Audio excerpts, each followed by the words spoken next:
understanding.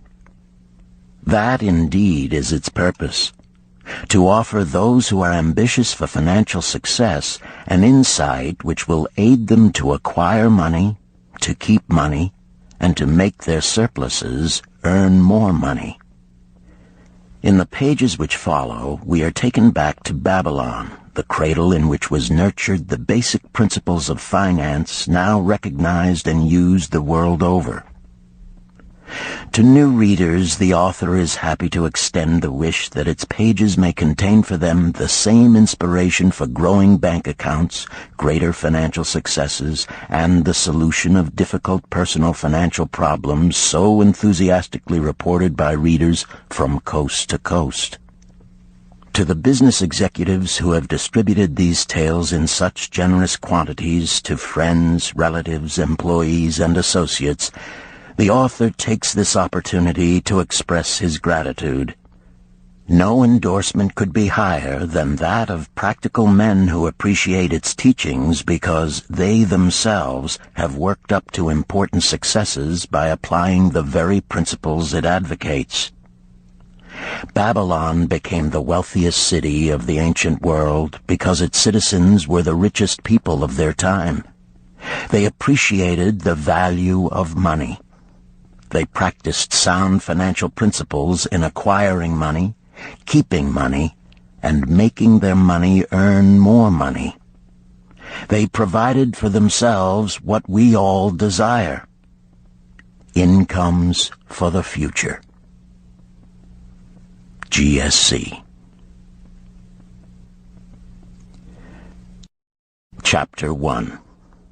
The Man Who Desired Gold. Banseer, the chariot builder of Babylon, was thoroughly discouraged. From his seat upon the low wall surrounding his property, he gazed sadly at his simple home and the open workshop in which stood a partially completed chariot. His wife frequently appeared at the open door. Her furtive glances in his direction reminded him that the meal bag was almost empty and he should be at work finishing the chariot, hammering and hewing, polishing and painting, stretching taut the leather over the wheel rims, preparing it for delivery so he could collect from his wealthy customer. Nevertheless, his fat, muscular body sat stolidly upon the wall. His slow mind was struggling patiently with a problem for which he could find no answer. The hot tropical sun, so typical of this valley of the Euphrates, beat down upon him mercilessly. Beads of perspiration formed upon his brow and trickled down unnoticed to lose themselves in the hairy jungle on his chest. Beyond his home towered the high terraced walls surrounding the king's palace. Nearby, cleaving the blue heavens, was the painted tower of the Temple of Bel. In the shadow of such grandeur was his simple home and many others far less neat and well cared for. Babylon was like this, a mixture of grandeur and squalor, of dazzling wealth and direst poverty, crowded together without plan or system within the protecting walls of the city. Behind him, had he cared to turn and look, the noisy chariots of the rich jostled and crowded aside the sandaled tradesmen as well as the barefooted beggars. Even the rich were forced to turn into the gutters to clear the way for the long lines of slave water carriers on the king's business, each bearing a heavy goatskin of water to be poured upon the hanging gardens. Banseer was too engrossed in his own problem to hear or heed the confused hubbub of the busy city. It was the unexpected twanging of the strings from a familiar lyre that aroused him from his reverie. He turned and looked into the sensitive, smiling face of his best friend, Kabai, the musician.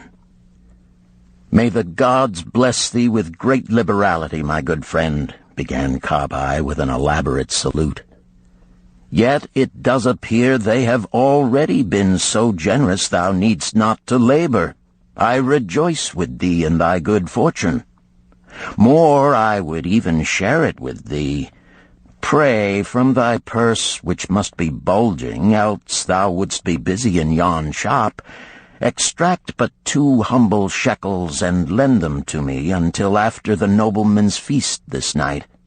Thou wilt not miss them ere they are returned." "If I did have 2 shekels," Bansir responded gloomily, "to no one could I lend them, not even to you, my best of friends, for they would be my fortune, my entire fortune." No one lends his entire fortune, not even to his best friend. "What?" exclaimed Kabai with genuine surprise. "Thou hast not 1 shekel in thy purse, yet sit like a statue upon a wall. Why not complete that chariot? How else canst thou provide for thy noble appetite? 'Tis not like thee, my friend. Where is thy endless energy? Doth something distress thee? Have the gods brought to thee troubles?" "A torment from the gods it must be," Bansir agreed. "It began with a dream, a senseless dream in which I thought I was a man of means. From my belt hung a handsome purse, heavy with coins. There were shekels which I cast with careless freedom to the beggars. There were pieces of silver with which I did buy finery for my wife, and whatever I did desire for myself. There were pieces of gold which made me feel assured of the future and unafraid to spend the silver. A glorious feeling of contentment was within me. You would not have known me for thy hard-working friend, nor wouldst have known my wife, so free from wrinkles was her face and shining with happiness. She was again the smiling maiden of our early married days." "A pleasant dream indeed," commented Kabai. "But why should such pleasant feelings as it aroused turn thee into a glum statue upon the wall?" "Why, indeed? Because when I awoke and remembered how empty was my purse, a feeling of rebellion swept over me.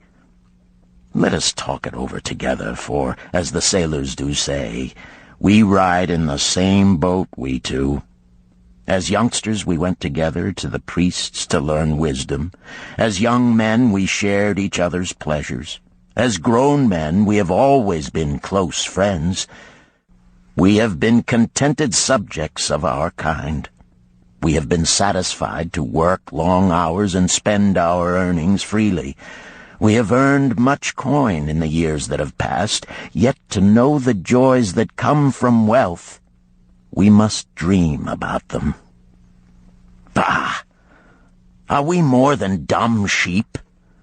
We live in the richest city in all the world. The travelers do say none equals it in wealth. About us is much display of wealth, but of it we ourselves have not.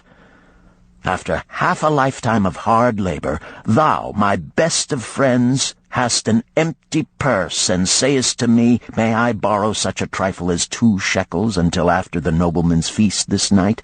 Then what do I reply? Do I say, here is my purse, its contents will I gladly share?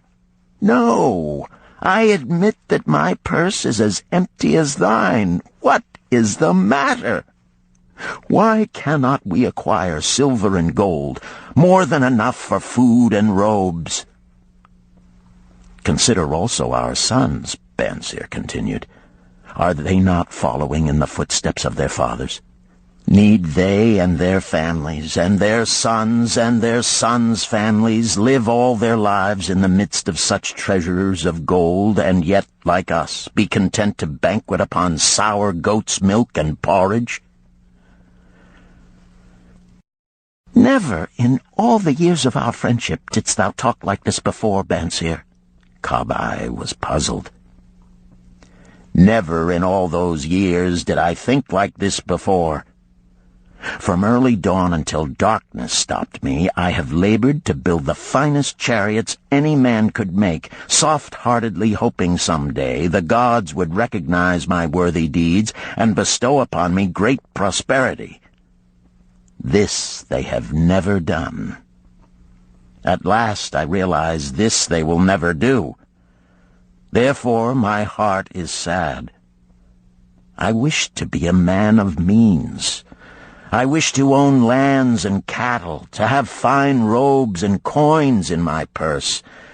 I am willing to work for these things with all the strength in my back, with all the skill in my hands, with all the cunning in my mind. But I wish my labors to be fairly rewarded. What is the matter with us? Again, I ask you, why cannot we have our just share of the good things so plentiful for those who have the gold with which to buy them? Would I knew the answer, Kabai replied. No better than thou am I satisfied. My earnings from my lyre are quickly gone. Often must I plan and scheme that my family be not hungry. Also within my breast is a deep longing for a lyre large enough that it may truly sing the strains of music that do surge through my mind. With such an instrument could I make music finer than even the king has ever heard before. Such a lyre thou shouldst have. No man in all Babylon could make it sing more sweetly. Could make it sing so sweetly not only the king, but the gods themselves would be delighted. But how mayest thou secure it while we both of us are as poor as the king's slaves? Listen to the bell. Here they come. He pointed to the long column of half-naked, sweating water-bearers plodding laboriously up the narrow street from the river. 5 abreast they marched, each bent under a heavy goatskin of water. A fine figure of a man he who doth lead them. Kabai indicated the wearer of the bell who marched in front without a load. A prominent man in his own country, 'tis easy to see. There are many good figures in the line, Bansir agreed, as good men as we.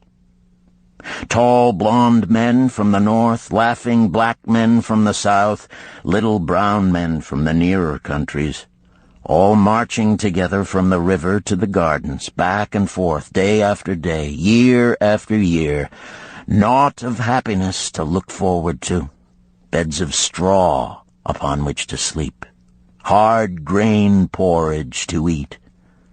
Pity the poor brutes, Kabai.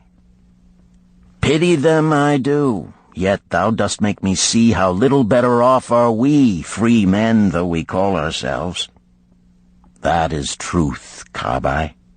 Unpleasant thought though it may be.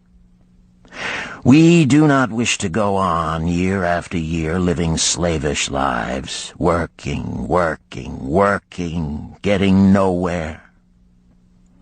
Might we not find out how others acquire gold and do as they do? Kabai inquired.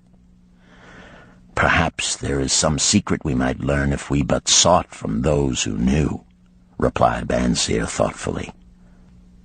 This very day, suggested Kabai, I did pass our old friend Arkad, riding in his golden chariot. This I will say, he did not look over my humble head as many in his station might consider his right. Instead, he did wave his hand that all onlookers might see him pay greetings and bestow his smile of friendship upon Kabai, the musician. He is claimed to be the richest man in all Babylon, Bansir mused. So rich, the king is said to seek his golden aid in affairs of the treasury, Kabai replied. So rich, Bansir interrupted. I fear if I should meet him in the darkness of the night, I should lay my hands upon his fat wallet. Nonsense, reproved Kabai. A man's wealth is not in the purse he carries. A fat purse quickly empties if there be no golden stream to refill it. Arkad has an income that constantly keeps his purse full, no matter how liberally he spends. Income, that is the thing, ejaculated Bansir. I wish an income that will keep flowing into my purse whether I sit upon the wall or travel to far lands. Arkad must know how a man can make an income for himself. Dost suppose it is something he could make clear to a mind as slow as mine?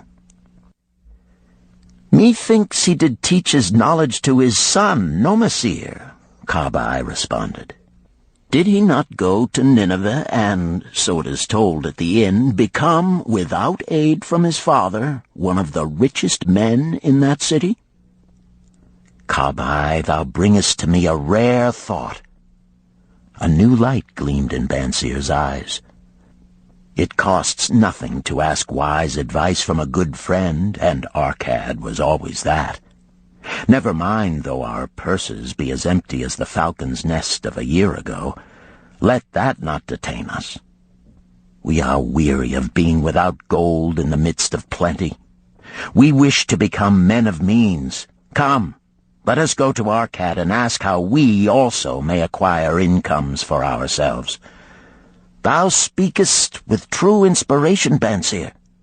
Thou bringest to my mind a new understanding. Thou makest me to realize the reason why we have never found any measure of wealth. We never sought it.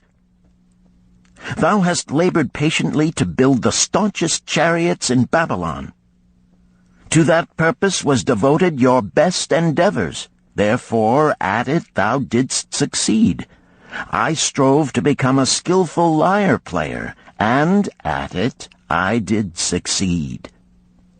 In those things toward which we exerted our best endeavors, we succeeded. The gods were content to let us continue thus. Now at last we see a light, bright like that from the rising sun. It biddeth us to learn more, that we may prosper more.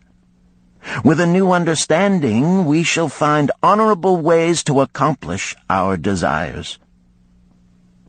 Let us go to Arcad this very day, Banseer urged. Also, let us ask other friends of our boyhood days who have fared no better than ourselves to join us, that they too may share in his wisdom. Thou wert ever thus thoughtful to thy friends, Banseer. Therefore hast thou many friends. It shall be as thou sayest. We go this day and take them with us.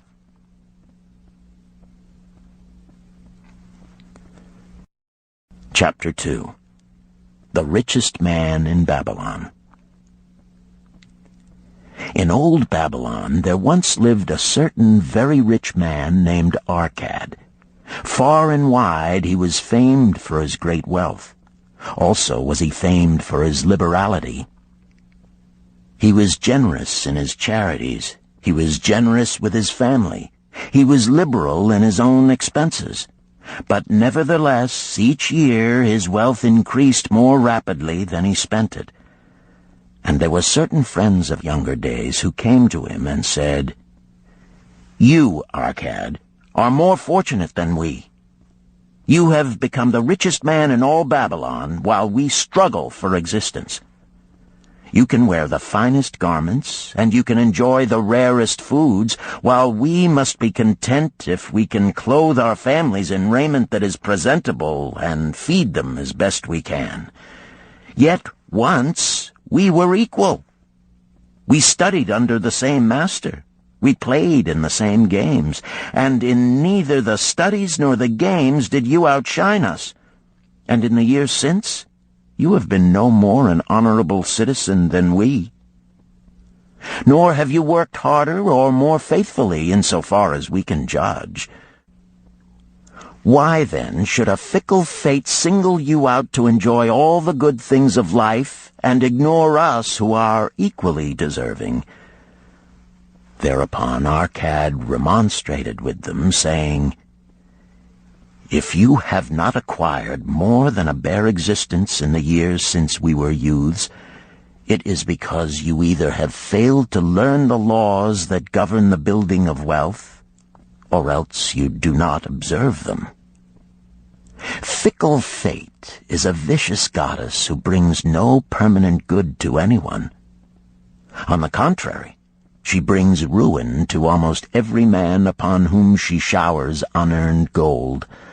She makes wanton spenders who soon dissipate all they receive and are left beset by overwhelming appetites and desires they have not the ability to gratify. Yet others whom she favors become misers and hoard their wealth, fearing to spend what they have, knowing they do not possess the ability to replace it. They further are beset by fear of robbers and doom themselves to lives of emptiness and secret misery. Others there probably are who can take unearned gold and add to it and continue to be happy and contented citizens, but so few are they, I know of them but by hearsay. Think you of the men who have inherited sudden wealth, and see if these things are not so. His friends admitted that of the men they knew who had inherited wealth, these words were true, and they besought him to explain to them how he had become possessed of so much prosperity. So he continued, "In my youth, I looked about me and saw all the good things there were to bring happiness and contentment, and I realized that wealth increased the potency of all these. Wealth is a power. With wealth, many things are possible. One may ornament the home with the richest of furnishings. One may sail the distant seas. One may feast on the delicacies of far lands. One may buy the ornaments of the gold worker and the stone polisher. One may even build mighty temples for the gods. One may do all these things and many others in which there is delight for the senses and gratification for the soul. And when I realized all this, I decided to myself that I would claim my share of the good things of life. I would not be one of those who stand afar off, enviously watching others enjoy. I would not be content to clothe myself in the cheapest raiment that looked respectable. I would not be satisfied with the lot of a poor man. On the contrary, I would make myself a guest at this banquet of good things. Being, as you know, the son of a humble merchant, one of a large family with no hope of an inheritance, and not being endowed, as you have so frankly said, with superior powers or wisdom, I decided that if I was to achieve what I desired, time and study would be required. As for time, all men have it in abundance. You, each of you, have let slip by sufficient time to have made yourselves wealthy. Yet you admit you have nothing to show except your good families, of which you can be justly proud. As for study, did not our wise teacher teach us that learning was of two kinds?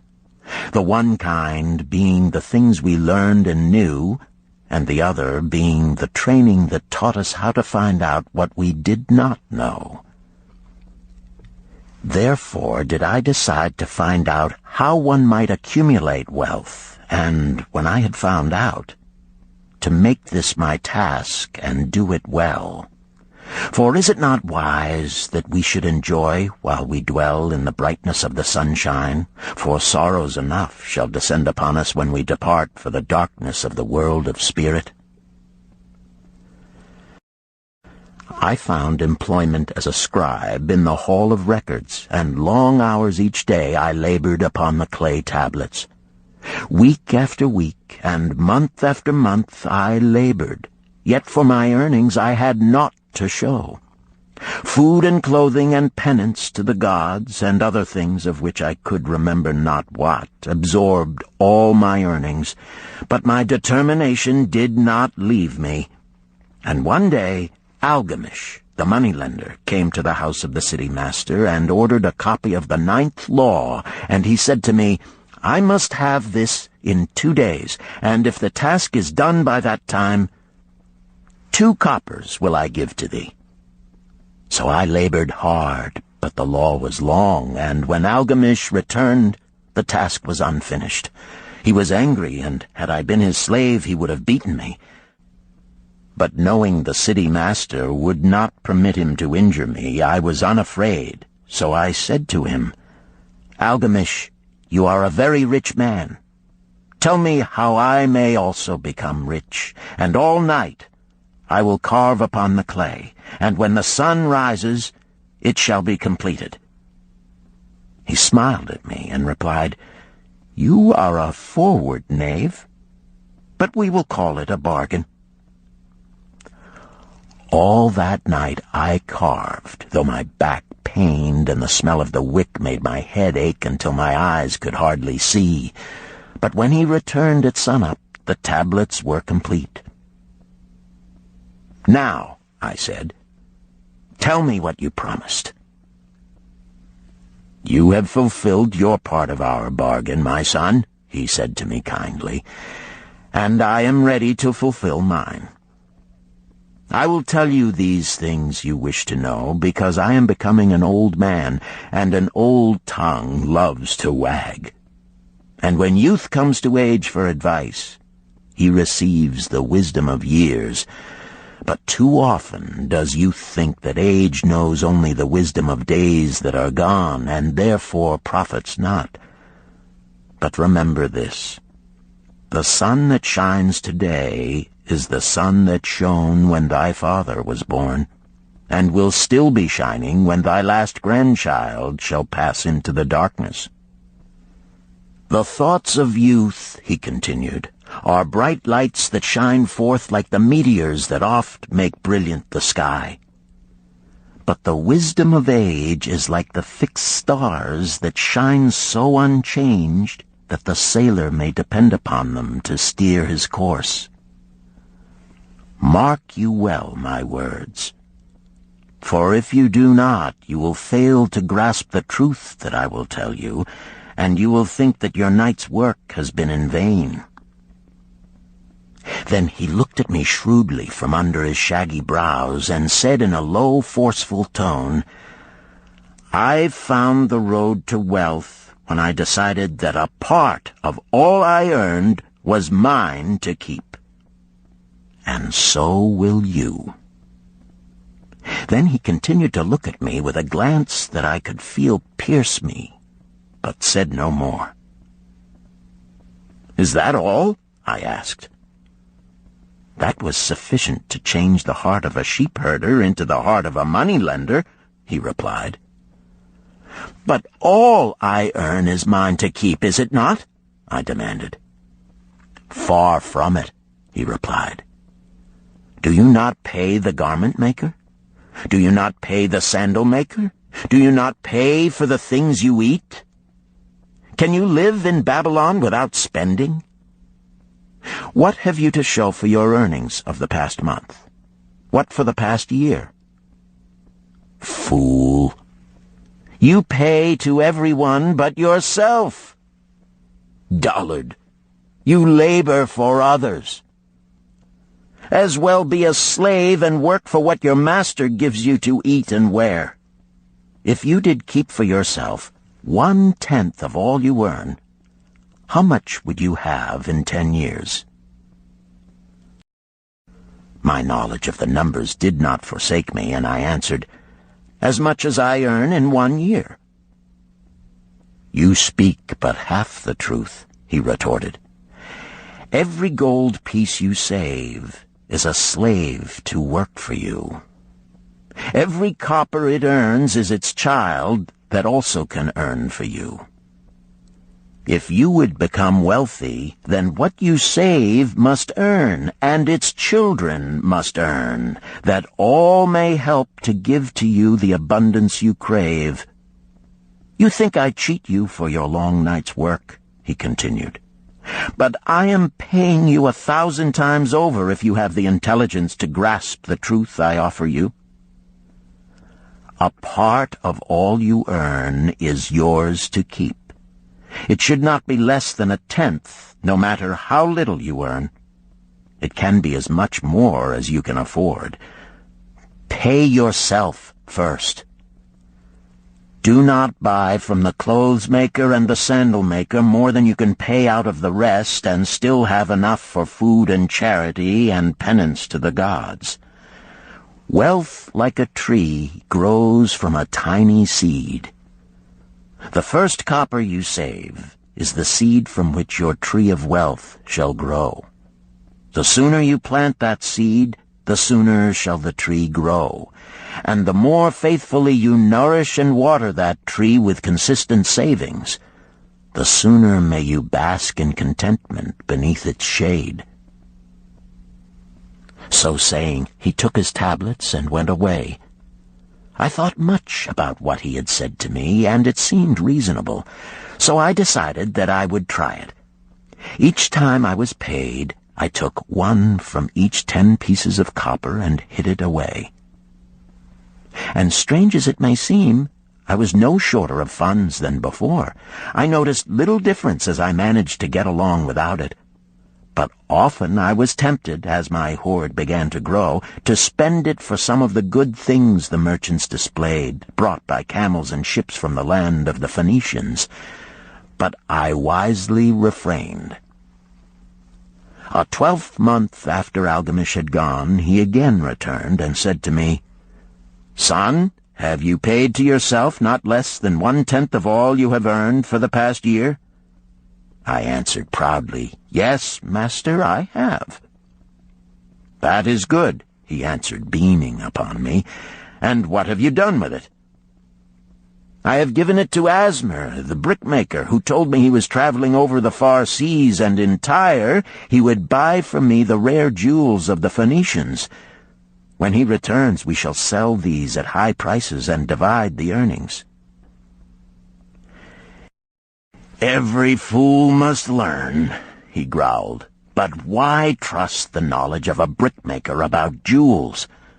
Would you go to the breadmaker to inquire about the stars? No, by my tunic, you would go to the astrologer if you had power to think. Your savings are gone, youth. You have jerked your wealth tree up by the roots. But plant another. Try again. And next time, if you would have advice about jewels, go to the jewel merchant. If you would know the truth about sheep, go to the herdsman. Advice is one thing that is freely given away, but watch that you take only what is worth having. He who takes advice about his savings from one who is inexperienced in such matters shall pay with his savings for proving the falsity of their opinions." Saying this, he went away. And it was as he said, for the Phoenicians are scoundrels and sold to Asmer worthless bits of glass that looked like gems. But as Algamish had bid me, I again saved each 10th copper, for I now had formed the habit, and it was no longer difficult. Again, 12 months later, Algamish came to the room of the scribes and addressed me. "What progress have you made since last I saw you?" "I have paid myself faithfully," I replied, "and my savings I have entrusted to Agar, the shield-maker, to buy bronze, and each 4th month he does pay me the rental." "That is good. And what do you do with the rental?" "I do have a great feast with honey and fine wine and spiced cake. Also I have bought me a scarlet tunic, and some day I shall buy me a young ass upon which to ride." To which Algamish laughed, "You do eat the children of your savings. Then how do you expect them to work for you? And how can they have children that will also work for you? First get thee an army of golden slaves, and then many a rich banquet may you enjoy without regret." So saying, he again went away. Nor did I again see him for 2 years, when he once more returned, and his face was full of deep lines, and his eyes drooped, for he was becoming a very old man. And he said to me, "Arcad, hast thou yet achieved the wealth thou dreamed of?" And I answered, "Not yet all that I desire, but some I have, and it earns more, and its earnings earn more." And do you still take the advice of brickmakers?" "About brickmaking they give me good advice," I retorted. "Arcad," he continued, "you have learned your lessons well. You first learned to live upon less than you could earn. Next, you learned to seek advice from those who were competent through their own experiences to give it. And lastly, you have learned to make gold work for you. You have taught yourself how to acquire money, how to keep it, and how to use it. Therefore, you are competent for a responsible position. I am becoming an old man. My sons think only of spending and give no thought to earning. My interests are great, and I fear too much for me to look after. If you will go to Nippur and look after my lands there, I shall make you my partner, and you shall share in my estate."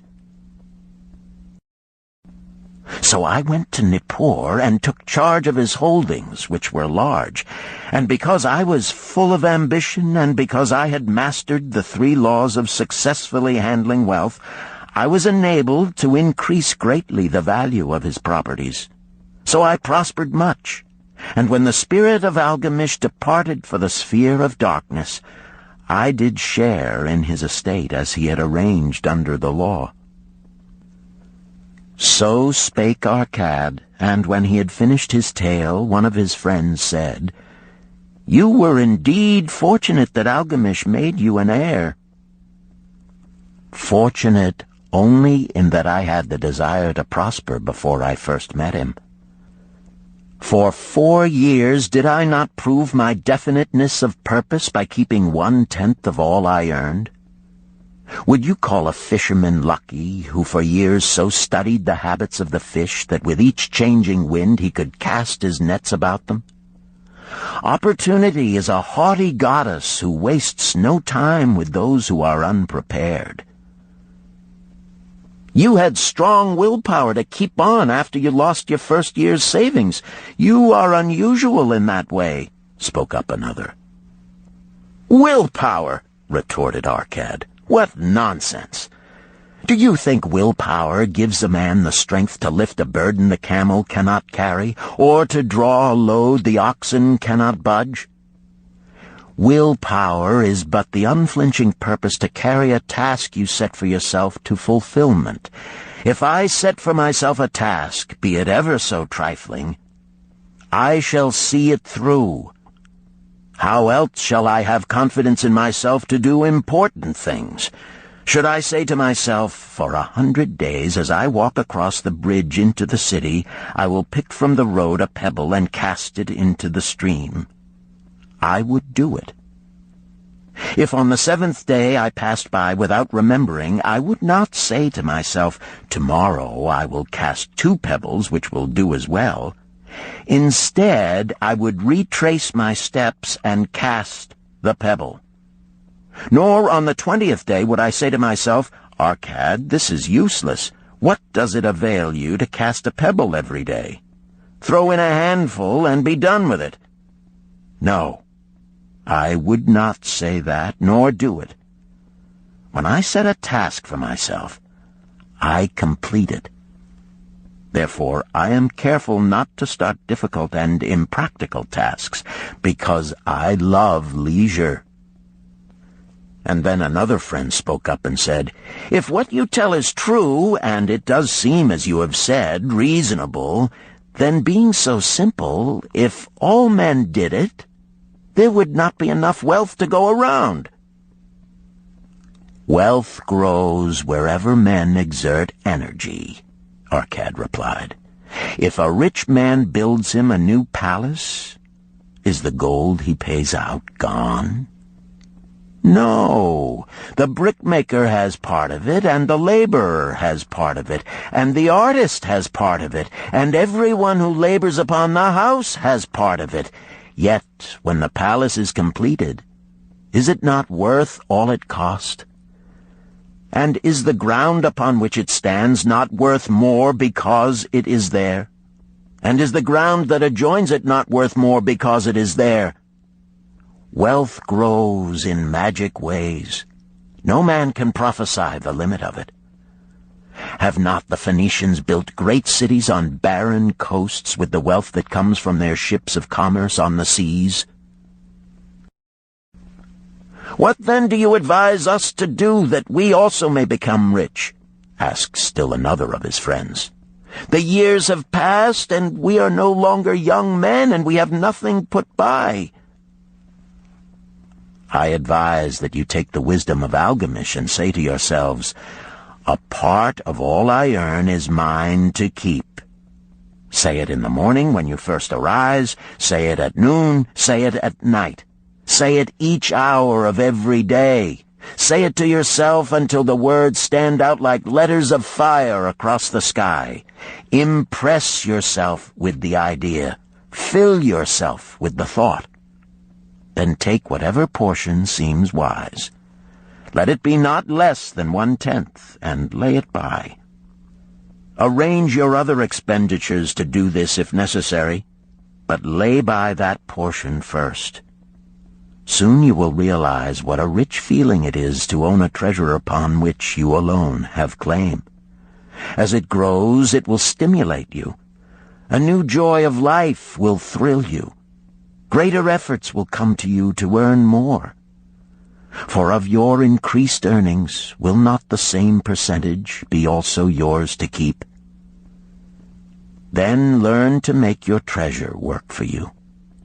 Make it your slave. Make its children and its children's children work for you. Ensure an income for thy future.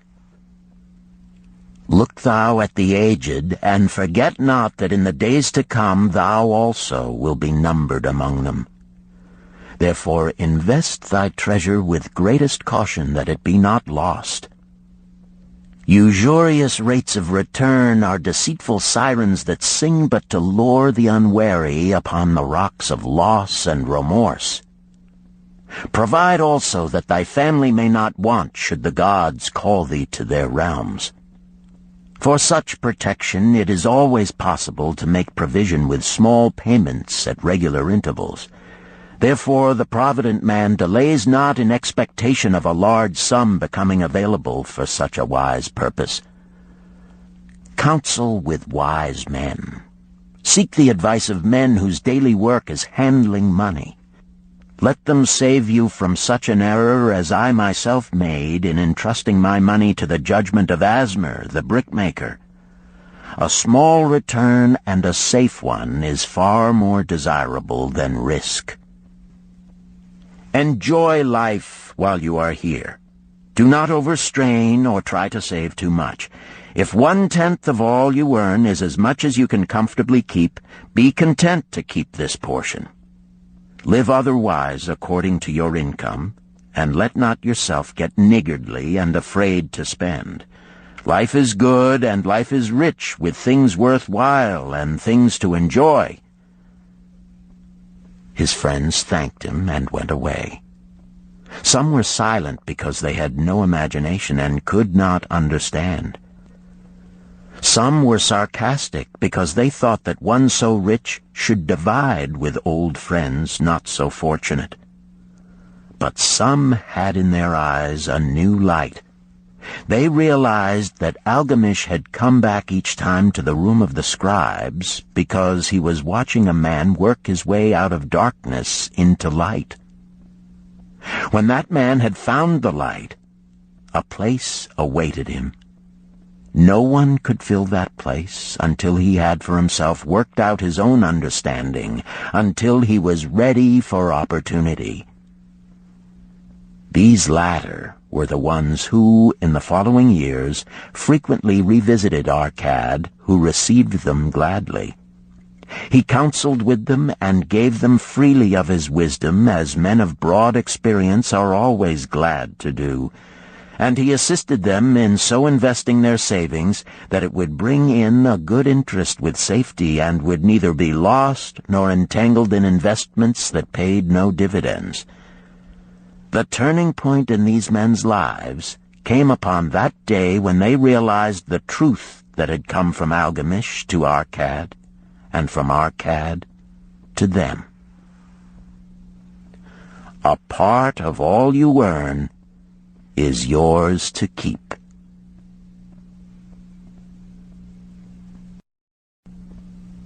Chapter 3. 7 Cures for a Lean Purse.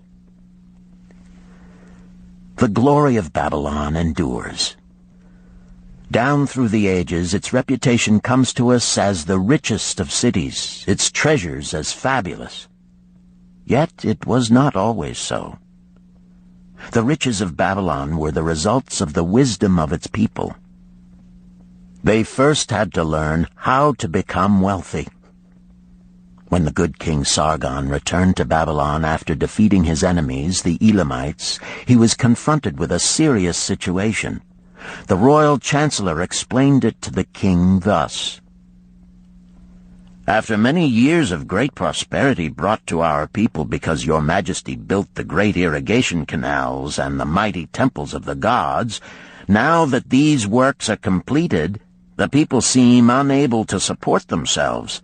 The laborers are without employment. The merchants have few customers. The farmers are unable to sell their produce. The people have not enough gold to buy food." "But where has all the gold gone that we spent for these great improvements?" demanded the king. "It has found its way, I fear," responded the chancellor, "into the possession of a few very rich men of our city. It filtered through the fingers of most of our people as quickly as the goat's milk goes through the strainer. Now that the stream of gold has ceased to flow, most of our people have nothing to show for their earnings." The king was thoughtful for some time. Then he asked, "Why should so few men be able to acquire all the gold?" "Because they know how," replied the chancellor. "One may not condemn a man for succeeding because he knows how. Neither may one with justice take away from a man what he has fairly earned, to give to men of less ability." "But why," demanded the king, "should not all the people learn how to accumulate gold and therefore become themselves rich and prosperous?"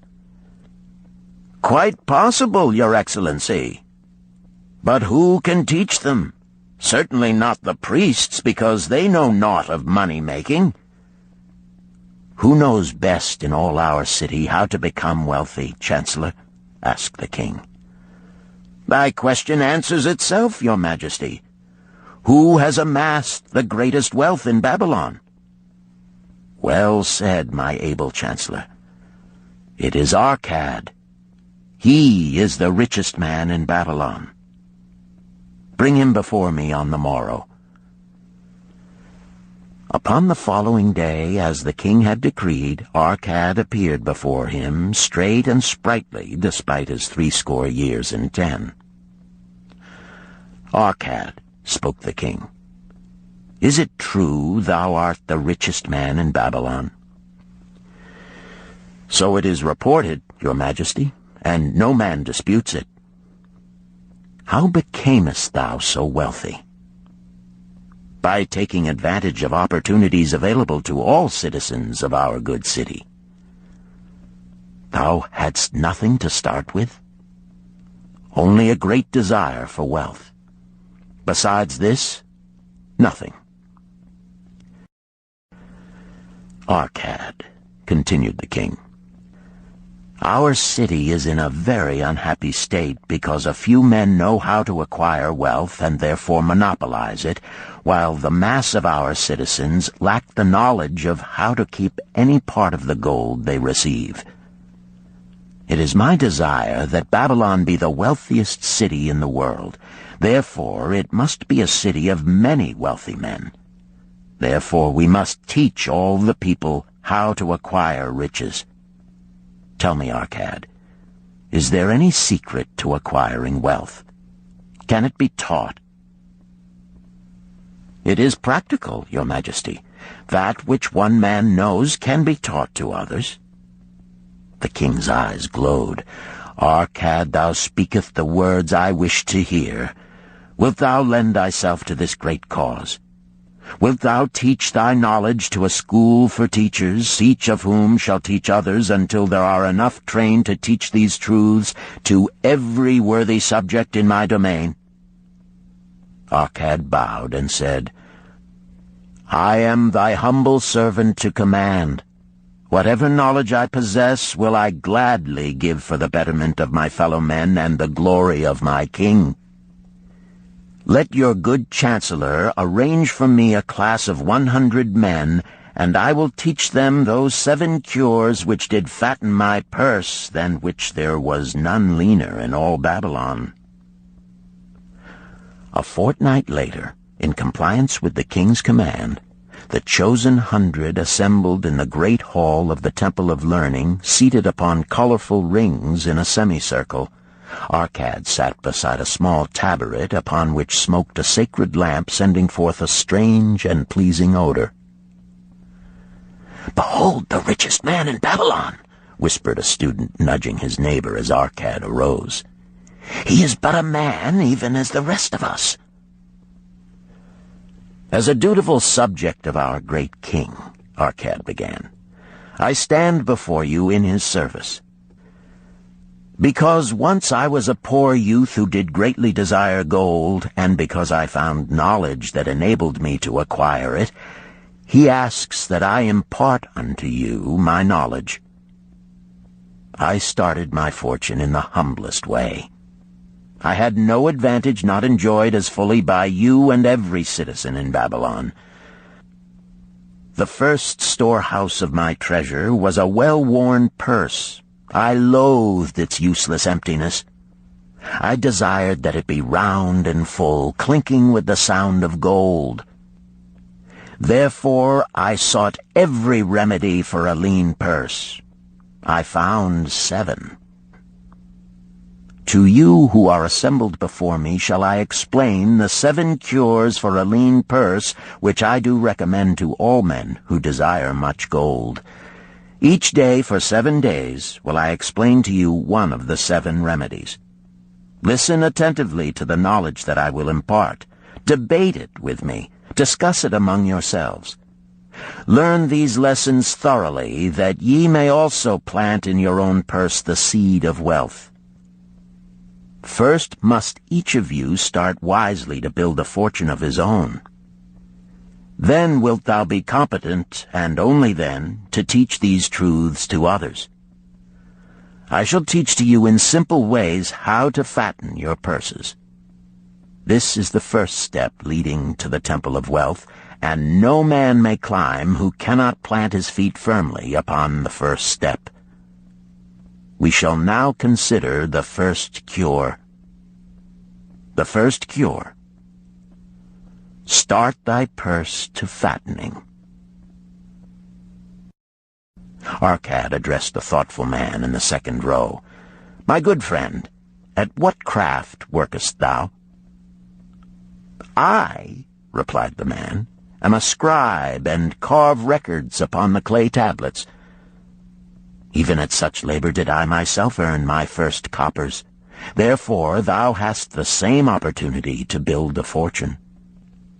He spoke to a florid-faced man farther back. "Pray tell also, what dost thou to earn thy bread?" "I," responded this man, "am a meat butcher. I do buy the goats the farmers raise and kill them and sell the meat to the housewives and the hides to the sandal-makers. Because thou dost also labor and earn, thou hast every advantage to succeed that I did possess." In this way did Arcad proceed to find out how each man labored to earn his living. When he had done questioning them, he said, "Now, my students, ye can see that there are many trades and labors at which men may earn coins. Each of the ways of earning is a stream of gold from which the worker doth divert by his labors a portion to his own purse. Therefore into the purse of each of you flows a stream of coins, large or small, according to his ability. Is it not so?" Thereupon they agreed that it was so. Then, continued Arcad, if each of you desireth to build for himself a fortune, is it not wise to start by utilizing that source of wealth which he already has established? To this they agreed. Then Arcad turned to a humble man who had declared himself an egg merchant. If thou select one of thy baskets, and put into it each morning 10 eggs, and take out from it each evening 9 eggs, what will eventually happen? It will become in time overflowing. Why? Because each day I put in 1 more egg than I take out. Arcad turned to the class with a smile. Does any man here have a lean purse? First they looked amused, then they laughed. Lastly, they waved their purses in jest. All right, he continued. Now I shall tell thee the first remedy I learned to cure a lean purse. Do exactly as I have suggested to the egg merchant. For every 10 coins thou placest within thy purse, take out for use but 9. Thy purse will start to fatten at once, and its increasing weight will feel good in thy hand and bring satisfaction to thy soul. Deride not what I say because of its simplicity.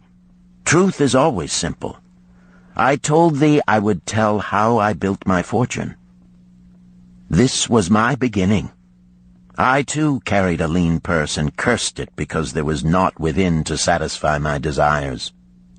But when I began to take out from my purse but 9 parts of 10 I put in, it began to fatten.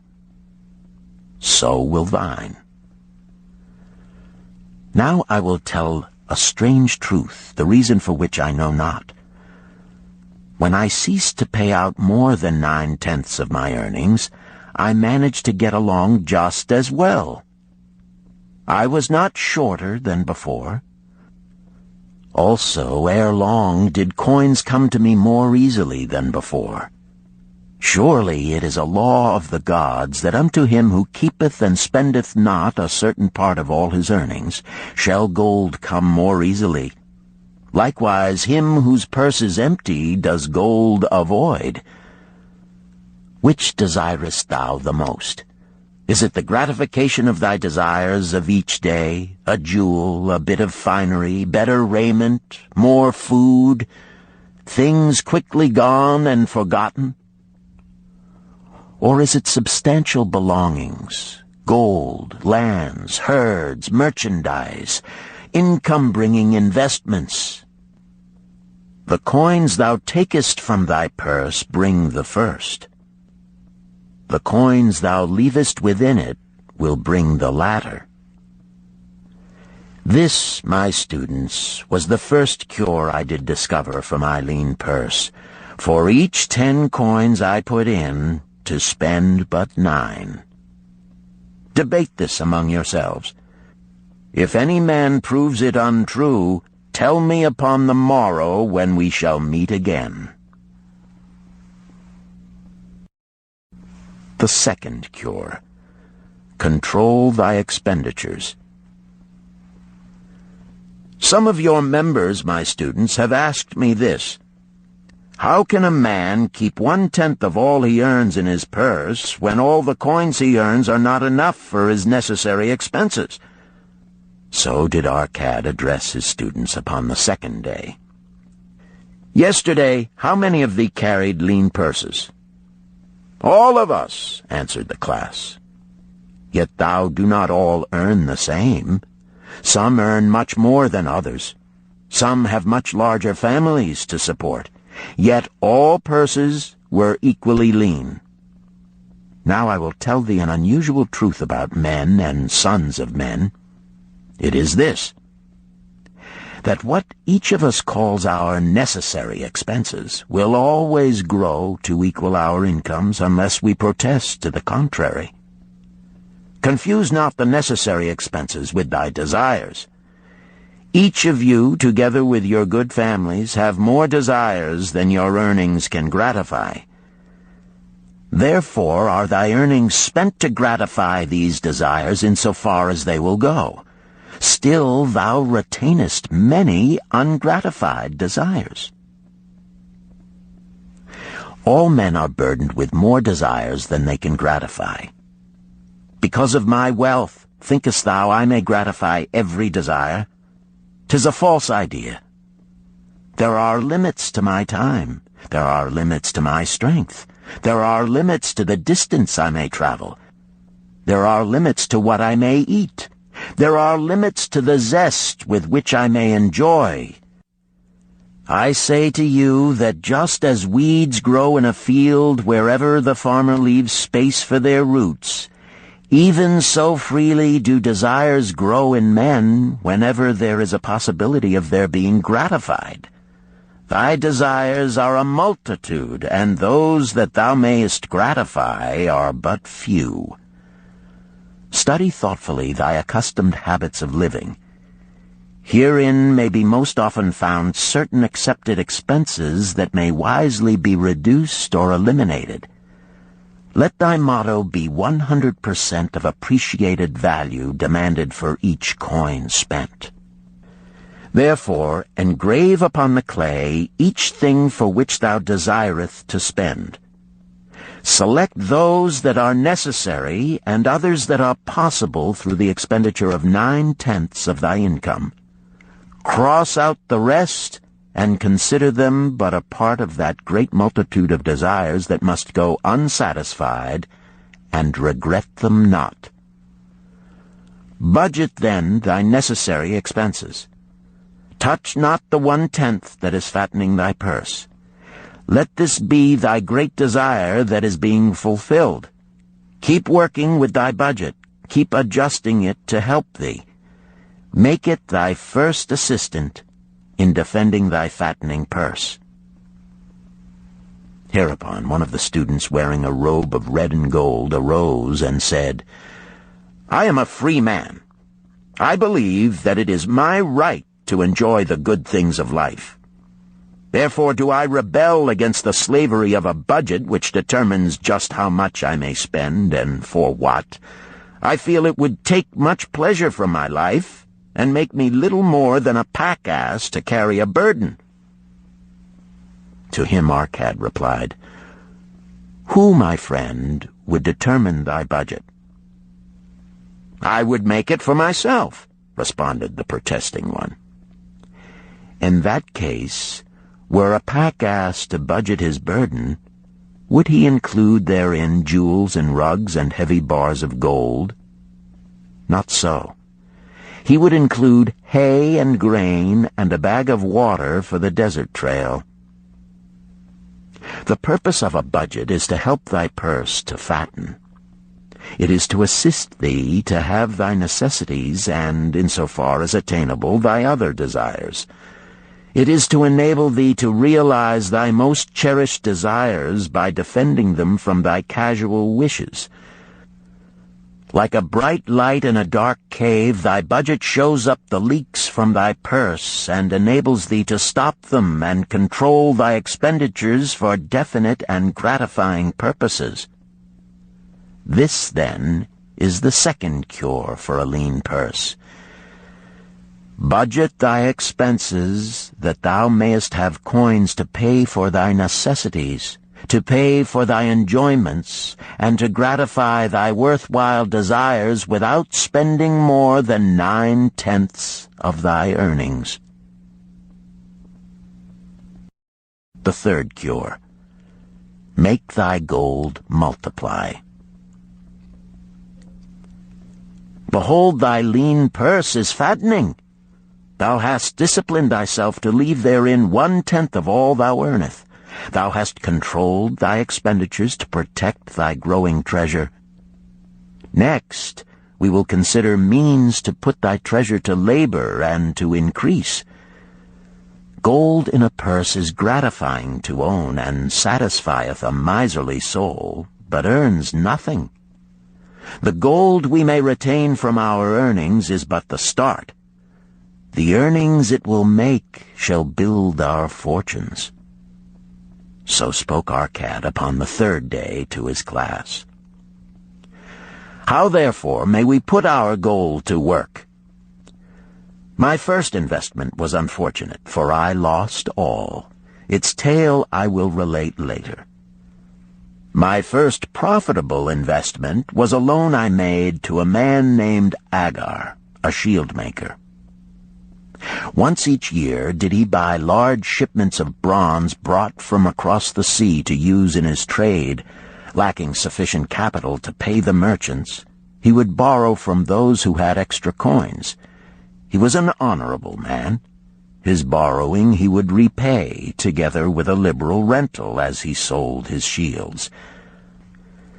Each time I loaned to him, I loaned back also the rental he had paid to me. Therefore not only did my capital increase, but its earnings likewise increased. Most gratifying was it to have these sums returned to my purse. I tell you, my students, a man's wealth is not in the coins he carries in his purse. It is the income he buildeth, the golden stream that continually floweth into his purse and keepeth it always bulging. That is what every man desireth. That is what thou, each one of thee, desireth. An income that continueth to come whether thou work or travel. Great income I have acquired, so great that I am called a very rich man. My loans to Agar were my first training in profitable investment. Gaining wisdom from this experience, I extended my loans and investments as my capital increased. From a few sources at first, from many sources later, flowed into my purse a golden stream of wealth available for such wise uses as I should decide. Behold, from my humble earnings, I had begotten a horde of golden slaves, each laboring and earning more gold. As they labored for me, so their children also labored, and their children's children, until great was the income from their combined efforts.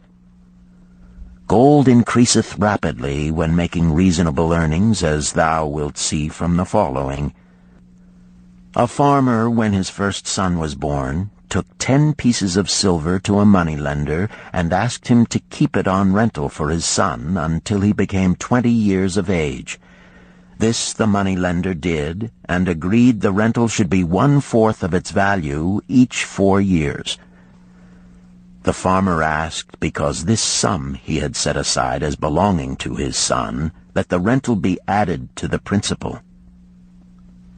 When the boy had reached the age of 20 years, the farmer again went to the moneylender to inquire about the silver. The moneylender explained that because this sum had been increased by compound interest, the original 10 pieces of silver had now grown to 30½ pieces. The farmer was well pleased, and because the son did not need the coins, he left them with the moneylender. When the son became 50 years of age, the father meantime having passed to the other world, the moneylender paid the son in settlement 167 pieces of silver. Thus, in 50 years, had the investment multiplied itself at rental almost 17 times.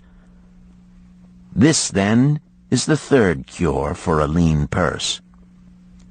To put each coin to laboring, that it may reproduce its kind, even as the flocks of the field, and help bring to thee income, a stream of wealth that shall flow constantly into thy purse. The fourth cure. Guard thy treasures from loss.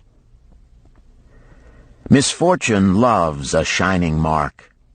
Gold in a man's purse must be guarded with firmness, else it be lost. Thus it is wise that we must first secure small amounts and learn to protect them before the gods entrust us with larger. So spoke Arcad upon the 4th day to his class.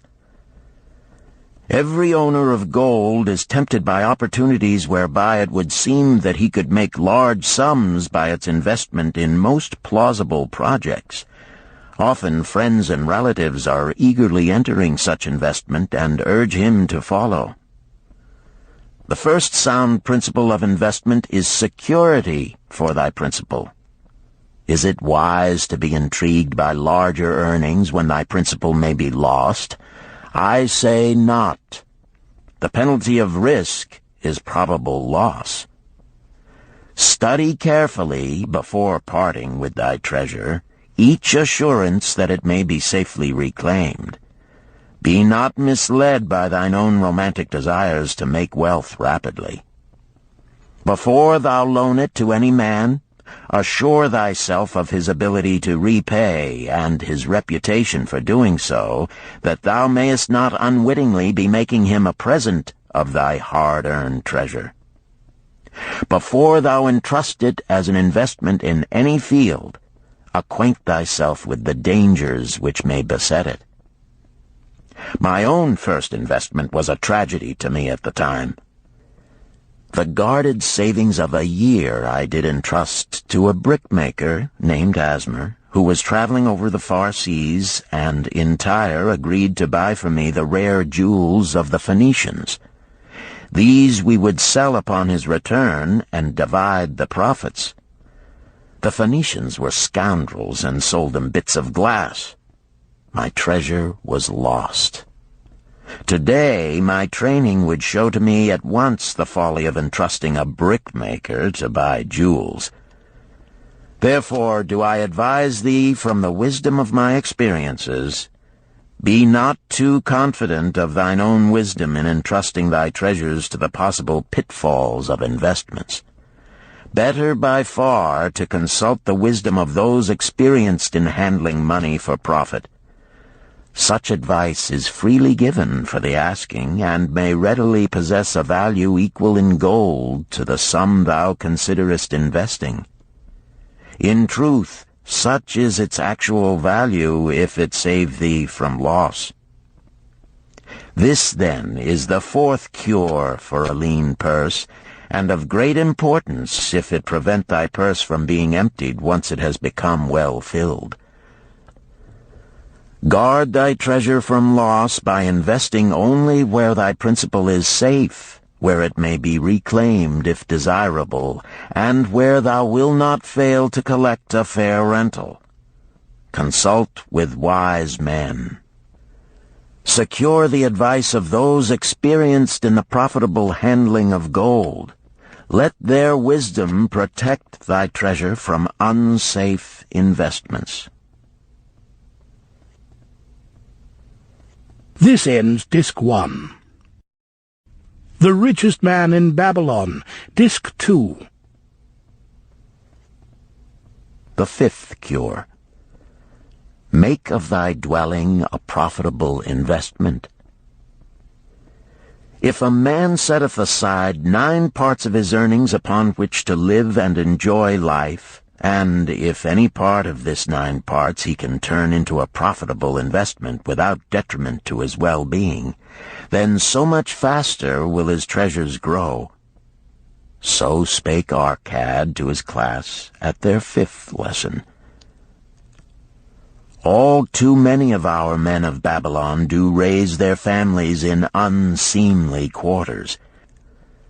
They do pay to exacting landlords liberal rentals for rooms where their wives have not a spot to raise the blooms that gladden a woman's heart, and their children have no place to play their games except in the unclean alleys. No man's family can fully enjoy life unless they do have a plot of ground wherein children can play in the clean earth, and where the wife may raise not only blossoms but good rich herbs to feed her family. To a man's heart it brings gladness to eat the figs from his own trees and the grapes of his own vines, to own his own domicile and to have it a place he is proud to care for, putteth confidence in his heart and greater effort behind all his endeavors. Therefore do I recommend that every man own the roof that sheltereth him and his. Nor is it beyond the ability of any well-intentioned man to own his home. Hath not our great king so widely extended the walls of Babylon that within them much land is now unused, and may be purchased at sums most reasonable? Also I say to you, my students, that the money-lenders gladly consider the desires of men who seek homes and land for their families. Readily may thou borrow to pay the brickmaker and the builder for such commendable purposes, if thou can show a reasonable portion of the necessary sum which thou thyself hast provided for the purpose. Then when the house be built, thou canst pay the money-lender with the same regularity as thou didst pay the landlord, because each payment will reduce thy indebtedness to the money-lender. A few years will satisfy his loan. Then will thy heart be glad, because thou wilt own in thy own right a valuable property, and thy only cost will be the king's taxes. Also wilt thy good wife go more often to the river to wash thy robes, that each time returning she may bring a goatskin of water to pour upon the growing things. Thus come many blessings to the man who owneth his own house, and greatly will it reduce his cost of living, making available more of his earnings for pleasures and the gratification of his desires. This, then, is the fifth cure for a lean purse. Own thy own home. The sixth cure. Ensure a future income. The life of every man proceedeth from his childhood to his old age.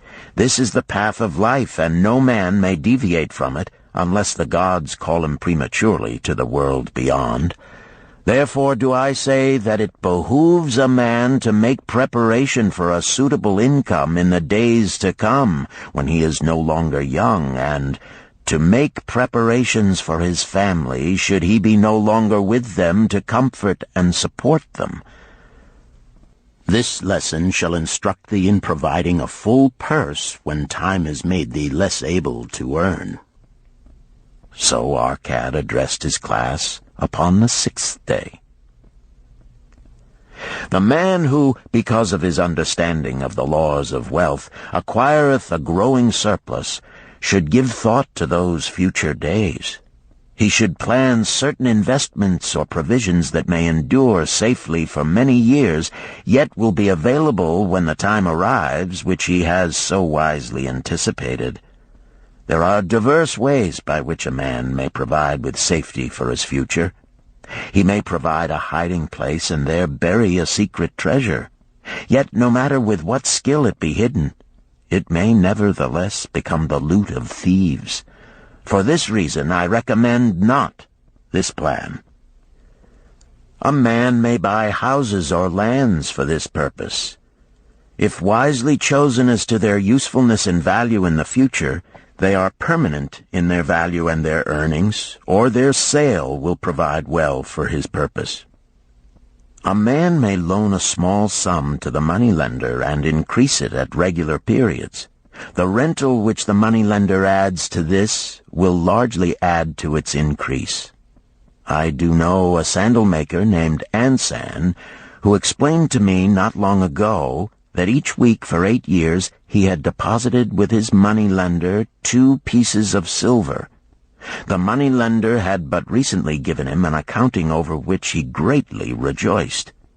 The total of his small deposits with their rental at the customary rate of 1/4 their value for each 4 years had now become 1,040 pieces of silver. I did gladly encourage him further by demonstrating to him with my knowledge of the numbers that in 12 years more, if he would keep his regular deposits of but 2 pieces of silver each week, the moneylender would then owe him 4,000 pieces of silver, a worthy competence for the rest of his life. Surely when such a small payment made with regularity doth produce such profitable results, no man can afford not to insure a treasure for his old age and the protection of his family, no matter how prosperous his business and his investments may be. I would that I might say more about this. In my mind rests a belief that someday wise-thinking men will devise a plan to insure against death, whereby many men pay in but a trifling sum regularly, the aggregate making a handsome sum for the family of each member who passeth to the beyond. This do I see as something desirable, and which I could highly recommend. But today it is not possible, because it must reach beyond the life of any man or any partnership to operate. It must be as stable as the king's throne. Some day do I feel that such a plan shall come to pass, and be a great blessing to many men, because even the first small payment will make available a snug fortune for the family of a member, should he pass on. But because we live in our own day, and not in the days which are to come, must we take advantage of those means and ways of accomplishing our purposes. Therefore do I recommend to all men that they, by wise and well-thought-out methods, do provide against a lean purse in their mature years. For a lean purse to a man no longer able to earn, or to a family without its head, is a sore tragedy. This, then, is the sixth cure for a lean purse. Provide in advance for the needs of thy growing age and the protection of thy family. The seventh cure. Increase thy ability to earn. This day do I speak to thee, my students, of one of the most vital remedies for a lean purse. Yet I will not talk of gold, but of yourselves, of the men beneath the robes of many colors who do sit before me. I will talk to you of those things within the minds and lives of men which do work for or against their success. So did Arcad address his class upon the seventh day. Not long ago came to me a young man seeking to borrow. When I questioned him the cause of his necessity, he complained that his earnings were insufficient to pay his expenses. Thereupon I explained to him, this being the case, he was a poor customer for the moneylender, as he possessed no surplus earning capacity to repay the loan. What you need, young man, I told him, is to earn more coins.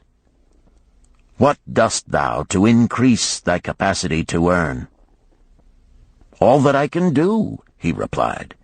6 times within 2 moons have I approached my master to request my pay be increased, but without success. No man can go oftener than that. We may smile at his simplicity, yet he did possess one of the vital requirements to increase his earnings. Within him was a strong desire to earn more, a proper and commendable desire. Preceding accomplishment must be desire. Thy desires must be strong and definite. General desires are but weak longings. For a man to wish to be rich is of little purpose.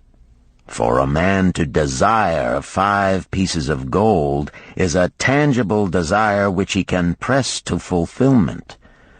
After he has backed his desire for 5 pieces of gold with strength of purpose to secure it, next he can find similar ways to obtain 10 pieces, and then 20 pieces, and later 1,000 pieces, and, behold, he has become wealthy. In learning to secure his one definite small desire, he hath trained himself to secure a larger one. This is the process by which wealth is accumulated, first in small sums, then in larger ones as a man learns and becomes more capable. Desires must be simple and definite. They defeat their own purpose should they be too many, too confusing, or beyond a man's training to accomplish. As a man perfecteth himself in his calling, even so doth his ability to earn increase. In those days when I was a humble scribe carving upon the clay for a few coppers each day, I observed that other workers did more than I, and were paid more. Therefore did I determine that I would be exceeded by none. nor did it take long for me to discover the reason for their greater success. More interest in my work, more concentration upon my task, more persistence in my effort, and, behold, few men could carve more tablets in a day than I. With reasonable promptness my increased skill was rewarded, nor was it necessary for me to go 6 times to my master to request recognition. The more of wisdom we know, the more we may earn. That man who seeks to learn more of his craft shall be richly rewarded. If he is an artisan, he may seek to learn the methods and the tools of those most skillful in the same line. If he laboreth at the law or at healing, he may consult and exchange knowledge with others of his calling. If he be a merchant, he may continually seek better goods that can be purchased at lower prices. Always do the affairs of men change and improve, because keen-minded men seek greater skill that they may better serve those upon whose patronage they depend. Therefore, I urge all men to be in the front rank of progress and not to stand still, lest they be left behind. Many things come to make a man's life rich with gainful experiences. Such things as the following a man must do if he respects himself. He must pay his debts with all the promptness within his power, not purchasing that for which he is unable to pay. He must take care of his family, that they may think and speak well of him. He must make a will of record, that in case the gods call him, proper and honorable division of his property be accomplished.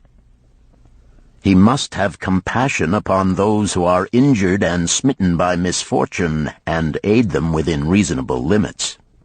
He must do deeds of thoughtfulness to those dear to him. Thus, the 7th and last remedy for a lean purse is to cultivate thy own powers, to study and become wiser, to become more skillful, to so act as to respect thyself. Thereby shalt thou acquire confidence in thyself to achieve thy carefully considered desires. These, then, are the 7 cures for a lean purse, which, out of the experience of a long and successful life, I do urge for all men who desire wealth. There is more gold in Babylon, my students, than thou dreamest of. There is abundance for all. Go thou forth and practice these truths, that thou mayest prosper and grow wealthy, as is thy right. Go thou forth and teach these truths, that every honorable subject of his majesty may also share liberally in the ample wealth of our beloved city. Chapter 4. Meet the Goddess of Good Luck. Babylonian proverb. If a man be lucky, there is no foretelling the possible extent of his good fortune. Pitch him into the Euphrates, and, like as not, he will swim out with a pearl in his hand. The desire to be lucky is universal. It was just as strong in the breasts of men 4,000 years ago in ancient Babylon as it is in the hearts of men today. We all hope to be favored by the whimsical goddess of good luck. Is there some way we can meet her and attract not only her favorable attention, but her generous favors? Is there a way to attract good luck? That is just what the men of ancient Babylon wished to know. It is exactly what they decided to find out. They were shrewd men and keen thinkers. That explains why their city became the richest and most powerful city of their time. In that distant past, they had no schools or colleges.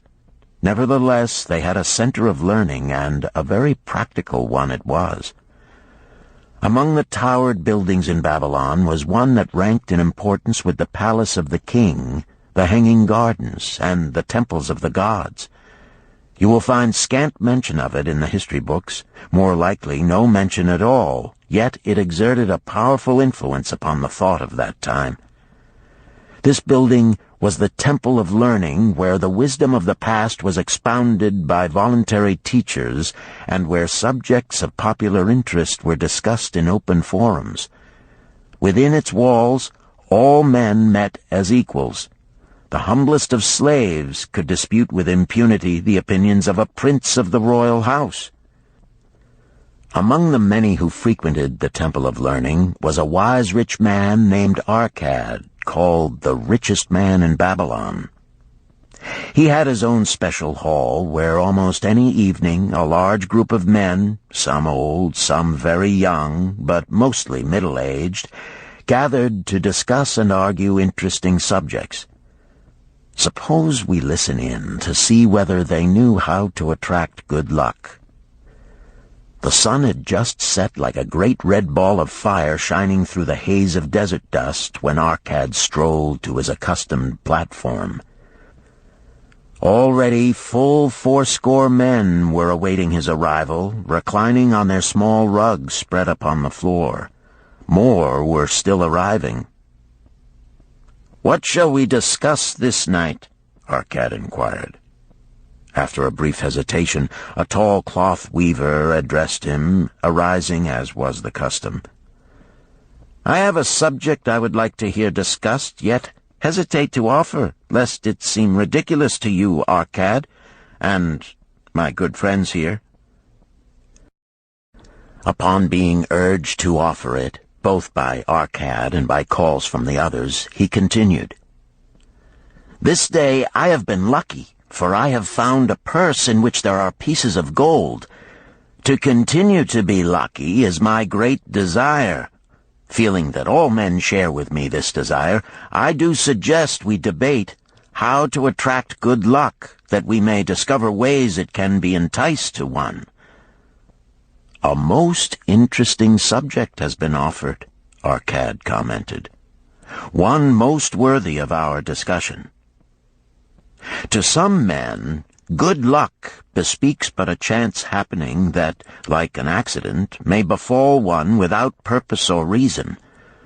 Others do believe that the instigator of all good fortune is our most bounteous goddess Ashtar, ever anxious to reward with generous gifts those who please her.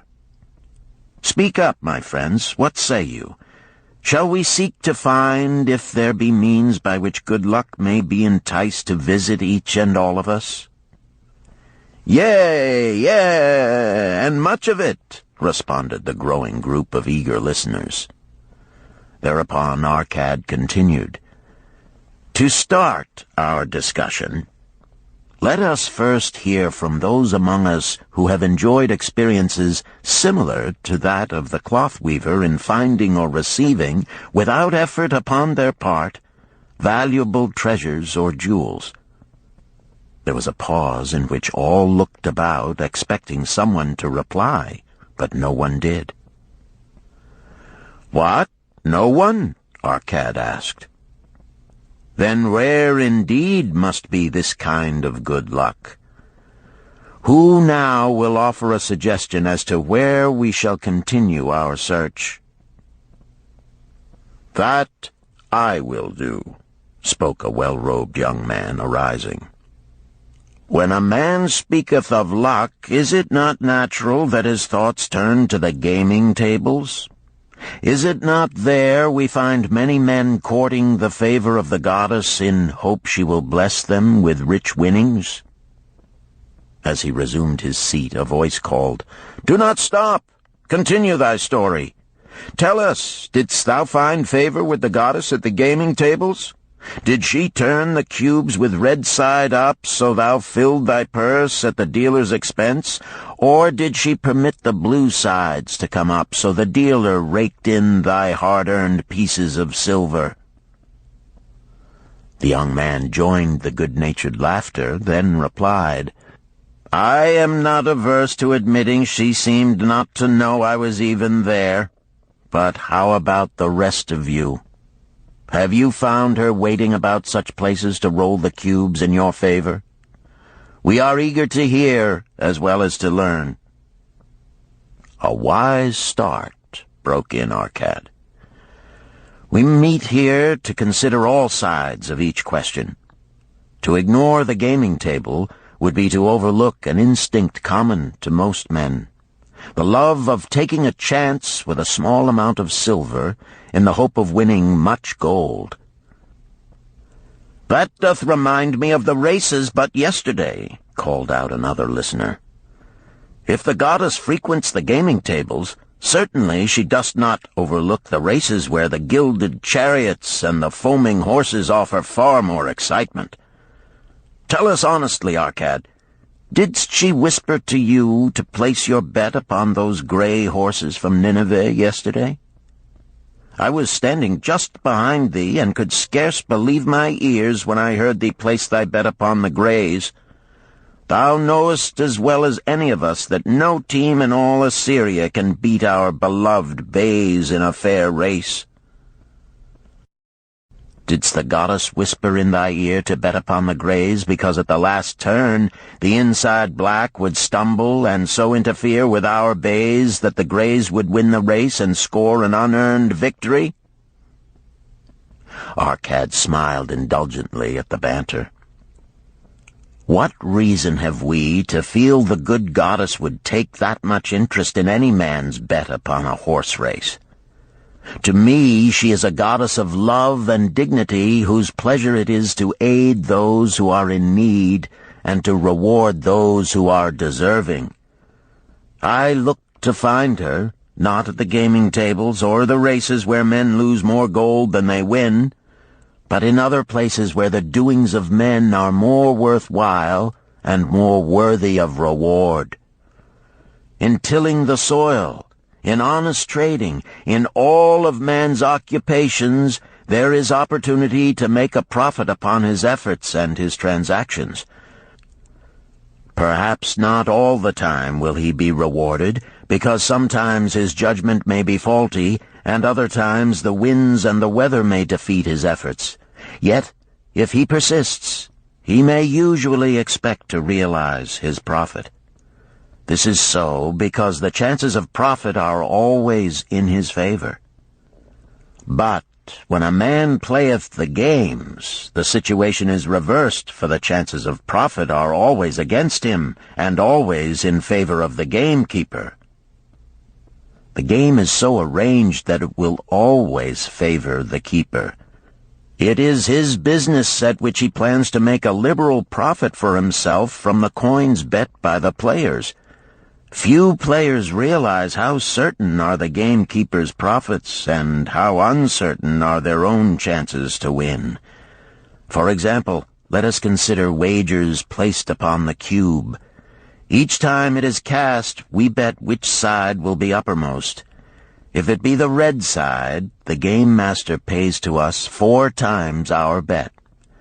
But if any other of the 5 sides come uppermost, we lose our bet. Thus, the figures show that for each cast we have 5 chances to lose, but because the red pays 4 for 1, we have 4 chances to win. In a night's play, the game master can expect to keep for his profit 1/5 of all the coins wagered. Can a man expect to win more than occasionally against odds so arranged that he should lose 1/5 of all his bets? Yet some men do win large sums at times, volunteered one of the listeners. Quite so, they do, Arcad continued. Realizing this, the question comes to me whether money secured in such ways brings permanent value to those who are thus lucky. Among my acquaintances are many of the successful men of Babylon, yet among them I am unable to name a single one who started his success from such a source. You who are gathered here tonight know many more of our substantial citizens. To me, it would be of much interest to learn how many of our successful citizens can credit the gaming tables with their start to success. Suppose each of you tell of those you know. What say you?" After a prolonged silence, a wag ventured, Wouldst thy inquiry include the gamekeepers?" "If you think of no one else," Arcad responded, "if not one of you can think of anyone else, then how about yourselves?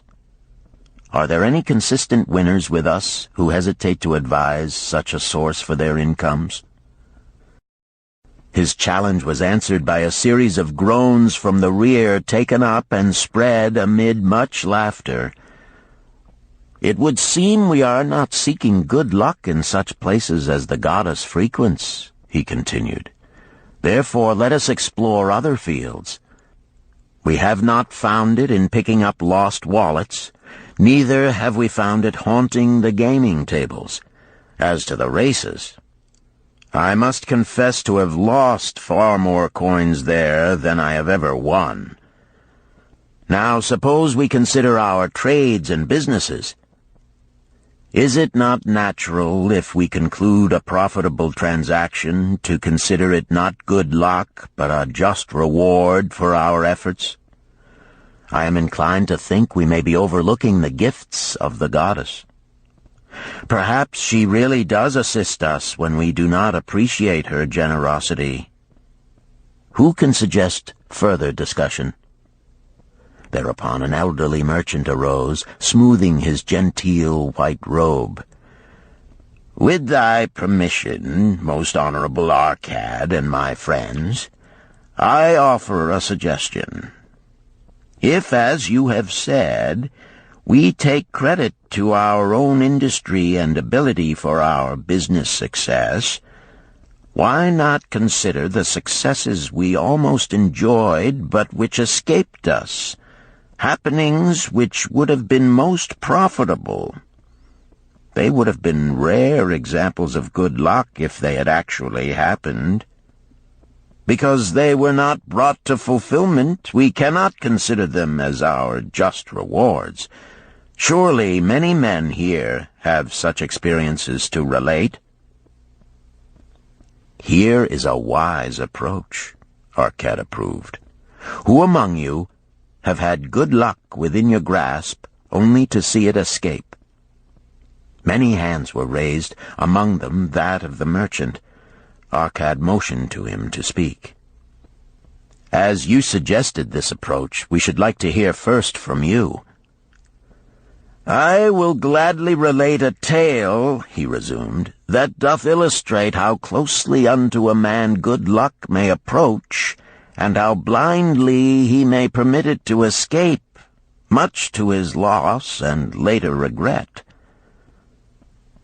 Many years ago, when I was a young man, just married and well started to earning, my father did come one day and urge most strongly that I enter upon an investment.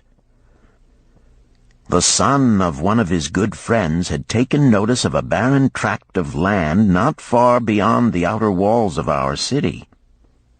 It lay high above the canal where no water could reach it. The son of my father's friend devised a plan to purchase this land, build 3 large water wheels that could be operated by oxen, and thereby raise the life-giving waters to the fertile soil. This accomplished, he planned to divide it into small tracts and sell to the residents of the city for herb patches. The son of my father's friend did not possess sufficient gold to complete such an undertaking. Like myself, he was a young man earning a fair sum. His father, like mine, was a man of large family and small means.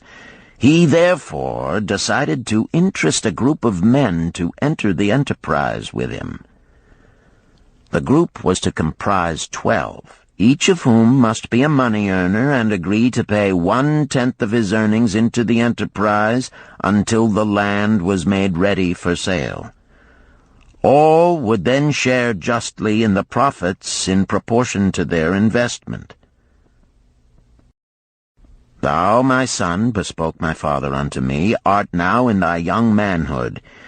It is my deep desire that thou begin the building of a valuable estate for thyself, that thou mayest become respected among men. I desire to see thou profit from a knowledge of the thoughtless mistakes of thy father. This do I most ardently desire, my father, I replied. Then this do I advise. Do what I should have done at thy age. From thy earnings keep out 1/10 to put into favorable investments. With this 1/10 of thy earnings, and what it will also earn, thou canst, before thou art my age, accumulate for thyself a valuable estate. Thy words are words of wisdom, my father. Greatly do I desire riches. Yet there are many uses to which my earnings are called. Therefore do I hesitate to do as thou dost advise. I am young. There is plenty of time. So I thought at thy age, yet behold, many years have passed, and I have not yet made the beginning. We live in a different age, my father. I shall avoid thy mistakes. Opportunity stands before thee, my son. It is offering a chance that may lead to wealth. I beg of thee, do not delay.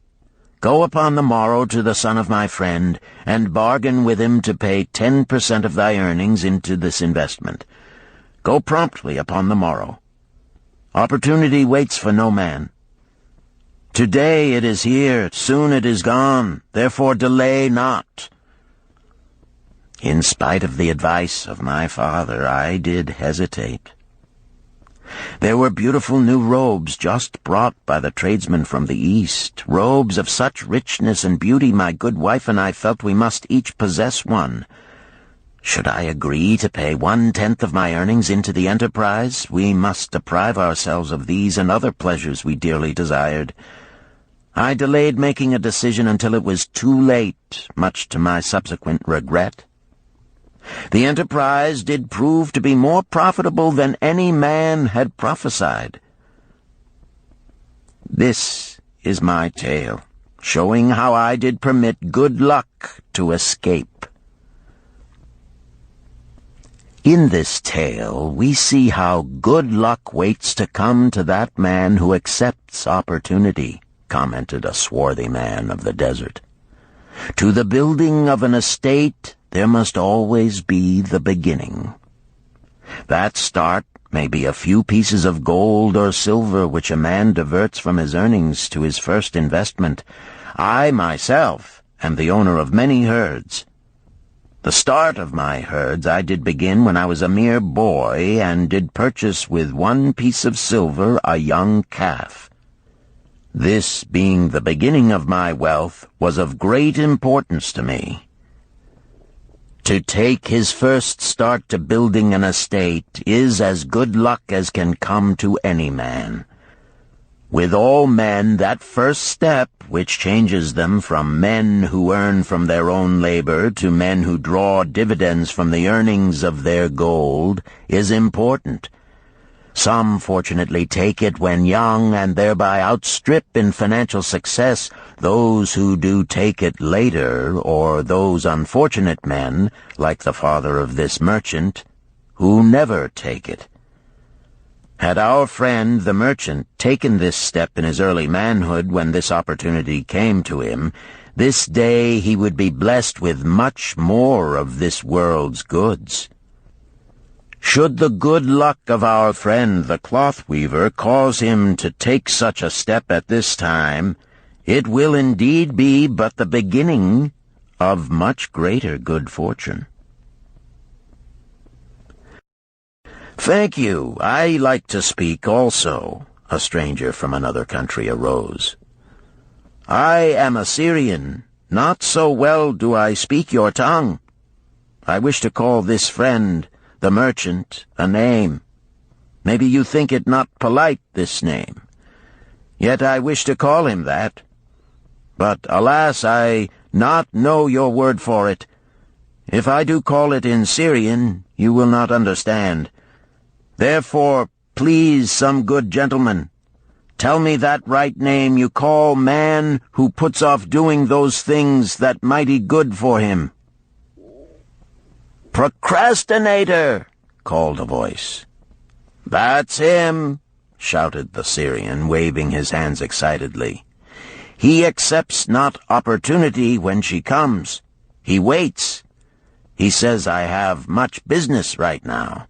By and by I talk to you.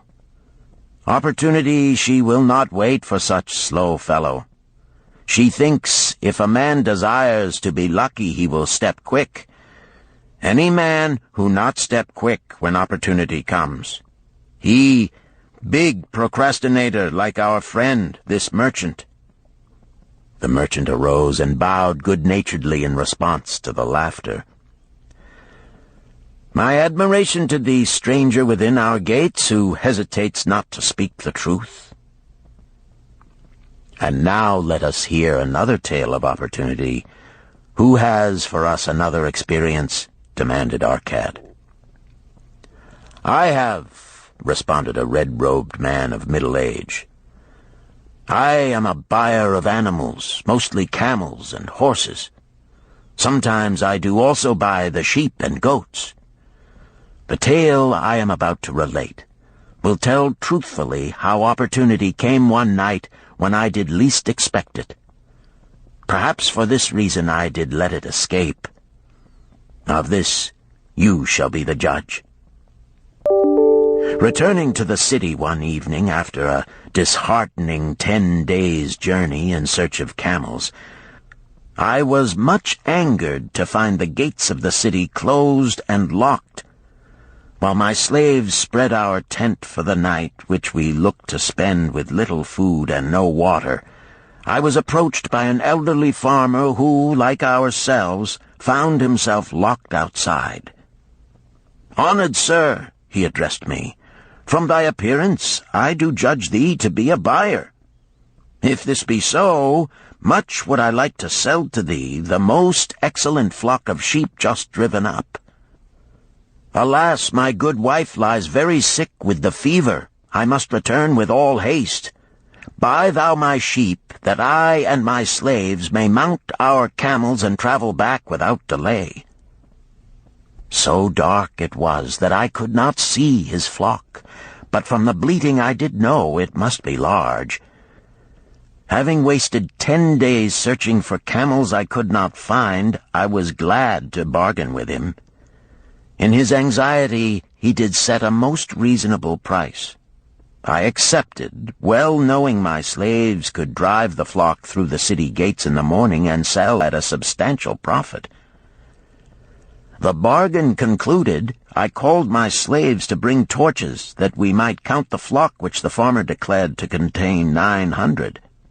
I shall not burden you, my friends, with a description of our difficulty in attempting to count so many thirsty, restless, milling sheep. It proved to be an impossible task.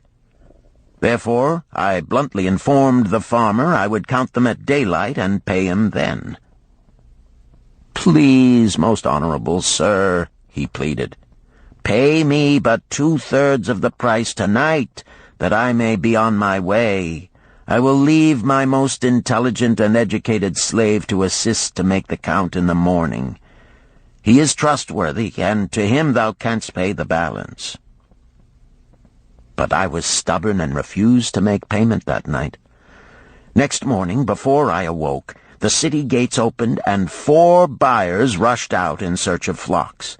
They were most eager and willing to pay high prices because the city was threatened with siege and food was not plentiful.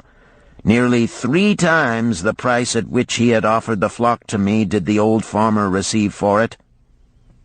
Thus was rare good luck allowed to escape. "Here is a tale most unusual," commented Arcad. "What wisdom doth it suggest?" "The wisdom of making a payment immediately when we are convinced our bargain is wise," suggested a venerable saddle-maker. "If the bargain be good, then dost thou need protection against thy own weaknesses as much as against any other man. We mortals are changeable. Alas, I must say more apt to change our minds when right than wrong.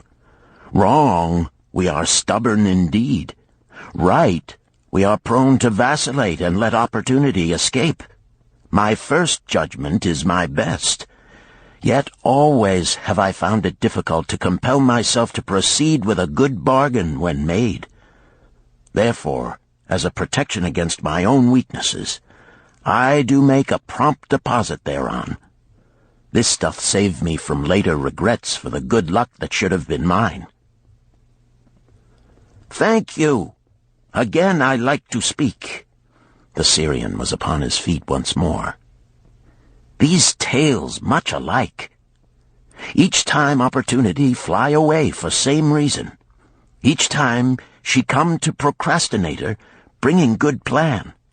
Each time they hesitate, not say, right now, best time, I do it quick. How can men succeed that way?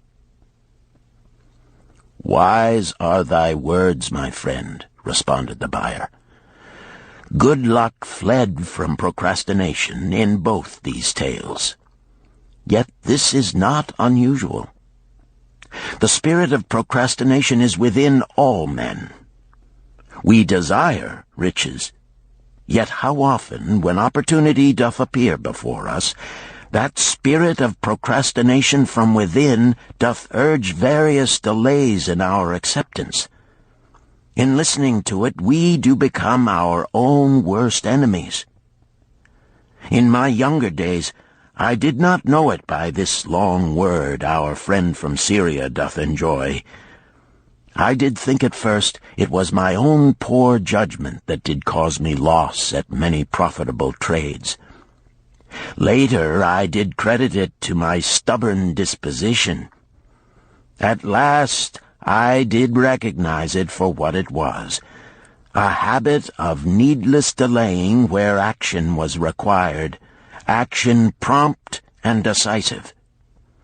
How I did hate it when its true character stood revealed. With the bitterness of a wild ass hitched to a chariot, I did break loose from this enemy to my success. Thank you. I like ask question from Mr. Merchant, the Syrian was speaking. You wear fine robes, not like those of poor man. You speak like successful man. Tell us, do you listen now when procrastination whispers in your ear? Like our friend the buyer, I also had to recognize and conquer procrastination, responded the merchant. To me, it proved to be an enemy ever watching and waiting to thwart my accomplishments. The tale I did relate is but one of many similar instances I could tell to show how it drove away my opportunities. 'Tis not difficult to conquer once understood. No man willingly permits the thief to rob his bins of grain, nor does any man willingly permit an enemy to drive away his customers and rob him of his profits. When once I did recognize that such acts as these my enemy was committing, with determination I conquered him.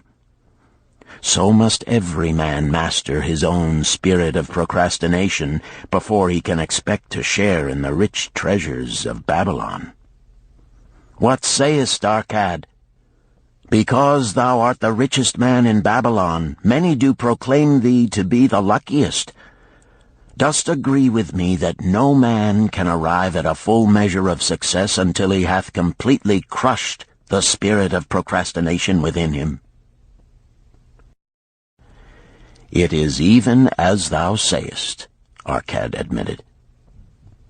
During my long life, I have watched generation following generation, marching forward along those avenues of trade, science, and learning that lead to success in life.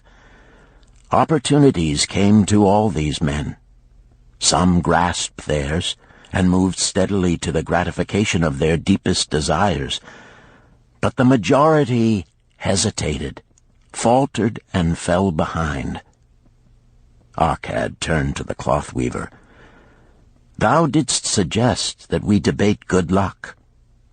Let us hear what thou now thinkest upon the subject. I do see good luck in a different light. I had thought of it as something most desirable that might happen to a man without effort upon his part. Now I do realize such happenings are not the sort of thing one may attract to himself. From our discussion have I learned that to attract good luck to oneself, it is necessary to take advantage of opportunities. Therefore, in the future, I shall endeavor to make the best of such opportunities as do come to me. Thou hast well grasped the truths brought forth in our discussion, Arcad replied. Good luck, we do find, often follows opportunity, but seldom comes otherwise. Our merchant friend would have found great good luck had he accepted the opportunity the good goddess did present to him. Our friend the buyer likewise would have enjoyed good luck had he completed the purchase of the flock and sold at such a handsome profit. We did pursue this discussion to find a means by which good luck could be enticed to us. I feel that we have found the way. Both the tales did illustrate how good luck follows opportunity. Herein lies a truth that many similar tales of good luck, won or lost, could not change. The truth is this: good luck can be enticed by accepting opportunity. Those eager to grasp opportunities for their betterment do attract the interest of the good goddess. She is ever anxious to aid those who please her. Men of action please her best. Action will lead thee forward to the successes thou dost desire. Men of action are favored by the goddess of good luck.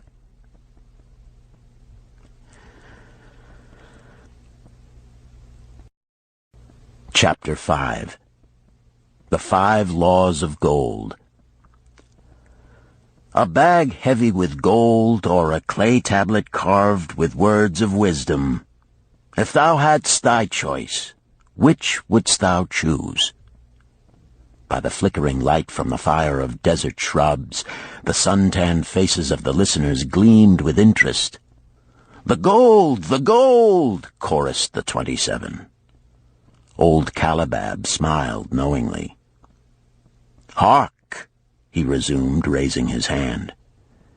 "Hear the wild dogs out there in the night? They howl and wail because they are lean with hunger. Yet feed them, and what do they? Fight and strut. Then fight and strut some more, giving no thought to the morrow that will surely come. Just so it is with the sons of men. Give them a choice of gold and wisdom. What do? Ignore the wisdom and waste the gold. On the morrow they wail because they have no more gold. Gold is reserved for those who know its laws and abide by them." Calibab drew his white robe close about his lean legs, for a cool night wind was blowing. "Because thou hast served me faithfully upon our long journey, because thou cared well for my camels, because thou toiled uncomplainingly across the hot sands of the desert, because thou fought bravely the robbers that sought to despoil my merchandise, I will tell thee this night the tale of the 5 laws of gold, such a tale as thou never hast heard before. Hark ye with deep attention to the words I speak, for if you grasp their meaning and heed them, in the days that come thou shalt have much gold." He paused impressively. Above, in a canopy of blue, the stars shone brightly in the crystal-clear skies of Babylonia. Behind the group loomed their faded tents tightly staked against possible desert storms. Beside the tents were neatly stacked bales of merchandise covered with skins. Nearby, the camel herd sprawled in the sand, some chewing their cuds contentedly, others snoring in hoarse discord.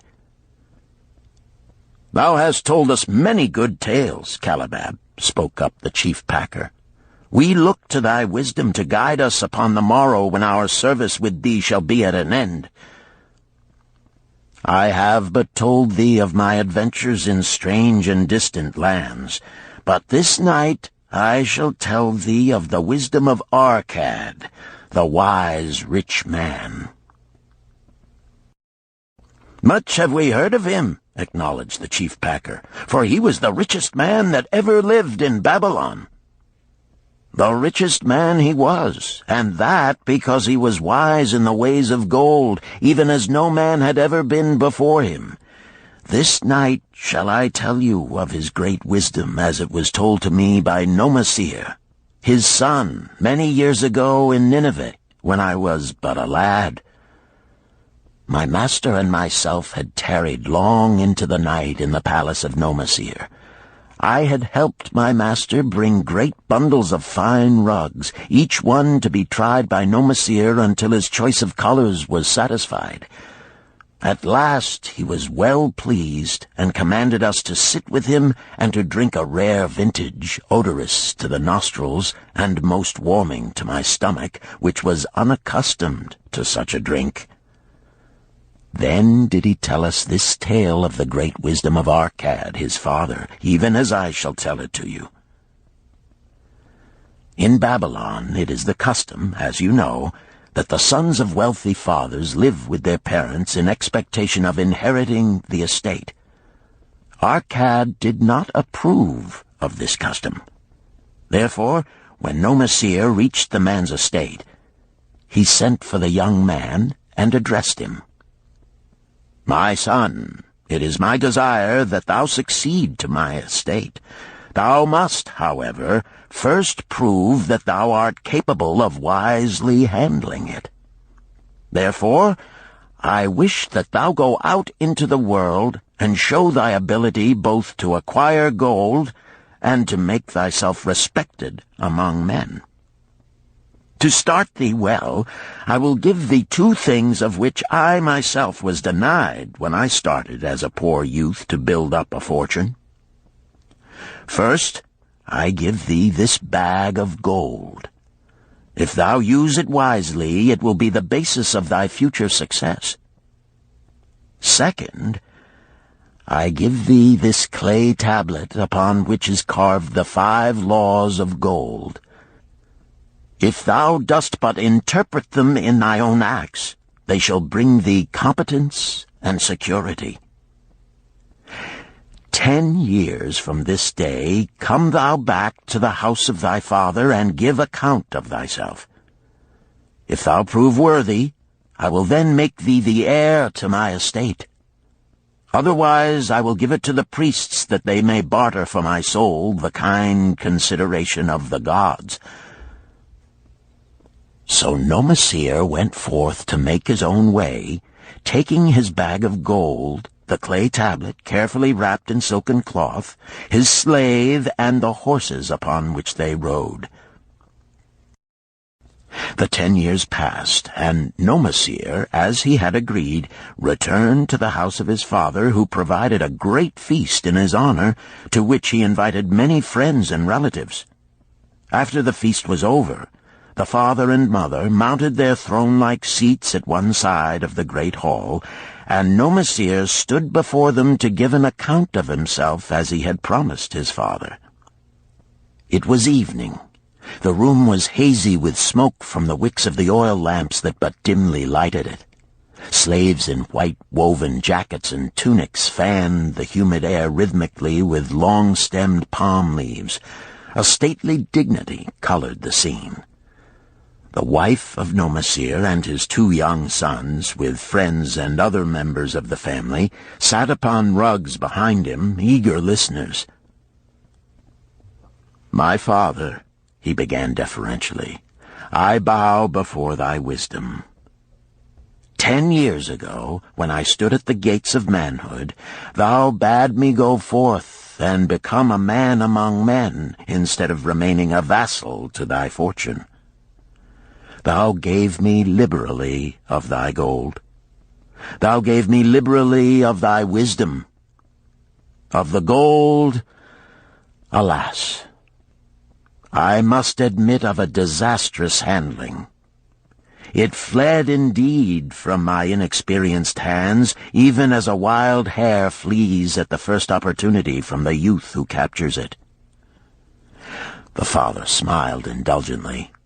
"Continue, my son. Thy tale interests me in all its details." I decided to go to Nineveh, as it was a growing city, believing that I might find there opportunities. I joined a caravan, and among its members made numerous friends. 2 well-spoken men who had a most beautiful white horse, as fleet as the wind, were among these. As we journeyed, they told me in confidence that in Nineveh was a wealthy man who owned a horse so swift that it had never been beaten. Its owner believed that no horse living could run with greater speed. Therefore would he wager any sum, however large, that his horse could outspeed any horse in all Babylonia. Compared to their horse, so my friend said, it was but a lumbering ass that could be beaten with ease. They offered, as a great favor, to permit me to join them in a wager. I was quite carried away with the plan. Our horse was badly beaten, and I lost much of my gold. The father laughed. Later, I discovered that this was a deceitful plan of these men, and they constantly journeyed with caravans seeking victims. You see, the man in Nineveh was their partner and shared with them the bets he won. This shrewd deceit taught me my first lesson in looking out for myself. I was soon to learn another, equally bitter. In the caravan was another young man with whom I became quite friendly. He was the son of wealthy parents and, like myself, journeying to Nineveh to find a suitable location. Not long after our arrival, he told me that a merchant had died, and his shop with its rich merchandise and patronage could be secured at a paltry price. Saying that we would be equal partners, but first he must return to Babylon to secure his gold, he prevailed upon me to purchase the stock with my gold, agreeing that his would be used later to carry on our venture. He long delayed the trip to Babylon, proving in the meantime to be an unwise buyer and a foolish spender. I finally put him out, but not before the business had deteriorated to where we had only unsaleable goods and no gold to buy other goods. I sacrificed what was left to an Israelite for a pitiful sum. Soon there followed, I tell you, my father, bitter days. I sought employment and found it not, for I was without trade or training that would enable me to earn. I sold my horses, I sold my slave, I sold my extra robes that I might have food and a place to sleep, but each day grim want crouched closer. But in those bitter days I remembered thy confidence in me, my father. Thou hadst sent me forth to become a man, and this I was determined to accomplish. The mother buried her face and wept softly. At this time I bethought me of the table thou had given to me, upon which thou had carved the 5 laws of gold. Thereupon I read most carefully thy words of wisdom, and realized that had I but sought wisdom first, my gold would not have been lost to me. I learned by heart each law, and determined that when once more the goddess of good fortune smiled upon me, I would be guided by the wisdom of age, and not by the inexperience of youth. For the benefit of you who are seated here this night, I will read the wisdom of my father as engraved upon the clay tablet which he gave to me 10 years ago. The 5 laws of gold. 1. Gold cometh gladly and in increasing quantity to any man who will put by not less than 1/10 of his earnings to create an estate for his future and that of his family. 2. Gold laboreth diligently and contentedly for the wise owner who finds for it profitable employment, multiplying even as the flocks of the field. 3. Gold clingeth to the protection of the cautious owner who invests it under the advice of men wise in its handling. 4. Gold slippeth away from the man who invests it in businesses or purposes with which he is not familiar, or which are not approved by those skilled in its keep. 5. Gold flees the man who would force it to impossible earnings, or who followeth the alluring advice of tricksters and schemers, or who trusts it to his own inexperience and romantic desires in investment. These are the 5 laws of gold as written by my father. I do proclaim them as of greater value than gold itself, as I will show by the continuance of my tale. He again faced his father. I have told thee of the depth of poverty and despair to which my inexperience brought me. However, there is no chain of disasters that will not come to an end. Mine came when I secured employment managing a crew of slaves working upon the new outer wall of the city. Profiting from my knowledge of the first law of gold, I saved a copper from my first earnings, adding to it at every opportunity until I had a piece of silver. It was a slow procedure, for one must live. I did spend grudgingly, I admit, because I was determined to earn back before the 10 years were over as much gold as you, my father, had given to me. One day the slave-master with whom I had become quite friendly said to me, "Thou art a thrifty youth who spends not wantonly what he earns. Hast thou gold put by that is not earning?" "Yes," I replied. "It is my greatest desire to accumulate gold, to replace that which my father gave to me and which I have lost. 'Tis a worthy ambition, I will grant. And do you know that the gold which you have saved can work for you and earn much more gold?" "Alas, my experience has been bitter, for my father's gold has fled from me, and I am in much fear lest my own do the same." "If thou hast confidence in me, I will give thee a lesson in the profitable handling of gold," he replied. "Within a year the outer wall will be complete and ready for the great gates of bronze that will be built at each entrance to protect the city from the king's enemies. In all Nineveh there is not enough metal to make these gates, and the king has not thought to provide it. Here is my plan. A group of us will pool our gold and send a caravan to the mines of copper and tin which are distant, and bring to Nineveh the metal for the gates. When the king says, 'Make the great gates,' we alone can supply the metal, and a rich price he will pay. If the king will not buy from us, we will yet have the metal which can be sold for a fair price." In his offer, I recognized an opportunity to abide by the 3rd law and invest my savings under the guidance of wise men. Nor was I disappointed. Our pool was a success, and my small store of gold was greatly increased by the transaction. In due time I was accepted as a member of this same group in other ventures. They were men wise in the profitable handling of gold. They talked over each plan presented with great care before entering upon it. They would take no chance on losing their principal or tying it up in unprofitable investments from which their gold could not be recovered. Such foolish things as the horse race and the partnership into which I had entered with my inexperience would have had scant consideration with them.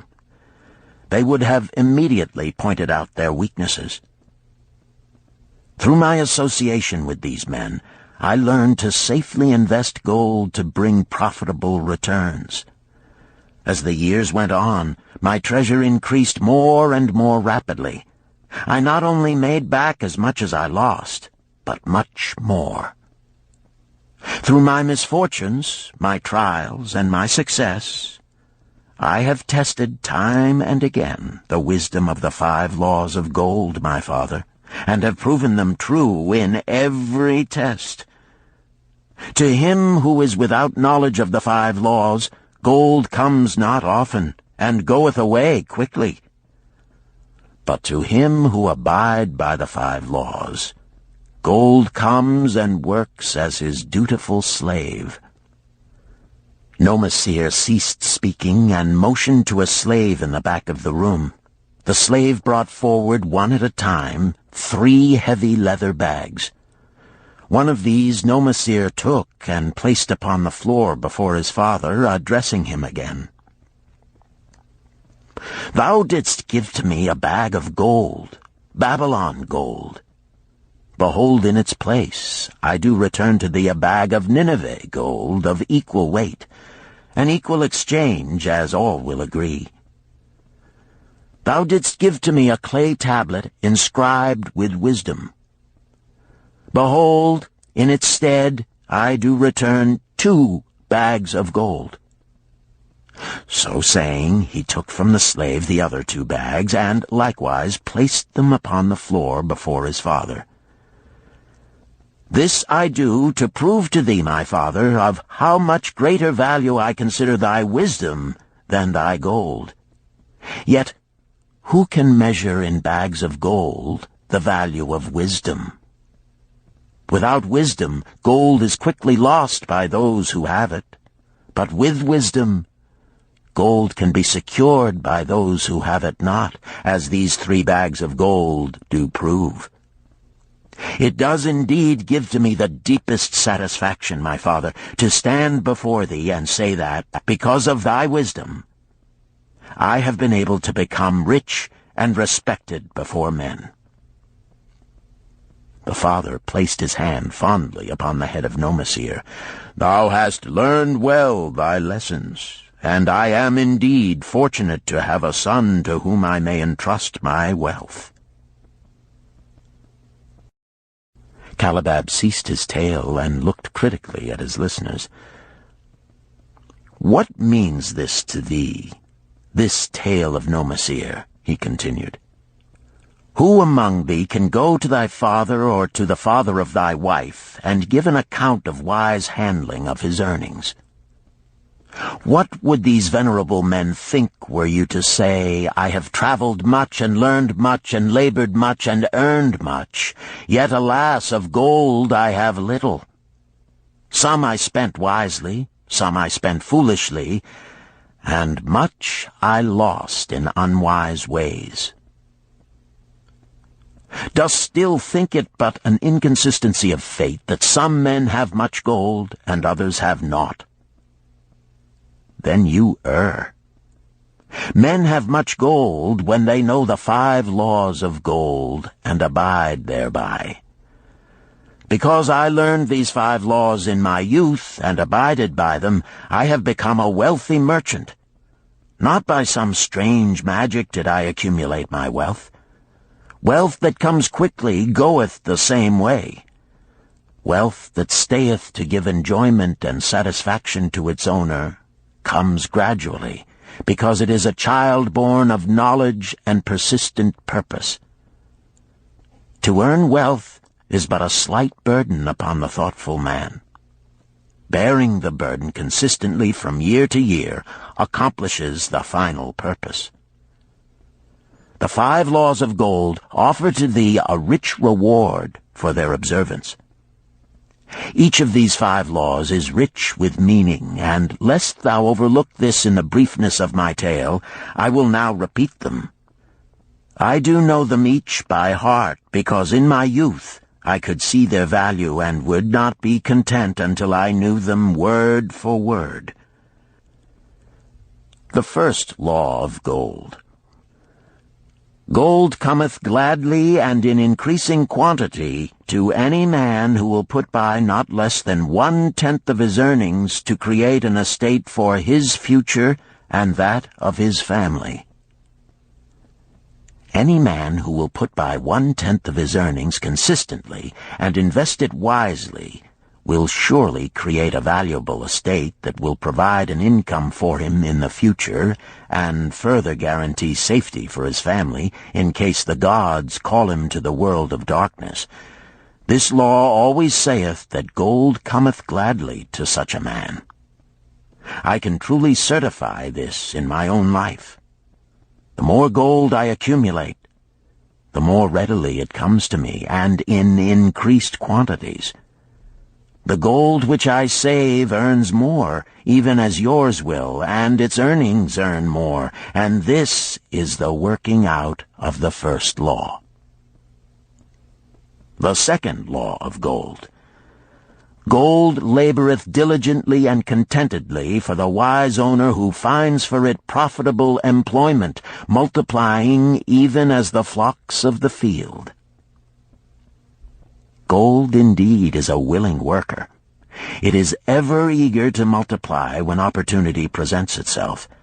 To every man who hath a store of gold set by, opportunity comes for its most profitable use.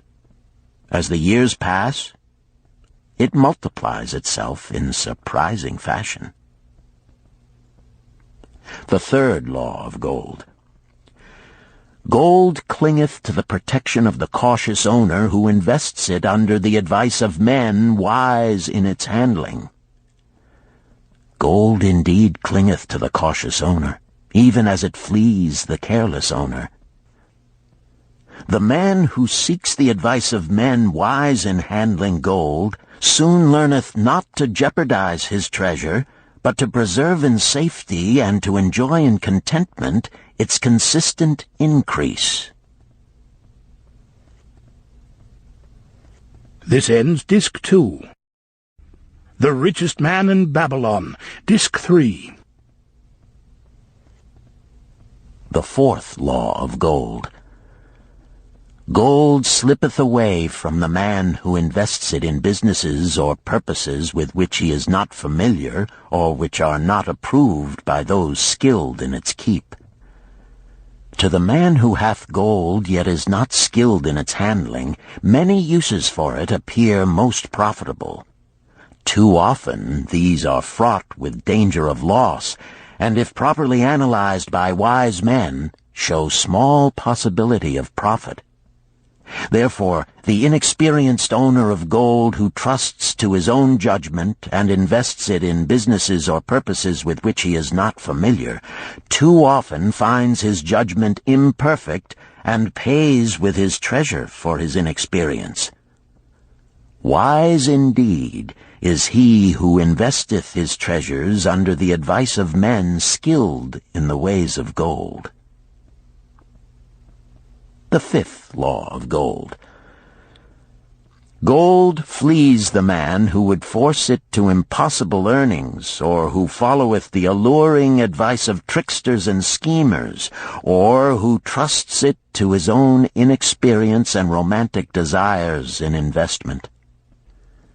Fanciful propositions that thrill like adventure tales always come to the new owner of gold. These appear to endow his treasure with magic powers that will enable it to make impossible earnings. Yet heed ye the wise men, for verily they know the risks that lurk behind every plan to make great wealth suddenly. Forget not the rich men of Nineveh who would take no chance of losing their principal or tying it up in unprofitable investments. This ends my tale of the 5 laws of gold. In telling it to thee, I have told the secrets of my own success. Yet they are not secrets, but truths which every man must first learn and then follow who wishes to step out of the multitude that, like yon wild dogs, must worry each day for food to eat. Tomorrow we enter Babylon. Look, see the fire that burns eternal above the temple of Bel? We are already in sight of the golden city. Tomorrow each of thee shall have gold, the gold thou hast so well earned by thy faithful services. 10 years from this night. What can you tell about this gold? If there be men among you who, like Nomasir, will use a portion of their gold to start for themselves an estate and be thenceforth wisely guided by the wisdom of Arkad, 10 years from now, 'tis a safe wager, like the son of Arkad, they will be rich and respected among men. Our wise acts accompany us through life to please us and to help us. Just as surely our unwise acts follow us to plague and torment us. Alas, they cannot be forgotten.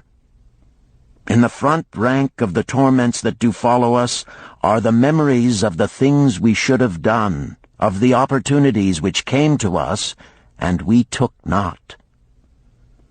Rich are the treasures of Babylon, so rich no man can count their value in pieces of gold. Each year they grow richer and more valuable. Like the treasures of every land, they are a reward, a rich reward awaiting those men of purpose who determine to secure their just share. In the strength of thine own desires is a magic power. Guide this power with thy knowledge of the 5 laws of gold, and thou shalt share the treasures of Babylon.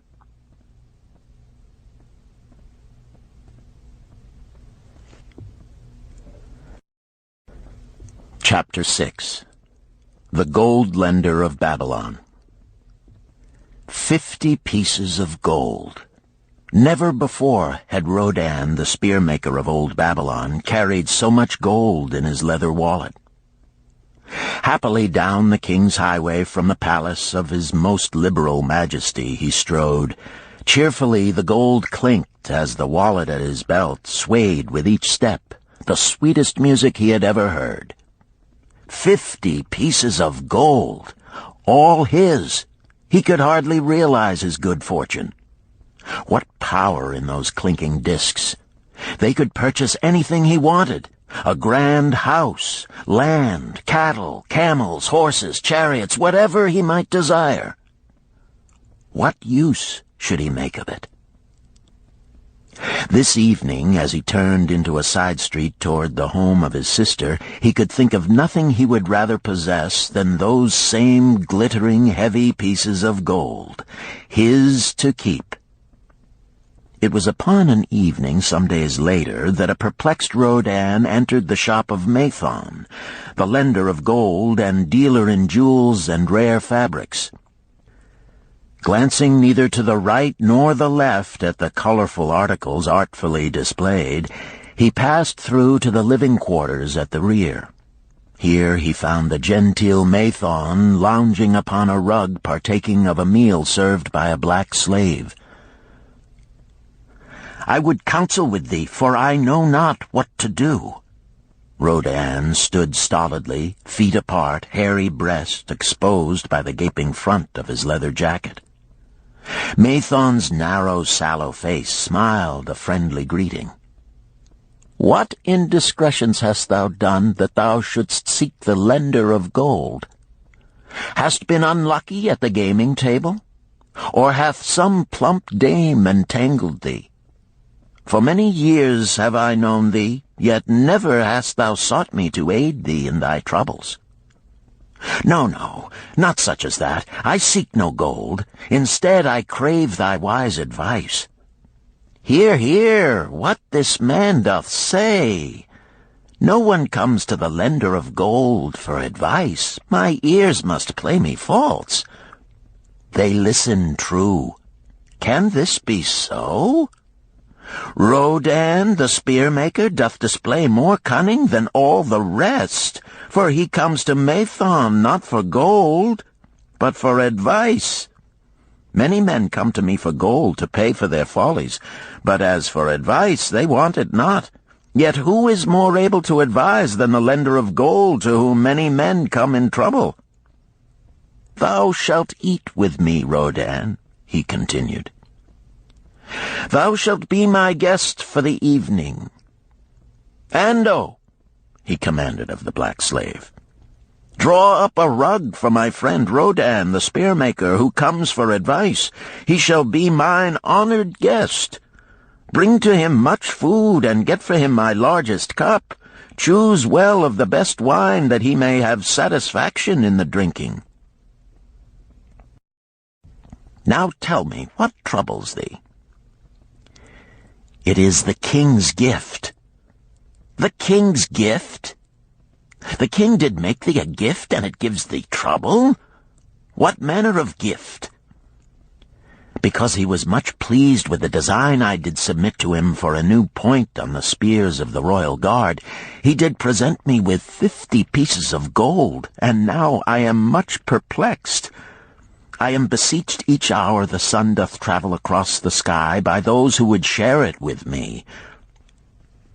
That is natural. More men want gold than have it, and would wish one who comes by it easily to divide. But can you not say no? Is thy will not as strong as thy fist? To many I can say no, yet sometimes it would be easier to say yes. Can one refuse to share with one's sister to whom he is deeply devoted? Surely thy own sister would not wish to deprive thee of enjoying thy reward? But it is for the sake of Araman, her husband, whom she wishes to see a rich merchant. She does feel that he has never had a chance, and she beseeches me to loan to him this gold, that he may become a prosperous merchant and repay me from his profits. My friend, resumed Mathon, 'tis a worthy subject thou bringest to discuss. Gold bringeth unto its possessor responsibility and a changed position with his fellow men. It bringeth fear lest he lose it, or it be tricked away from him. It bringeth a feeling of power and ability to do good. Likewise, it bringeth opportunities whereby his very good intentions may bring him into difficulties. Didst ever hear of the farmer of Nineveh who could understand the language of animals? I wot not, for 'tis not the kind of tale men like to tell over the bronze-caster's forge. I will tell it to thee, for thou shouldst know that to borrowing and lending there is more than the passing of gold from the hands of one to the hands of another.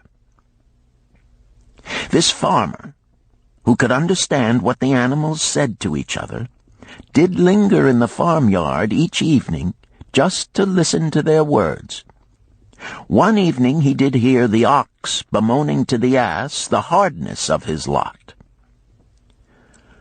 I do labor pulling the plow from morning until night, no matter how hot the day, or how tired my legs, or how the bow doth chafe my neck, still must I work. But you are a creature of leisure. You are trapped with a colorful blanket and do nothing more than carry our master about where he wishes to go. When he goes nowhere, you do rest and eat the green grass all the day.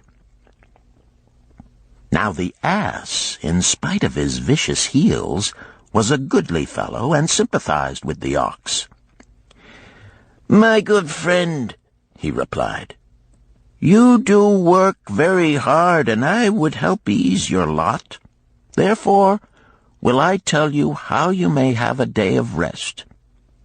In the morning, when the slave comes to fetch you to the plow, lie upon the ground and bellow much, that he may say you are sick and cannot work. So the ox took the advice of the ass, and the next morning the slave returned to the farmer and told him the ox was sick and could not pull the plow. Then, said the farmer, hitch the ass to the plow, for the plowing must go on. All that day, the ass, who had only intended to help his friend, found himself compelled to do the ox's task. When night came and he was released from the plough, his heart was bitter, and his legs were weary, and his neck was sore where the bow had chafed it. The farmer lingered in the barnyard to listen. The ox began first. "You are my good friend. Because of your wise advice, I have enjoyed a day of rest." "And I," retorted the ass, "am like many another simple-hearted one who starts to help a friend and ends up by doing his task for him. Hereafter you draw your own plough, for I did hear the master tell the slave to send for the butcher were you sick again. I wish he would, for you are a lazy fellow." Thereafter they spoke to each other no more. This ended their friendship. Canst thou tell the moral to this tale, Rodan?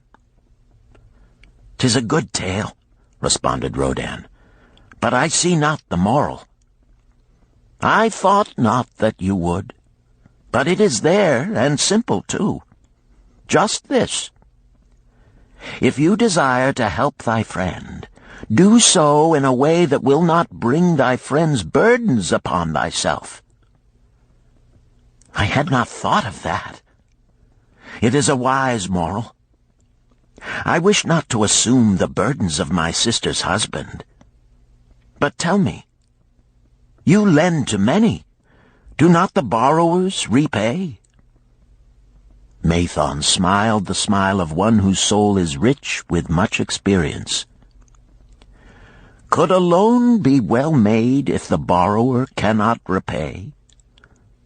Must not the lender be wise and judge carefully whether his gold can perform a useful purpose to the borrower and return to him once more? Or whether it will be wasted by one unable to use it wisely and leave him without his treasure, and leave the borrower with a debt he cannot repay? I will show to thee the tokens in my token chest, and let them tell thee some of their stories." Into the room he brought a chest as long as his arm, covered with red pigskin and ornamented with bronze designs. He placed it upon the floor and squatted before it, both hands upon the lid. "From each person to whom I lend, I do exact a token for my token chest, to remain there until the loan is repaid. When they repay, I give it back. But if they never repay, it will always remind me of one who was not faithful to my confidence. The safest loans, my token box tells me, are to those whose possessions are of more value than the one they desire. They own lands or jewels or camels or other things which could be sold to repay the loan. Some of the tokens given to me are jewels of more value than the loan. Others are promises that if the loan be not repaid as agreed, they will deliver to me certain property settlement. On loans like those I am assured that my gold will be returned with the rental thereon, for the loan is based on property. In another class are those who have the capacity to earn. They are such as you, who labor or serve and are paid. They have income. And if they are honest and suffer no misfortune, I know that they also can repay the gold I loan them and the rental to which I am entitled. Such loans are based on human effort. Others are those who have neither property nor assured earning capacity. Life is hard, and there will always be some who cannot adjust themselves to it. Alas for the loans I make them! Even though they be no larger than a pence, my token box may censure me in the years to come unless they be guaranteed by good friends of the borrower who know him honorable. Mathon released the clasp and opened the lid. Rodan leaned forward eagerly. At the top of the chest a bronze neckpiece lay upon a scarlet cloth. Mathon picked up the piece and patted it affectionately. "This shall always remain in my token chest, because the owner has passed on into the great darkness. I treasure it, his token, and I treasure his memory, for he was my good friend. We traded together with much success until out of the East he brought a woman to wed, beautiful, but not like our women, a dazzling creature. He spent his gold lavishly to gratify her desires. He came to me in distress when his gold was gone. I counseled with him. I told him I would help him to once more master his own affairs. He swore by the sign of the great bull that he would. But it was not to be. In a quarrel she thrust a knife into the heart he dared her to pierce." "And she?" questioned Rodin. "Yes, of course. This was hers." He picked up the scarlet cloth. "In bitter remorse she threw herself into the Euphrates. These 2 loans will never be repaid. The chest tells you, Rodin, that humans in the throes of great emotions are not safe risks for the gold lender. Here, now, this is different." He reached for a ring carved of ox bone. "This belongs to a farmer. I buy the rugs of his women. The locusts came, and they had not food. I helped him, and when the new crop came, he repaid me. Later he came again and told of strange goats in a distant land, as described by a traveler. They had long hair so fine and soft it would weave into rugs more beautiful than any ever seen in Babylon. He wanted a herd, but he had no money. So I did lend him gold to make the journey and bring back goats. Now his herd is begun, and next year I shall surprise the lords of Babylon with the most expensive rugs it has been their good fortune to buy. Soon I must return his ring. He doth insist on repaying promptly." "Some borrowers do that?" queried Rodin. "If they borrow for purposes that bring money back to them, I find it so. But if they borrow because of their indiscretions, I warn thee to be cautious if thou wouldst ever have thy gold back in hand again." "Tell me about this," requested Rodin, picking up a heavy gold bracelet inset with jewels in rare designs. "The women do appeal to my good friend," bantered Mathon. "I am still much younger than you," retorted Rodin. "I grant that, but this time thou doth suspicion romance where it is not. The owner of this is fat and wrinkled, and doth talk so much and say so little she drives me mad. Once they had much money and were good customers, but ill times came upon them. She has a son of whom she would make a merchant. So she came to me and borrowed gold that he might become a partner of a caravan owner who travels with his camels, bartering in one city what he buys in another. This man proved a rascal, for he left the poor boy in a distant city without money and without friends, pulling out early while the youth slept. Perhaps when this youth has grown to manhood he will repay. Until then I get no rental for the loan, only much talk. But I do admit the jewels are worthy of the loan." "Did this lady ask thy advice as to the wisdom of the loan?" "Quite otherwise. She had pictured to herself this son of hers as a wealthy and powerful man of Babylon. To suggest the contrary was to infuriate her. A fair rebuke I had. I knew the risk for this inexperienced boy, but as she offered security, I could not refuse her." "This," continued Mathon, waving a bit of pack rope tied into a knot, belongs to Nebator, the camel trader. When he would buy a herd larger than his funds, he brings to me this knot, and I lend to him according to his needs. He is a wise trader. I have confidence in his good judgment and can lend him freely. Many other merchants of Babylon have my confidence because of their honorable behavior. Their tokens come and go frequently in my token box. Good merchants are an asset to our city, and it profits me to aid them to keep trade moving that Babylon be prosperous." Mathon picked out a beetle carved in turquoise and tossed it contemptuously on the floor. "A bug from Egypt. The lad who owns this does not care whether I ever receive back my gold. When I reproach him, he replies, 'How can I repay when ill fate pursues me? You have plenty more. What can I do?' The token is his father's, a worthy man of small means who did pledge his land and herd to back his son's enterprises. The youth found success at first, and then was overzealous to gain great wealth. His knowledge was immature. His enterprises collapsed. Youth is ambitious. Youth would take shortcuts to wealth and the desirable things for which it stands.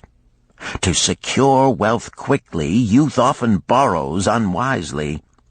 Youth, never having had experience, cannot realize that hopeless debt is like a deep pit into which one may descend quickly, and where one may struggle vainly for many days.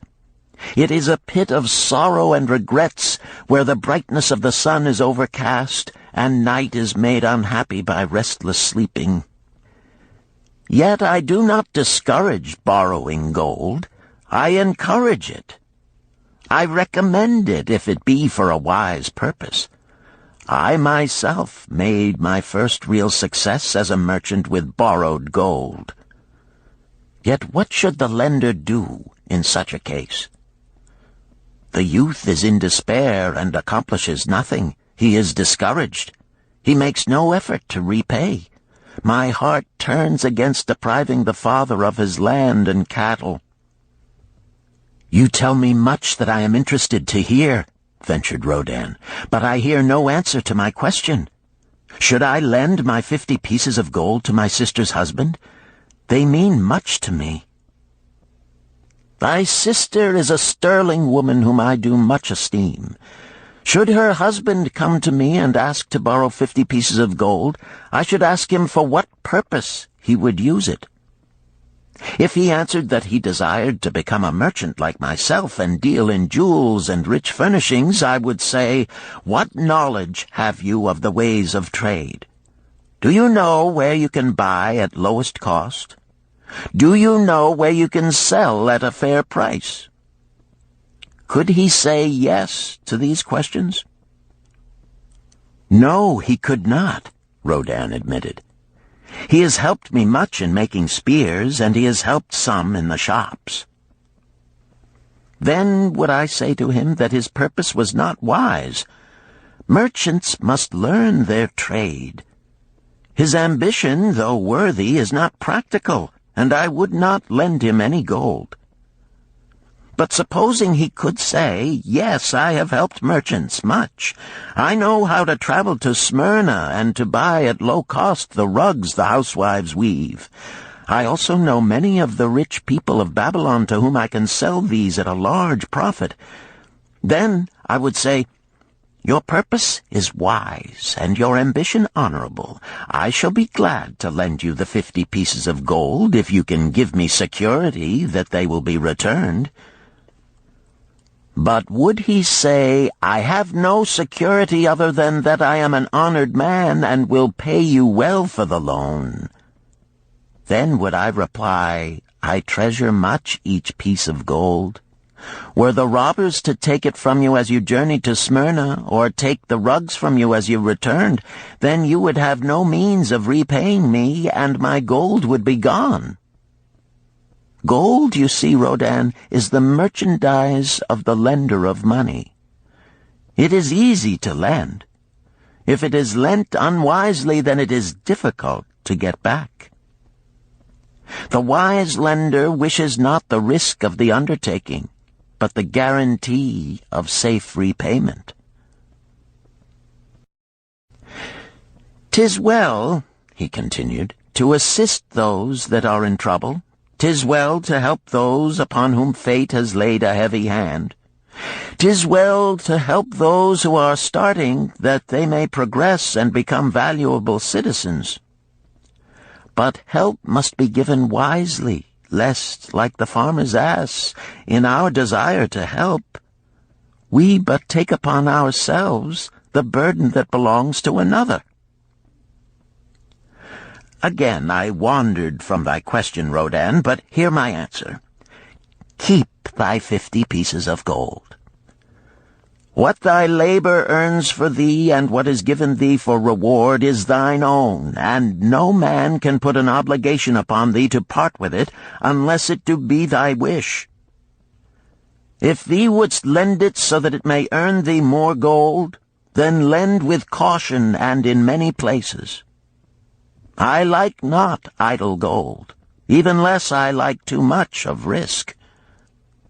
How many years hast thou labored as a spear-maker? Fully 3. How much besides the king's gift hast saved? 3 gold pieces. Each year that thou hast labored, thou hast denied thyself good things to save from thine earnings 1 piece of gold? 'Tis as you say. Then mightest save in 50 years of labor 50 pieces of gold by thy self-denial? A lifetime of labor it would be. Thinkest thou thy sister would wish to jeopardize the savings of 50 years of labor over the bronze melting pot, that her husband might experiment on being a merchant? Not if I spoke in your words. Then go to her and say, 3 years I have labored each day except fast days, from morning until night, and I have denied myself many things that my heart craved. For each year of labor and self-denial, I have to show 1 piece of gold. Thou art my favored sister, and I wish that thy husband may engage in business in which he will prosper greatly. If he will submit to me a plan that seems wise and possible to my friend Mathon, then will I gladly lend to him my savings of an entire year, that he may have an opportunity to prove that he can succeed. Do that, I say, and if he has within him the soul to succeed, he can prove it. If he fails, he will not owe thee more than he can hope some day to repay.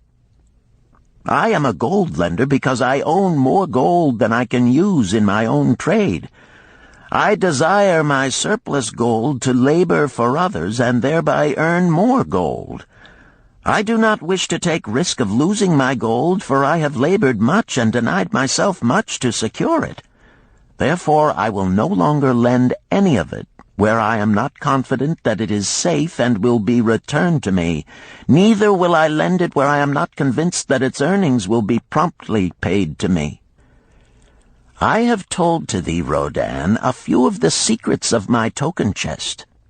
From them you may understand the weakness of men and their eagerness to borrow that which they have no certain means to repay.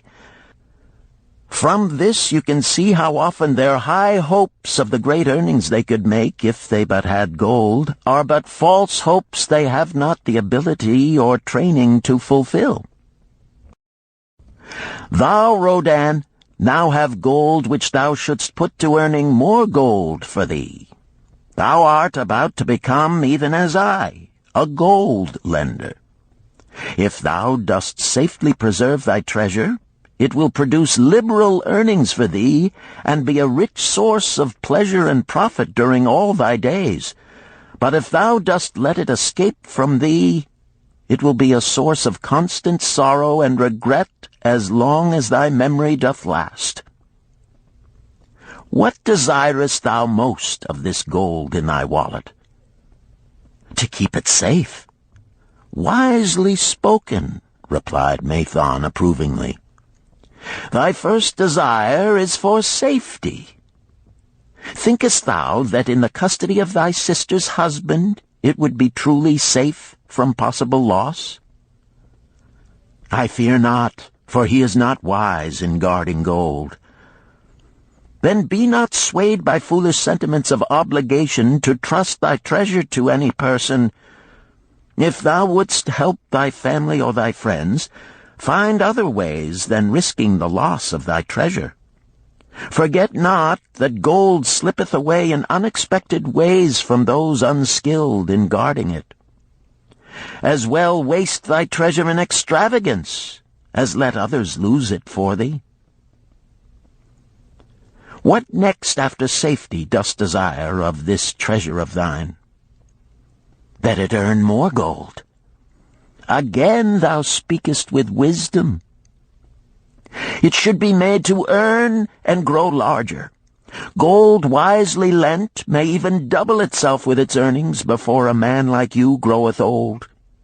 If you risk losing it, you risk losing all that it would earn as well. Therefore be not swayed by the fantastic plans of impractical men who think they see ways to force thy gold to make earnings unusually large. Such plans are the creations of dreamers unskilled in the safe and dependable laws of trade. Be conservative in what thou expectest to earn, that thou mayest keep and enjoy thy treasure. To hire it out with a promise of usurious returns is to invite loss. Seek to associate thyself with men and enterprises whose success is established, that thy treasure may earn liberally under their skillful use and be guarded safely by their wisdom and experience. Thus mayest thou avoid the misfortunes that follow most of the sons of men to whom the gods see fit to entrust gold. When Rodin would thank him for his wise advice, he would not listen, saying, "The king's gift shall teach thee much wisdom. If wouldst keep thy 50 pieces of gold, thou must be discreet indeed. Many uses will tempt thee. Much advice will be spoken to thee. Numerous opportunities to make large profits will be offered thee. The stories from my token box should warn thee, before thou let any piece of gold leave thy pouch, to be sure that thou hast a safe way to pull it back again. Should my further advice appeal to thee, return again. It is gladly given. Ere thou goest, read this which I have carved beneath the lid of my token box. It applies equally to the borrower and the lender. Better a little caution than a great regret.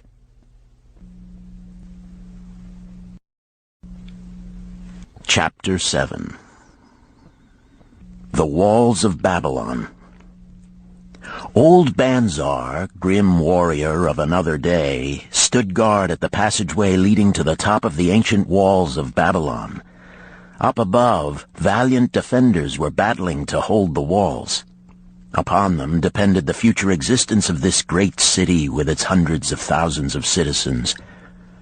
Over the walls came the roar of the attacking armies, the yelling of many men, the trampling of thousands of horses, the deafening boom of the battering rams pounding the bronzed gates. In the street behind the gate lounged the spearmen, waiting to defend the entrance should the gates give way. They were but few for the task. The main armies of Babylon were with their king, far away in the east on a great expedition against the Elamites. No attack upon the city having been anticipated during their absence, the defending forces were small. Unexpectedly from the north bore down the mighty armies of the Assyrians, and now the walls must hold or Babylon was doomed. About Banzar were great crowds of citizens, white-faced and terrified, eagerly seeking news of the battle.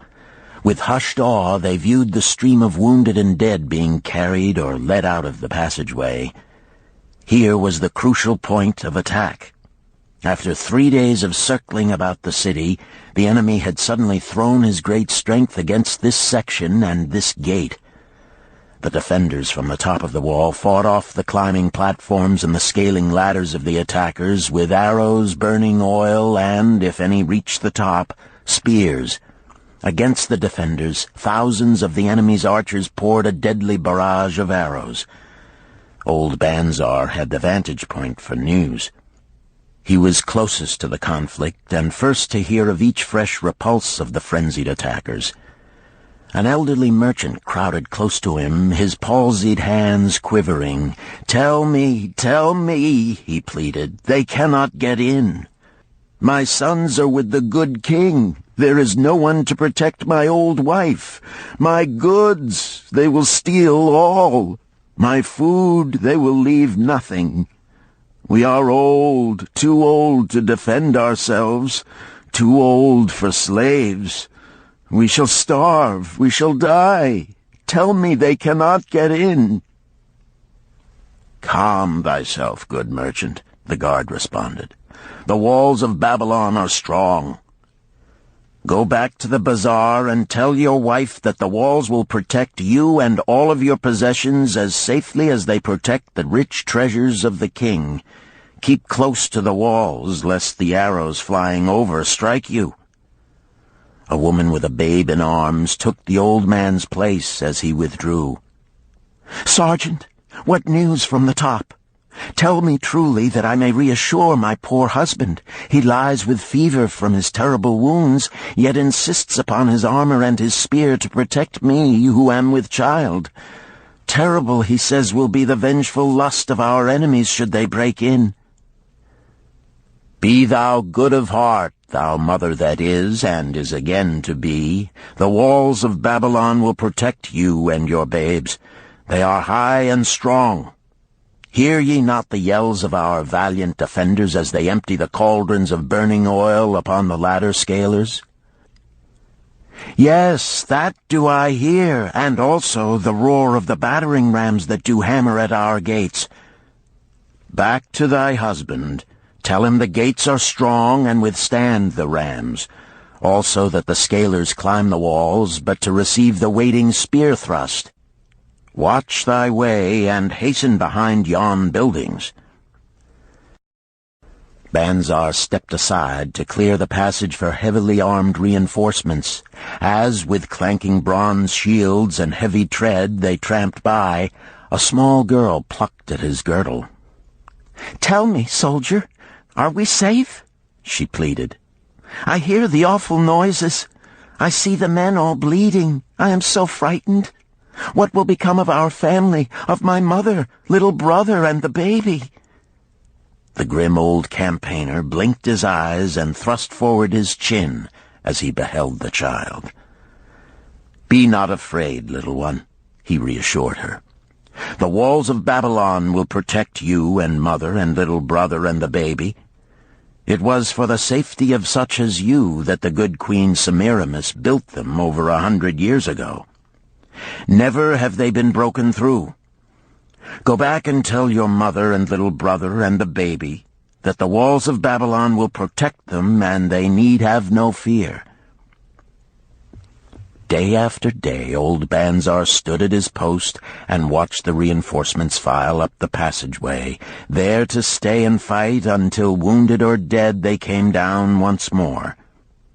Around him unceasingly crowded the throngs of frightened citizens eagerly seeking to learn if the walls would hold. To all he gave his answer with the fine dignity of an old soldier: "The walls of Babylon will protect you." For 3 weeks and 5 days the attack waged with scarcely ceasing violence. Harder and grimmer set the jaw of Banzar as the passage behind, wet with the blood of the many wounded, was churned into mud by the never-ceasing streams of men passing up and staggering down. Each day the slaughtered attackers piled up in heaps before the wall. Each night they were carried back and buried by their comrades. Upon the 5th night of the 4th week, the clamor without diminished. The first streaks of daylight illuminated the plains, disclosed great clouds of dust raised by the retreating armies. A mighty shout went up from the defenders. There was no mistaking its meaning. It was repeated by the waiting troops behind the walls. It was echoed by the citizens upon the streets. It swept over the city with the violence of a storm. People rushed from the houses. The streets were jammed with a throbbing mob. The pent-up fear of weeks found an outlet in the wild chorus of joy. From the top of the high tower of the Temple of Bel burst forth the flames of victory. Skyward floated the column of blue smoke to carry the message far and wide. The walls of Babylon had once again repulsed a mighty and vicious foe determined to loot her rich treasures and to ravish and enslave her citizens. Babylon endured century after century because it was fully protected. It could not afford to be otherwise. The walls of Babylon were an outstanding example of man's need and desire for protection. This desire is inherent in the human race. It is just as strong today as it ever was, but we have developed broader and better plans to accomplish the same purpose. In this day, behind the impregnable walls of insurance, savings accounts, and dependable investments, we can guard ourselves against the unexpected tragedies that may enter any door and seat themselves before any fireside. We cannot afford to be without adequate protection.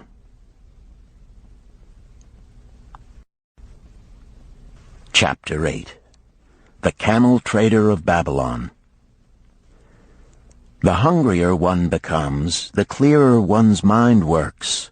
Also, the more sensitive one becomes to the odors of food. Tarkad, the son of Azure, certainly thought so. For 2 whole days he had tasted no food except 2 small figs purloined from over the wall of a garden. Not another could he grab before the angry woman rushed forth and chased him down the street.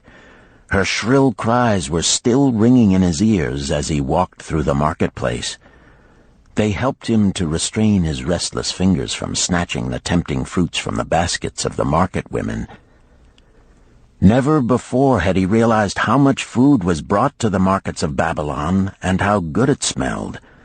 Leaving the market, he walked across to the inn and paced back and forth in front of the eating house.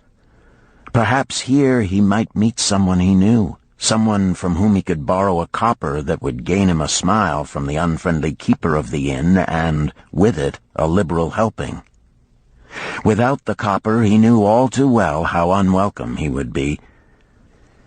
In his abstraction, he unexpectedly found himself face to face with the one man he wished most to avoid, the tall, bony figure of Dabasir, the camel trader. Of all the friends and others from whom he had borrowed small sums, Dabasir made him feel the most uncomfortable because of his failure to keep his promises to repay promptly. Dabasir's face lighted up at the sight of him. "Ha! 'Tis Tarkad! Just the one I have been seeking, that he might repay the 2 pieces of copper which I lent him a moon ago. Also the piece of silver which I lent to him before that. We are well met. I can make good use of the coins this very day. What say, boy, what say?" Tarkad stuttered, and his face flushed. He had naught in his empty stomach to nerve him to argue with the outspoken Dabasir. "I am sorry, very sorry," he mumbled weakly. "But this day I have neither the copper nor the silver with which I could repay." "Then get it," Dabasir insisted. "Surely thou canst get hold of a few coppers and a piece of silver to repay the generosity of an old friend of thy father, who aided thee whence thou wast in need." "'Tis because ill fortune does pursue me that I cannot pay." "Ill fortune? Wouldst blame the gods for thine own weakness? Ill fortune pursues every man who thinks more of borrowing than of repaying. Come with me, boy, while I eat. I am hungry, and I would tell thee a tale." Tarkad flinched from the brutal frankness of Dabasir, but here at least was an invitation to enter the coveted doorway of the eating house. Dabasir pushed him to a far corner of the room where they seated themselves upon small rugs. When Koskor, the proprietor, appeared smiling, Dabasir addressed him with his usual freedom. "Fat lizard of the desert, bring to me a leg of the goat, very brown with much juice, and bread and all of the vegetables, for I am hungry and want much food. Do not forget my friend here. Bring to him a jug of water. Have it cooled, for the day is hot." Tarkad's heart sank. Must he sit here and drink water while he watched this man devour an entire goat leg? He said nothing. He thought of nothing he could say. Dabasir, however, knew no such thing as silence. Smiling and waving his hand good-naturedly to the other customers, all of whom knew him, he continued. "I did hear from a traveler just returned from Urfa of a certain rich man who has a piece of stone cut so thin that one can look through it. He put it in the window of his house to keep out the rains. It is yellow, so this traveler does relate, and he was permitted to look through it, and all the outside world looks strange and not like it really is. What say you to that, Tarkad? Thinkest all the world could look to a man a different color from what it is?" "I dare say," responded the youth, much more interested in the fat leg of goat placed before Dabasir. "Well, I know it to be true, for I, myself, have seen the world all of a different color from what it really is, and the tale I am about to tell relates how I came to see it in its right color once more." "Dabasir will tell a tale," whispered a neighboring diner to his neighbor, and dragged his rug close. Other diners brought their food and crowded in a semicircle. They crunched noisily in the ears of Tarkad and brushed him with their meaty bones. He alone was without food. Dabasir did not offer to share with him, nor even motion him to a small corner of the hard bread that was broken off and had fallen from the platter to the floor. "The tale that I am about to tell," began Dabasir, pausing to bite a goodly chunk from the goat leg, "relates to my early life and how I came to be a camel trader. Didst anyone know that I once was a slave in Syria?" A murmur of surprise ran through the audience, to which Dabasir listened with satisfaction. "When I was a young man," continued Dabasir after another vicious onslaught on the goat leg, "I learned the trade of my father, the making of saddles. I worked with him in his shop and took to myself a wife. Being young and not greatly skilled, I could earn but little, just enough to support my excellent wife in a modest way. I craved good things which I could not afford. Soon I found that the shopkeepers would trust me to pay later, even though I could not pay at the time. Being young and without experience, I did not know that he who spends more than he earns is sowing the winds of needless self-indulgence from which he is sure to reap the whirlwinds of trouble and humiliation. So I indulged my whims for fine raiment and bought luxuries for my good wife and our home beyond our means. I paid as I could, and for a while all went well. But in time I discovered I could not use my earnings both to live upon and to pay my debts. Creditors began to pursue me to pay for my extravagant purchases, and my life became miserable. I borrowed from my friends, but could not repay them either. Things went from bad to worse. My wife returned to her father, and I decided to leave Babylon and seek another city where a young man might have better chances. For 2 years I had a restless and unsuccessful life working for caravan traders. From this I fell in with a set of likable robbers who scoured the desert for unarmed caravans. Such deeds were unworthy of the son of my father, but I was seeing the world through a colored stone and did not realize to what degradation I had fallen. We met with success on our first trip, capturing a rich haul of gold and silks and valuable merchandise. This loot we took to Ganir and squandered. The second time we were not so fortunate. Just after we had made our capture, we were attacked by the spearsmen of a native chief to whom the caravans paid for protection. Our 2 leaders were killed, and the rest of us were taken to Damascus, where we were stripped of our clothing and sold as slaves. I was purchased for 2 pieces of silver by a Syrian desert chief. With my hair shorn and but a loincloth to wear, I was not so different from the other slaves. Being a reckless youth, I thought it merely an adventure until my master took me before his 4 wives and told them they could have me for a eunuch. Then, indeed, did I realize the hopelessness of my situation. These men of the desert were fierce and warlike. I was subject to their will without weapons or means of escape. Fearful I stood as those 4 women looked me over. I wondered if I could expect pity from them. Sirah, the first wife, was older than the others. Her face was impassive as she looked upon me. I turned from her with little consolation. The next was a contemptuous beauty who gazed at me as indifferently as if I had been a worm of the earth. The 2 younger ones tittered as though it were all an exciting joke.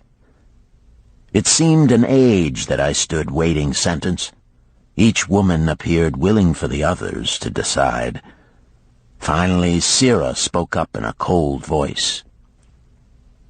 "Of eunuchs we have plenty, but of camel-tenders we have few, and they are a worthless lot.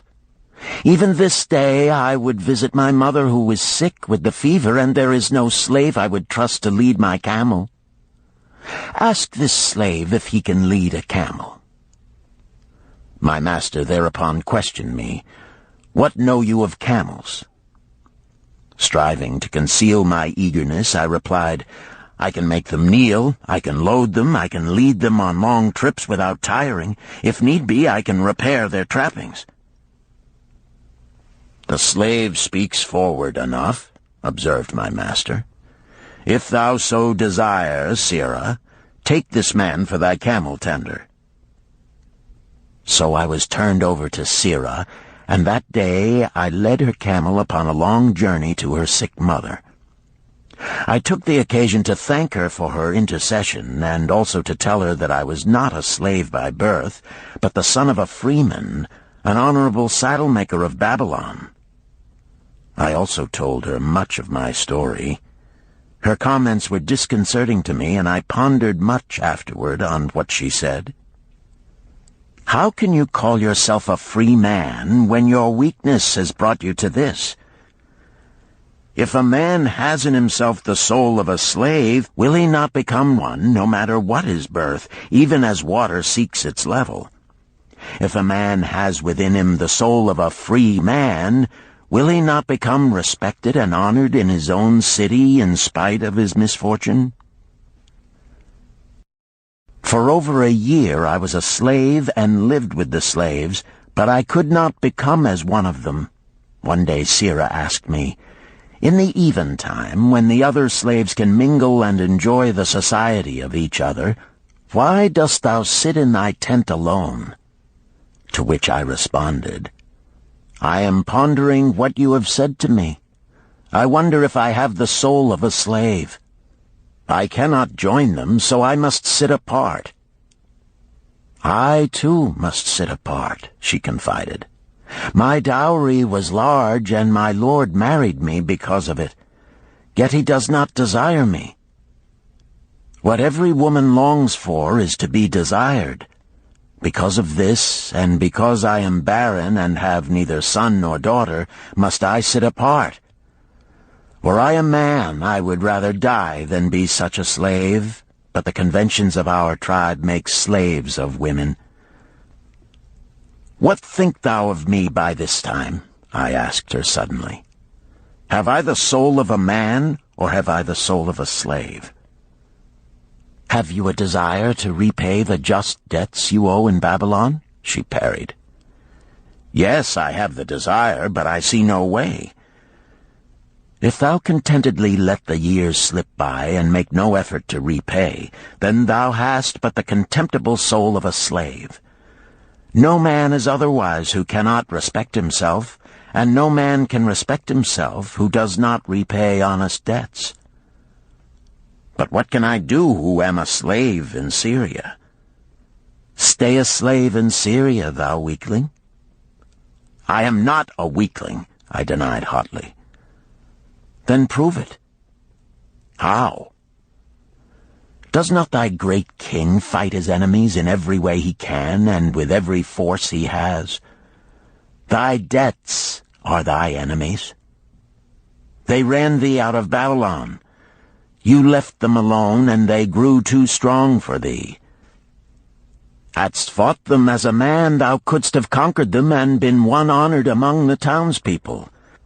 But thou had not the soul to fight them, and behold, thy pride hast gone down until thou art a slave in Syria." Much I thought over her unkind accusations, and many defensive phrases I worded to prove myself not a slave at heart. But I was not to have the chance to use them. 3 days later, the maid of Sirah took me to her mistress.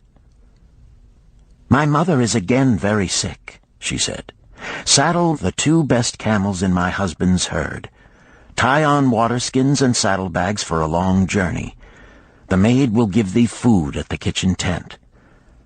I packed the camels, wondering much at the quantity of provisions the maid provided, for the mother dwelt less than a day's journey away.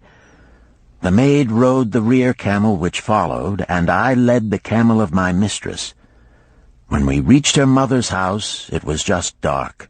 Sirah dismissed the maid and said to me, "Tabasir, hast thou the soul of a free man, or the soul of a slave?" "The soul of a free man," I insisted. "Now is thy chance to prove it.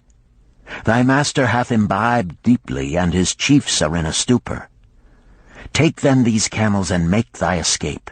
Here in this bag is raiment of thy master's to disguise thee. I will say thou stole the camels and ran away while I visited my sick mother." "Thou hast the soul of a queen," I told her.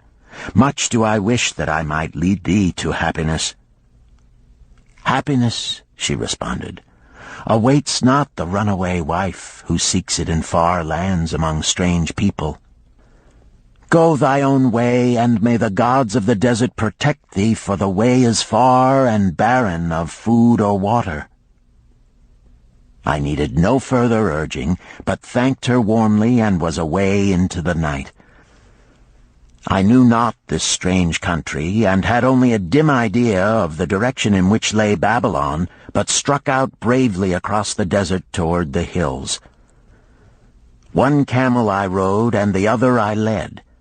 All that night I traveled, and all the next day, urged on by the knowledge of the terrible fate that was meted out to slaves who stole their master's property and tried to escape. Late that afternoon I reached a rough country as uninhabitable as the desert. The sharp rocks bruised the feet of my faithful camels, and soon they were picking their way slowly and painfully along. I met neither man nor beast, and could well understand why they shunned this inhospitable land. It was such a journey from then on as few men lived to tell of. Day after day we plodded along. Food and water gave out. The heat of the sun was merciless. At the end of the 9th day, I slid from the back of my mount with the feeling that I was too weak to ever remount, and I would surely die, lost in this abandoned country. I stretched out upon the ground and slept, not waking until the first gleam of daylight. I sat up and looked about me. There was a coolness in the morning air. My camels lay dejected not far away. About me was a vast waste of broken country covered with rock and sand and thorny things. No sign of water, not to eat for man or camel. Could it be that in this peaceful quiet I faced my end? My mind was clearer than it had ever been before. My body now seemed of little importance. My parched and bleeding lips, my dry and swollen tongue, my empty stomach, all had lost their supreme agonies of the day before. I looked across into the uninviting distance, and once again came to me the question, have I the soul of a slave or the soul of a free man? Then, with clearness, I realized that if I had the soul of a slave, I should give up, lie down in the desert and die, a fitting end for a runaway slave. But if I had the soul of a free man, what then? Surely I would force my way back to Babylon, repay the people who had trusted me, bring happiness to my wife who truly loved me, and bring peace and contentment to my parents. Thy debts are thine enemies who have run thee out of Babylon, Sirrah had said. Yes, it was so. Why had I refused to stand my ground like a man? Why had I permitted my wife to go back to her father? Then a strange thing happened. All the world seemed to be of a different color, as though I had been looking at it through a colored stone which had suddenly been removed. At last I saw the true values in life. Die in the desert, not I. With a new vision I saw the things that I must do. First, I would go back to Babylon and face every man to whom I owed an unpaid debt. I should tell them that after years of wandering and misfortune, I had come back to pay my debts as fast as the gods would permit. Next, I should make a home for my wife and become a citizen of whom my parents should be proud. My debts were my enemies, but the men I owed were my friends, for they had trusted me and believed in me.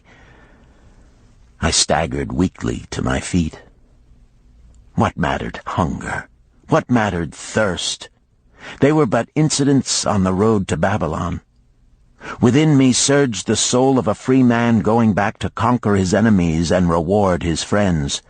I thrilled with the great resolve. The glazed eyes of my camels brightened at the new note in my husky voice. With great effort, after many attempts, they gained their feet.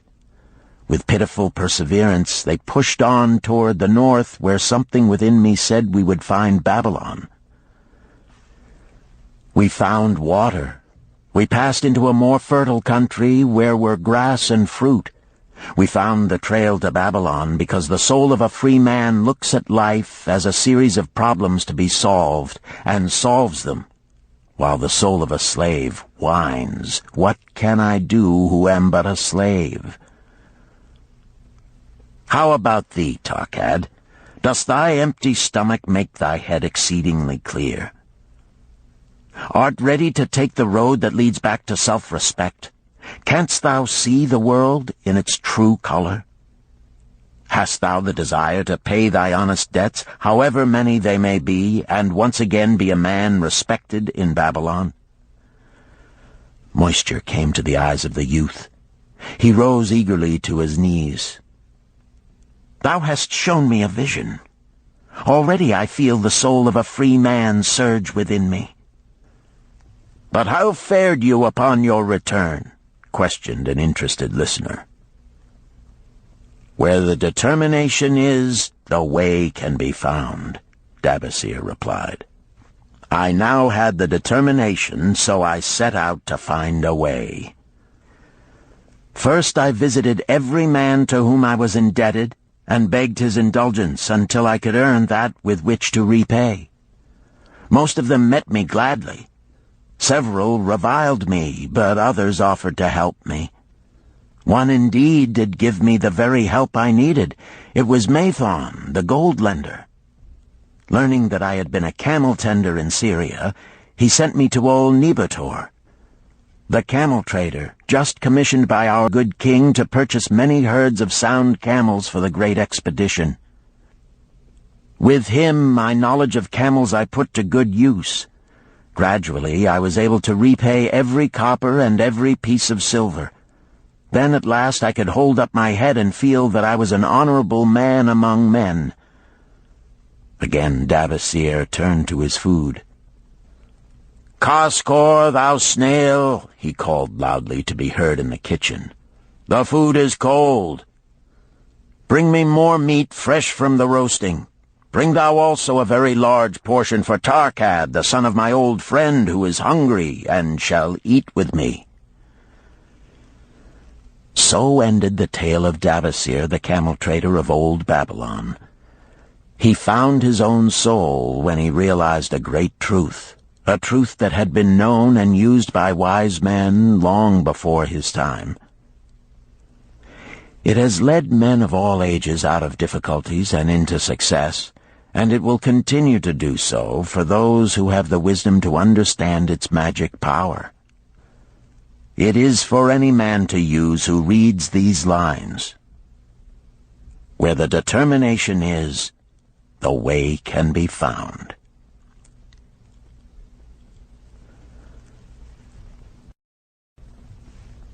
Chapter 9.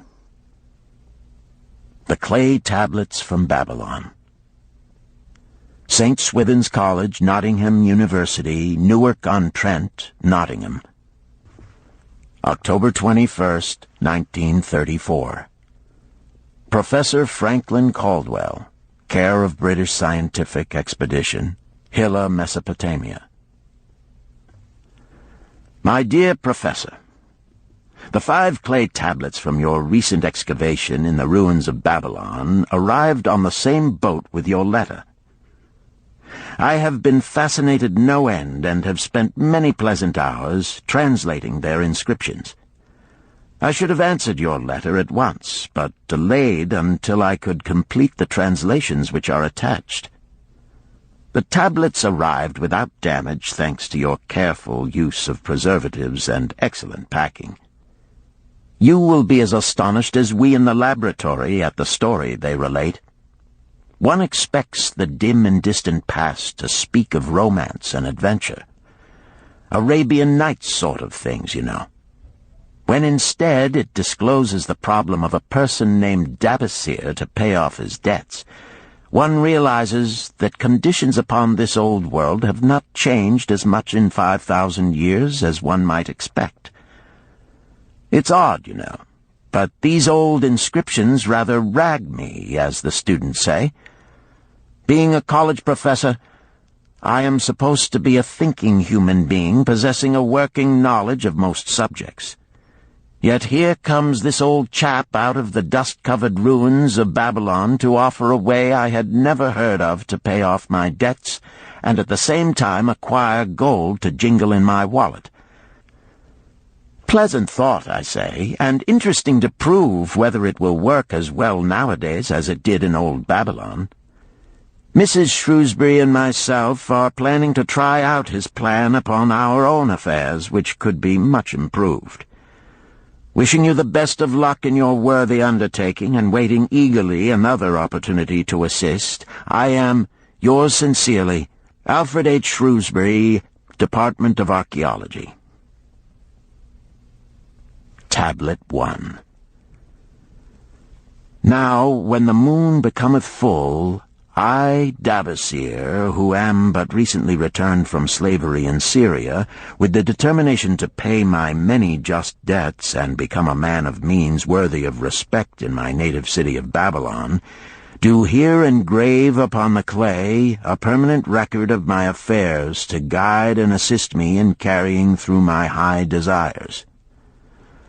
Under the wise advice of my good friend Mathon, the gold-lender, I am determined to follow an exact plan that he doth say will lead any honorable man out of debt into means and self-respect. This plan includeth 3 purposes which are my hope and desire. First, the plan doth provide for my future prosperity. Therefore 1/10 of all I earn shall be set aside as my own to keep. For Mathon speaketh wisely when he saith, That man who keepeth in his purse both gold and silver that he need not spend is good to his family and loyal to his king. The man who hath but a few coppers in his purse is indifferent to his family and indifferent to his king. But the man who hath naught in his purse is unkind to his family and disloyal to his king, for his own heart is bitter. Therefore the man who wisheth to achieve must have coin that he may keep to jingle in his purse, that he have in his heart love for his family and loyalty to his king. Second, the plan doth provide that I shall support and clothe my good wife who hath returned to me with loyalty from the house of her father.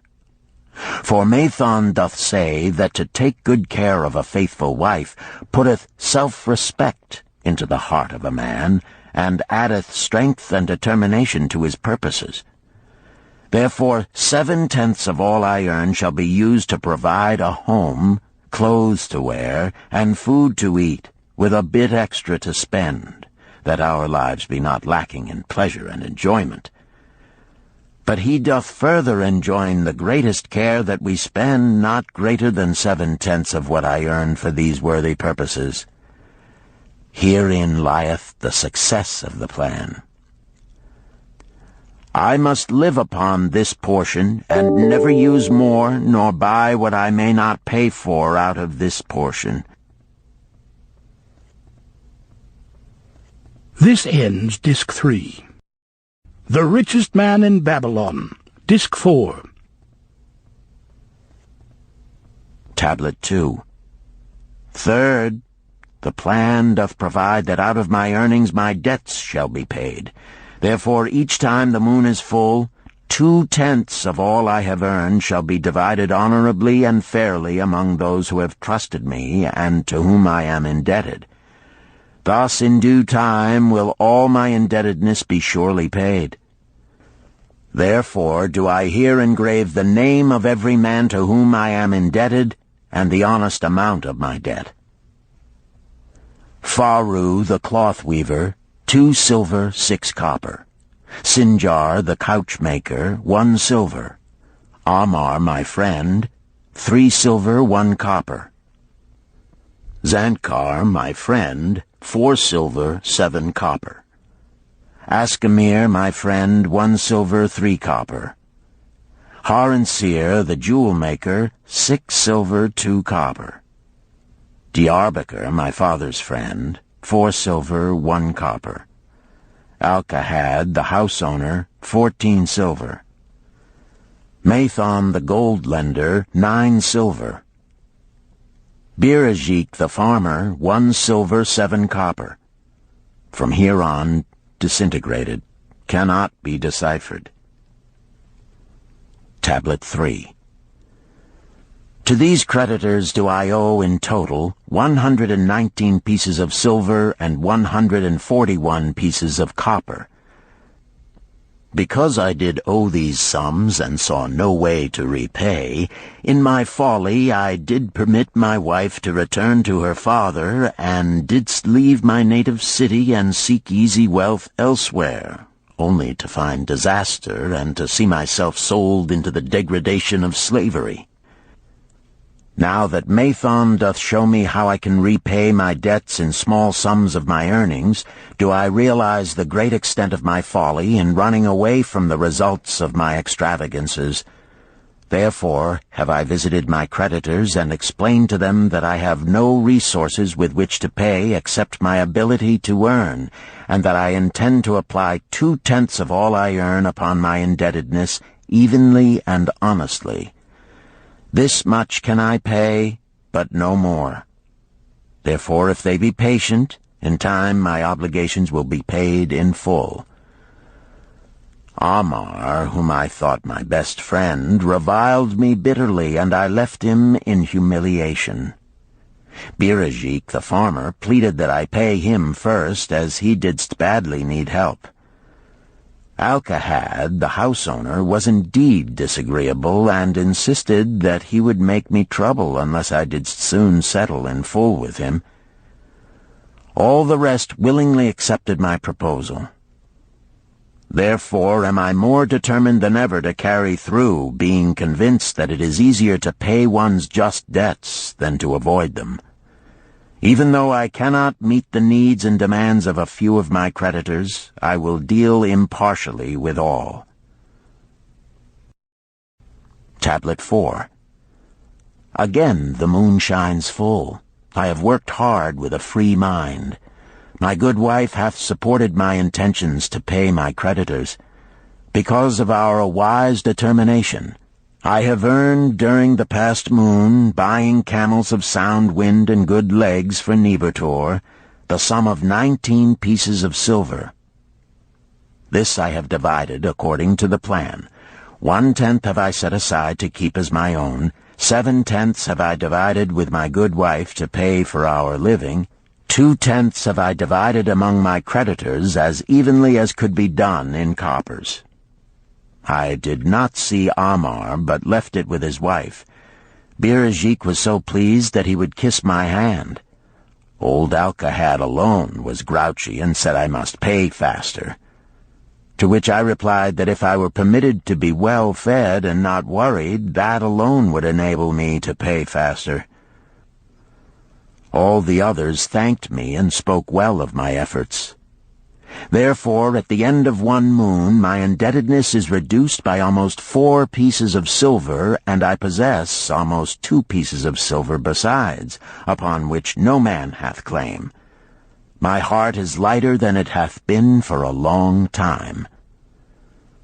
Again the moon shines full. I have worked hard, but with poor success. Few camels have I been able to buy. Only 11 pieces of silver have I earned.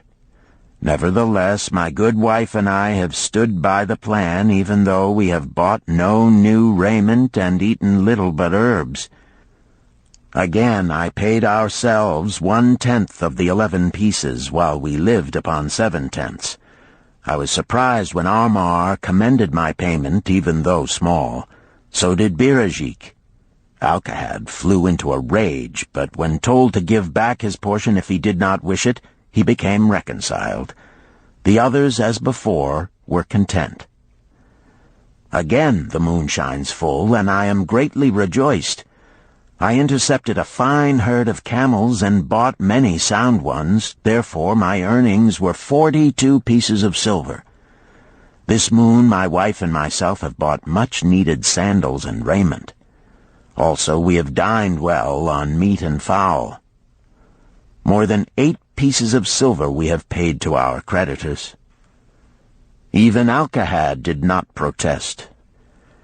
Great is the plan, for it leadeth us out of debt, and giveth us wealth which is ours to keep. 3 times the moon hath been full since I last carved upon this clay. Each time I paid to myself 1/10 of all I earned. Each time my good wife and I have lived upon 7/10, even though at times it was difficult. Each time have I paid to my creditors 2/10. In my purse I now have 21 pieces of silver that are mine. It maketh my head to stand straight upon my shoulders, and maketh me proud to walk among my friends. My wife keepeth well our home, and is becomingly gowned. We are happy to live together. The plan is of untold value. Hath it not made an honorable man of an ex-slave? Tablet 5. Again the moon shines full, and I remember that it is long since I carved upon the clay. 12 moons in truth have come and gone. But this day I will not neglect my record, because upon this day I have paid the last of my debts. This is the day upon which my good wife and my thankful self celebrate with great feasting that our determination hath been achieved. Many things occurred upon my final visit to my creditors that I shall long remember. Amar begged my forgiveness for his unkind words, and said that I was one of all others he most desired for a friend. Old Alcahad is not so bad after all, for he said, "Thou wert once a piece of soft clay to be pressed and molded by any hand that touched thee.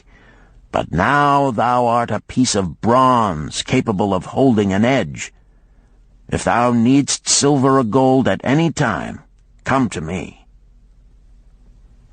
Nor is he the only one who holdeth me in high regard. Many others speak deferentially to me. My good wife looketh upon me with a light in her eyes that doth make a man have confidence in himself. Yet it is the plan that hath made my success.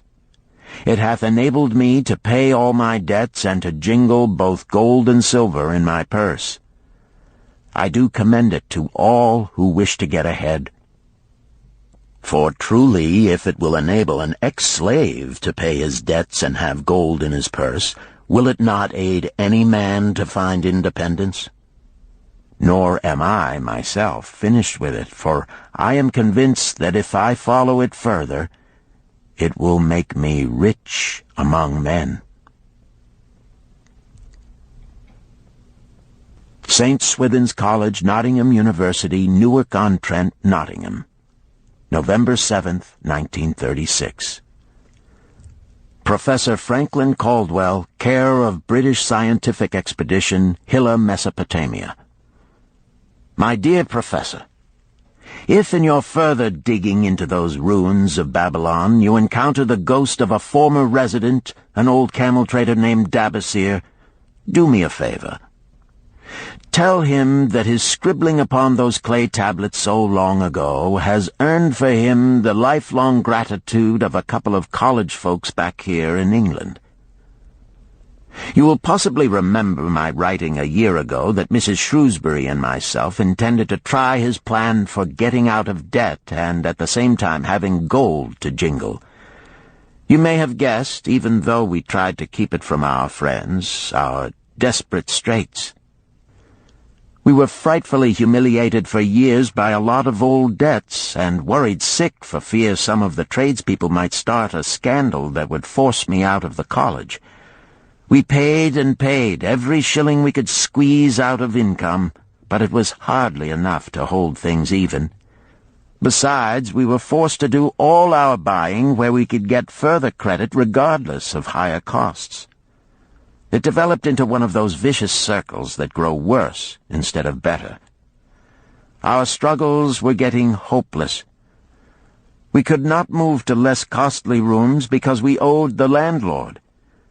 There did not appear to be anything we could do to improve our situation. Then here comes your acquaintance, the old camel trader from Babylon, with a plan to do just what we wished to accomplish. He jolly well stirred us up to follow his system. We made a list of all our debts, and I took it around and showed it to every one we owed. I explained how it was simply impossible for me to ever repay them the way things were going along. They could readily see this themselves from the figures. Then I explained that the only way I saw to pay in full was to set aside 20% of my income each month to be divided pro rata, which would pay them in full in a little over 2 years. That in the meantime we would go on a cash basis and give them the further benefit of our cash purchases. They were really quite decent. Our greengrocer, a wise old chap, put it in a way that helped to bring around the rest. If you pay for all you buy, and then pay some on what you owe, that is better than you have done, for you ain't paid down the account none in 3 years. Finally I secured all their names to an agreement binding them not to molest us as long as the 20% of income was paid regularly.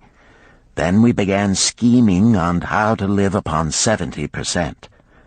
We were determined to keep that extra 10% to jingle. The thought of silver and possibly gold was most alluring. It was like having an adventure to make the change. We enjoyed figuring this way and that to live comfortably upon that remaining 70%. We started with rent and managed to secure a fair reduction. Next, we put our favorite brands of tea and such under suspicion, and were agreeably surprised how often we could purchase superior qualities at less cost. It is too long a story for a letter, but anyhow, it did not prove difficult. We managed, and right cheerfully at that. What a relief it proved to have our affairs in such a shape we were no longer persecuted by past due accounts. I must not neglect, however, to tell you about that extra 10% we were supposed to jingle. Well, we did jingle it for some time. Now, don't laugh too soon. You see, that is the sporty part. It is the real fun to start accumulating money that you do not want to spend. There is more pleasure in running up such a surplus than there could be in spending it. After we had jingled to our heart's content, we found a more profitable use for it. We took up an investment upon which we could pay that 10% each month. This is proving to be the most satisfying part of our regeneration. It is the first thing we pay out of my check. There is a most gratifying sense of security to know our investment is growing steadily. By the time my teaching days are over, it should be a snug sum, large enough so the income will take care of us from then on. All this out of my same old check. Difficult to believe, yet absolutely true. All our debts being gradually paid, and at the same time our investment increasing. Besides, we get along financially even better than before. Who would believe there could be such a difference in results between following a financial plan and just drifting along? At the end of the next year, when all our old bills shall have been paid, we will have more to pay upon our investment besides some extra for travel. We are determined never again to permit our living expenses to exceed 70% of our income. Now you can understand why we would like to extend our personal thanks to that old chap whose plan saved us from our hell on earth. He knew. He had been through it all. He wanted others to benefit from his own bitter experiences. That is why he spent tedious hours carving his message upon the clay. He had a real message for fellow sufferers, a message so important that after 5,000 years it has risen out of the ruins of Babylon just as true and just as vital as the day it was buried. Yours sincerely, Alfred H. Shrewsbury, Department of Archaeology. Chapter 10. The Luckiest Man in Babylon. At the head of his caravan proudly rode Shahrunada, the merchant prince of Babylon. He liked fine cloth and wore rich and becoming robes. He liked fine animals and sat easily upon his spirited Arabian stallion. To look at him, one would hardly have guessed his advanced years. Certainly they would not have suspected that he was inwardly troubled. The journey from Damascus is long, and the hardships of the desert many. These he minded not. The Arab tribes are fierce and eager to loot rich caravans. These he feared not, for his many fleet-mounted guards were a safe protection. About the youth at his side, whom he was bringing from Damascus, was he disturbed. This was Hayden Gula, the grandson of his partner of other years, Arid Gula, to whom he felt he owed a debt of gratitude which could never be repaid. He would like to do something for this grandson, but the more he considered this, the more difficult it seemed because of the youth himself. Eyeing the young man's rings and earrings, he thought to himself, "He thinks jewels are for men. Still, he has his grandfather's strong face. But his grandfather wore no such gaudy robes. Yet I sought him to come, hoping I might help him get a start for himself and get away from the wreck his father has made of their inheritance."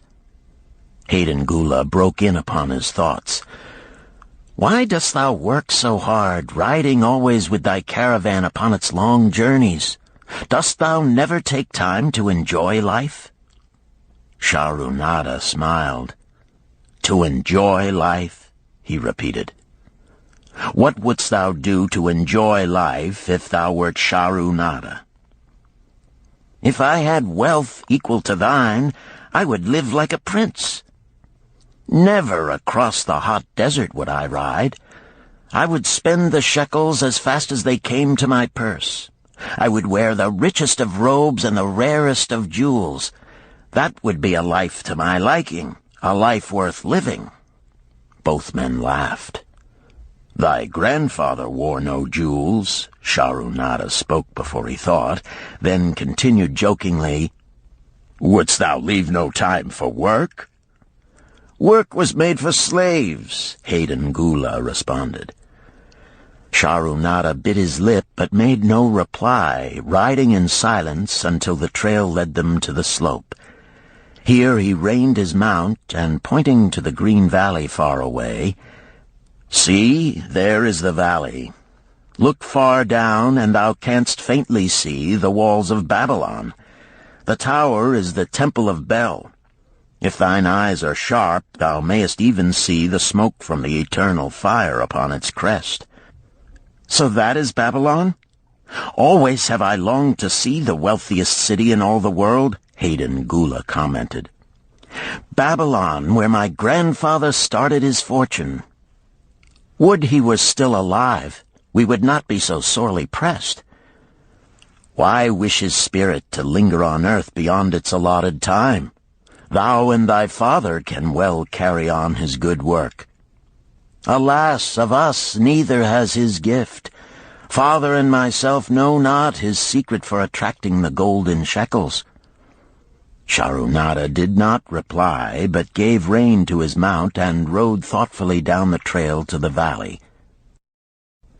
Behind them followed the caravan in a cloud of reddish dust. Some time later they reached the King's Highway and turned south through the irrigated farms. 3 old men plowing a field caught Sharu-Nada's attention. They seemed strangely familiar. How ridiculous! One does not pass a field after 40 years and find the same men plowing there. Yet something within him said they were the same. One, with an uncertain grip, held the plow. The others laboriously plodded beside the oxen, ineffectually beating them with their barrel staves to keep them pulling. 40 years ago, he had envied these men. How gladly he would have exchanged places. But what a difference now! With pride he looked back at his trailing caravan, well-chosen camels and donkeys loaded high with valuable goods from Damascus. All this was but one of his possessions. He pointed to the plowers, saying, Still plowing the same field where they were 40 years ago. They look it, but why thinkest thou they are the same? I saw them there, Sharu-Nada replied. Recollections were racing rapidly through his mind. Why could he not bury the past and live in the present? Then he saw, as in a picture, the smiling face of Arid Gula. The barrier between himself and the cynical youth beside him dissolved.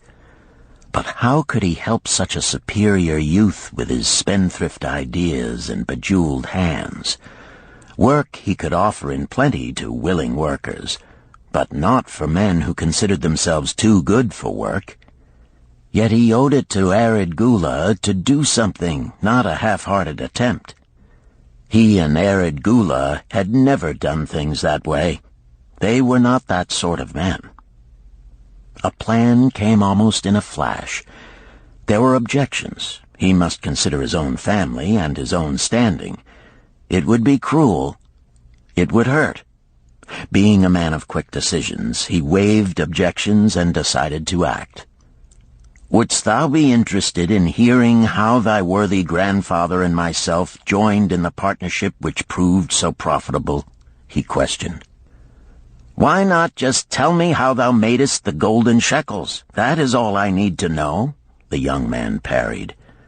Sharu-Nada ignored the reply and continued. We start with those men plowing. I was no older than thou. As the column of men in which I marched approached, good old Megiddo, the farmer, scoffed at the slipshod way in which they plowed. Megiddo was chained next to me. "Look at the lazy fellows," he protested. "The plow holder makes no effort to plow deep, nor do the beaters keep the oxen in the furrow. How can they expect to raise a good crop with poor plowing?" "Didst thou say Megiddo was chained to thee?" Hayden Gula asked in surprise. "Yes, with bronze collars about our necks and a length of heavy chain between us. Next to him was Zabado, the sheep thief. I had known him in Harun. At the end was a man we called Pirate because he told us not his name. We judged him as a sailor as he had entwined serpents tattooed upon his chest in sailor fashion. The column was made up thus, so the men could walk in fours." "Thou wert chained as a slave?" Hayden Gula asked incredulously. "Did not thy grandfather tell thee I was once a slave? He often spoke of thee, but never hinted of this. He was a man thou couldst trust with innermost secrets. Thou, too, are a man I may trust, am I not right?" Sharunada looked him squarely in the eye. "Thou mayest rely upon my silence, but I am amazed. Tell me, how didst thou come to be a slave?" Sharunada shrugged his shoulders. "Any man may find himself a slave. It was a gaming house and barley beer that brought me disaster. I was the victim of my brother's indiscretions. In a brawl he killed his friend. I was bonded to the widow by my father, desperate to keep my brother from being prosecuted under the law. When my father could not raise the silver to free me, she in anger sold me to the slave dealer." "What a shame and injustice!" Hayden Gula protested. "But tell me, how didst thou regain freedom?" "We shall come to that, but not yet. Let us continue my tale. As we passed, the plowers jeered at us. One did doff his ragged hat and bow low, calling out, 'Welcome to Babylon, guests of the king! He waits for thee on the city walls where the banquet is spread, mud bricks and onion soup.' With that, they laughed uproariously. Pirate flew into a rage and cursed them roundly. 'What do those men mean by the king awaiting us on the walls?' I asked him. 'To the city walls ye march to carry bricks until the back breaks. Maybe they beat thee to death before it breaks. They won't beat me. I'll kill 'em.' Then Megiddo spoke up. 'It doesn't make sense to me to talk of masters beating willing, hard-working slaves to death. Masters like good slaves and treat them well.' 'Who wants to work hard?' commented Zabado. 'Those plowers are wise fellows. They're not breaking their backs, just letting on as if they be.' 'Thou can't get ahead by shirking,' Megiddo protested. 'If thou plow a hectare, that's a good day's work, and any master knows it. But when thou plow only a half, that's shirking. I don't shirk. I like to work, and I like to do good work, for work is the best friend I've ever known. It has brought me all the good things I've had, my farm and cows and crops, everything.' 'Yea, and where be these things now?' scoffed Zabado. 'I figure it pays better to be smart and get by without working. You watch Zabado. If we're sold to the walls, he'll be carrying the water bag or some easy job, when thou, who like to work, will be breaking thy back carrying bricks.' He laughed his silly laugh. Terror gripped me that night. I could not sleep. I crowded close to the guard rope, and when the others slept, I attracted the attention of Godoso, who was doing the first guard watch. He was one of those brigand Arabs, the sort of rogue who, if he robbed thee of thy purse, would think he must also cut thy throat. "Tell me, Cardoso," I whispered, "when we get to Babylon, will we be sold to the walls?" "Why want to know?" he questioned cautiously. "Canst thou not understand?" I pleaded. "I am young. I want to live. I don't want to be worked or beaten to death on the walls. Is there any chance for me to get a good master?" He whispered back, "I tell something. Thou good fellow, give Cardoso no trouble.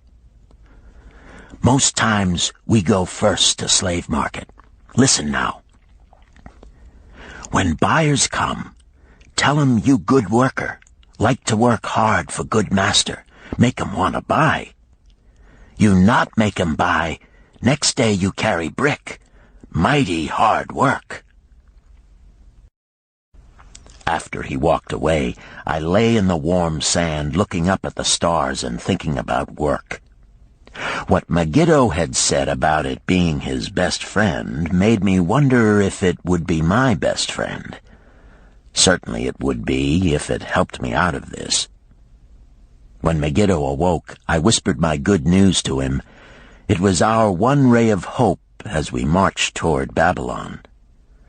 Late in the afternoon, we approached the walls and could see the lines of men, like black ants, climbing up and down the steep diagonal paths. As we drew closer, we were amazed at the thousands of men working.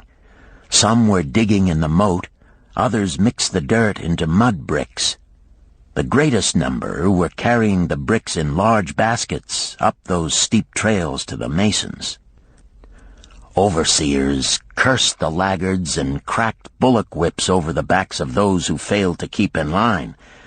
Poor, worn-out fellows were seen to stagger and fall beneath their heavy baskets, unable to rise again.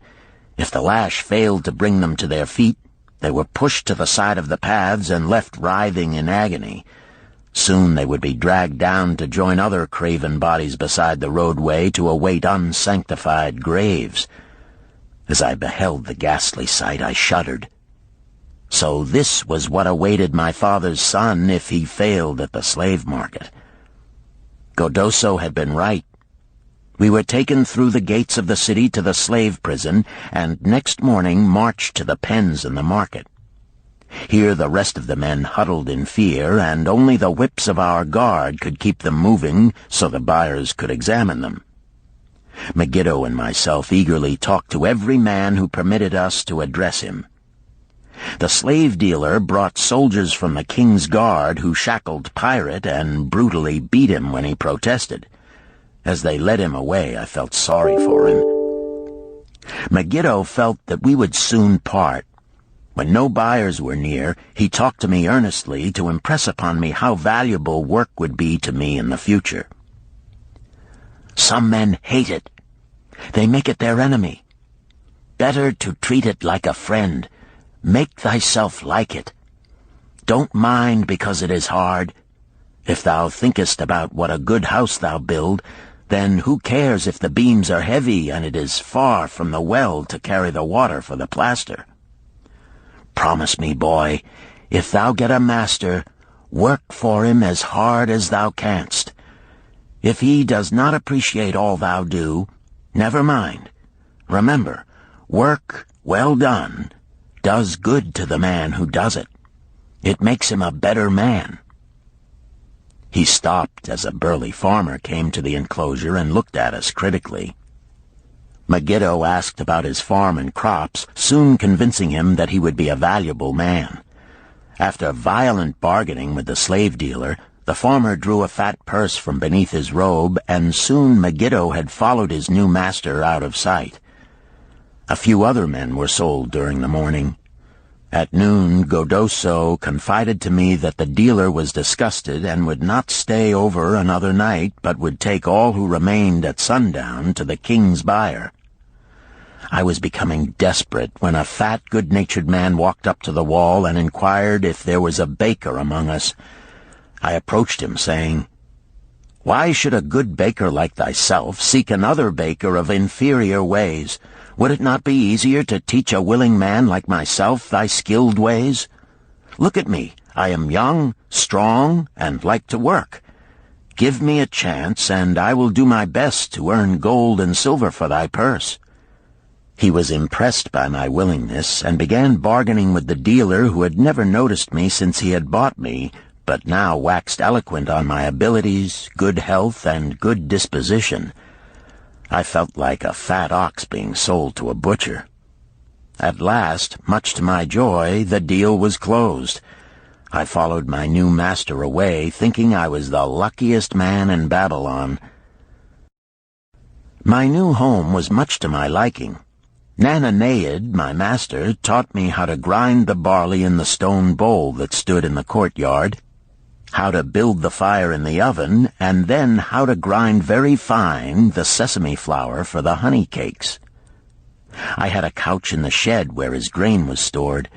The old slave housekeeper, Swasti, fed me well and was pleased at the way I helped her with the heavy tasks. Here was the chance I had longed for to make myself valuable to my master, and, I hoped, to find a way to earn my freedom. I asked Nananeid to show me how to knead the bread and to bake. This he did, much pleased at my willingness. Later, when I could do this well, I asked him to show me how to make the honey cakes, and soon I was doing all the baking. My master was glad to be idle, but Swasti shook her head in disapproval. "No work to do is bad for any man," she declared. I felt it was time for me to think of a way by which I might start to earn coins to buy my freedom. As the baking was finished at noon, I thought Nananeid would approve if I found profitable employment for the afternoons and might share my earnings with me. Then the thought came to me, why not bake more of the honey cakes and peddle them to hungry men upon the streets of the city? I presented my plan to Nananeid this way. "If I can use my afternoons after the baking is finished to earn for thee coins, would it be only fair for thee to share my earnings with me that I might have money of my own to spend for those things which every man desires and needs?" Fair enough," he admitted. When I told him of my plan to peddle our honey cakes, he was well pleased. "Here is what we will do," he suggested. "Thou sellest them at 2 for a penny, then half of the pennies will be mine to pay for the flour and the honey and the wood to bake them. Of the rest I shall take half, and thou shalt keep half." I was much pleased by this generous offer that I might keep for myself 1/4 of my sales. That night I worked late to make a tray upon which to display them. Nananeid gave me one of his worn robes that I might look well, and Swasti helped me patch it and wash it clean. The next day I baked an extra supply of honey cakes. They looked brown and tempting upon the tray as I went along the street, loudly calling my wares. At first no one seemed interested, and I became discouraged. I kept on, and later in the afternoon, as men became hungry, the cakes began to sell, and soon my tray was empty. Nananeid was well pleased with my success and gladly paid me my share. I was delighted to own pennies. Megiddo had been right when he said a master appreciated good work from his slaves. That night I was so excited over my success I could hardly sleep, and tried to figure how much I could earn in a year and how many years would be required to buy my freedom. As I went forth with my tray of cakes every day, I soon found regular customers. One of these was none other than thy grandfather, Arid Gula. He was a rug merchant and sold to the housewives, going from one end of the city to the other, accompanied by a donkey loaded high with rugs and a black slave to tend it. He would buy 2 cakes for himself and 2 for his slave, always tarrying to talk with me while they ate them. Thy grandfather said something to me one day that I shall always remember. "I like thy cakes, boy," But better still, I like the fine enterprise with which thou offerest them. Such spirit can carry thee far on the road to success. But how canst thou understand, Hayden Gula, what such words of encouragement could mean to a slave boy, lonesome in a great city, struggling with all he had in him to find a way out of his humiliation? As the months went by, I continued to add pennies to my purse. It began to have a comforting weight upon my belt. Work was proving to be my best friend, just as Megiddo had said. I was happy, but Swasti was worried. "Thy master, I fear to have him spend so much time at the gaming houses," she protested. I was overjoyed one day to meet my friend Megiddo upon the street. He was leading 3 donkeys loaded with vegetables to the market. "I am doing mighty well," he said. "My master does appreciate my good work, for now I am a foreman.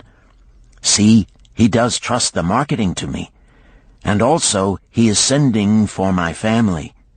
Work is helping me to recover from my great trouble. Someday it will help me to buy my freedom and once more own a farm of my own." Time went on, and Nananead became more and more anxious for me to return from selling. He would be waiting when I returned and would eagerly count and divide our money. He would also urge me to seek further markets and increase my sales. Often I went outside the city gates to solicit the overseers of the slaves building the walls. I hated to return to the disagreeable sights, but found the overseers liberal buyers. One day I was surprised to see Zabado waiting in line to fill his basket with bricks. He was gaunt and bent, and his back was covered with welts and sores from the whips of the overseers. I was sorry for him, and handed him a cake which he crushed into his mouth like a hungry animal. Seeing the greedy look in his eyes, I ran before he could grab my tray. "Why dost thou work so hard?" Arid Gula said to me one day. "Almost the same question thou asked of me today, dost thou remember?" I told him what Megiddo had said about work and how it was proving to be my best friend. I showed him with pride my wallet of pennies and explained how I was saving them to buy my freedom. "When thou art free, what wilt thou do?" he inquired. "Then," I answered, "I intend to become a merchant." At that he confided in me, something I had never suspected. "Thou knowest not that I also am a slave. I am in partnership with my master." "Stop," demanded Hayden Gula. "I will not listen to lies defaming my grandfather. He was no slave." His eyes blazed in anger. Sharunada remained calm. "I honor him for rising above his misfortune and becoming a leading citizen of Damascus. Art thou his grandson, cast of the same mold? Art thou man enough to face true facts, or dost thou prefer to live under false illusions?" Hayden Gula straightened in his saddle. In a voice suppressed with deep emotion, he replied, "My grandfather was beloved by all. Countless were his good deeds. When the famine came, did not his gold buy grain in Egypt, and did not his caravan bring it to Damascus and distribute it to the people so none would starve? Now thou sayest he was but a despised slave in Babylon. Had he remained a slave in Babylon, then he might well have been despised. But when, through his own efforts, he became a great man in Damascus, the gods indeed condoned his misfortunes and honored him with their respect," Sharunada replied. "After telling me that he was a slave," Sharunada continued, "he explained how anxious he had been to earn his freedom. Now that he had enough money to buy this, he was much disturbed as to what he should do. He was no longer making good sales and feared to leave the support of his master. I protested his indecision. "Cling no longer to thy master. Get once again the feeling of being a free man. Act like a free man and succeed like one. Decide what thou desirest to accomplish, and then work will aid thee to achieve it." He went on his way, saying he was glad I had shamed him for his cowardice. One day I went outside the gates again, and was surprised to find a great crowd gathering there. When I asked a man for an explanation, he replied, "Hast thou not heard? An escaped slave who murdered one of the king's guards has been brought to justice and will this day be flogged to death for his crime. Even the king himself is to be here." So dense was the crowd about the flogging post, I feared to go near lest my tray of honey cakes be upset. Therefore I climbed up the unfinished wall to see over the heads of the people. I was fortunate in having a view of Nebuchadnezzar himself as he rode by in his golden chariot. Never had I beheld such grandeur, such robes and hangings of gold cloth and velvet. I could not see the flogging, though I could hear the shrieks of the poor slave. I wondered how one so noble as our handsome king could endure to see such suffering, yet when I saw he was laughing and joking with his nobles, I knew he was cruel and understood why such inhuman tasks were demanded of the slaves building the walls. After the slave was dead, his body was hung upon a pole by a rope attached to his leg so all might see. As the crowd began to thin, I went close. On the hairy chest, I saw tattooed 2 entwined serpents. It was Pirate. The next time I met Arid Gula, he was a changed man. Full of enthusiasm, he greeted me.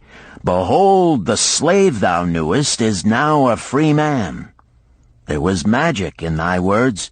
Already my sales and my profits are increasing. My wife is overjoyed.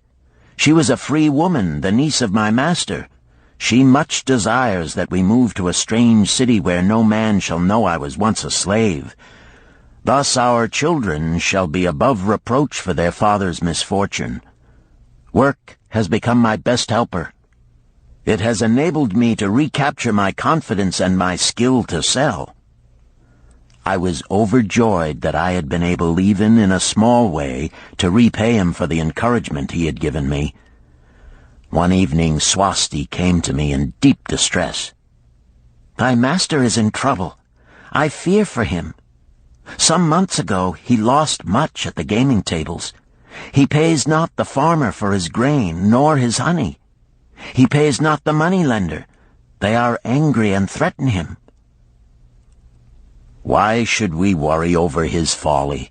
We are not his keepers," I replied thoughtlessly. "Foolish youth, thou understandest not. To the moneylender didst he give thy title to secure a loan? Under the law he can claim thee and sell thee. I know not what to do. He is a good master.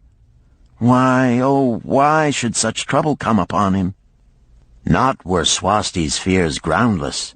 While I was doing the baking next morning, the moneylender returned with a man he called Sasi. This man looked me over and said I would do. The moneylender waited not for my master to return, but told Swasti to tell him he had taken me. With only the robe on my back and the purse of pennies hanging safely from my belt, I was hurried away from the unfinished baking. I was whirled away from my dearest hopes as the hurricane snatches the tree from the forest and casts it into the surging sea. Again a gaming house and barley beer had caused me disaster. Sasi was a blunt, gruff man.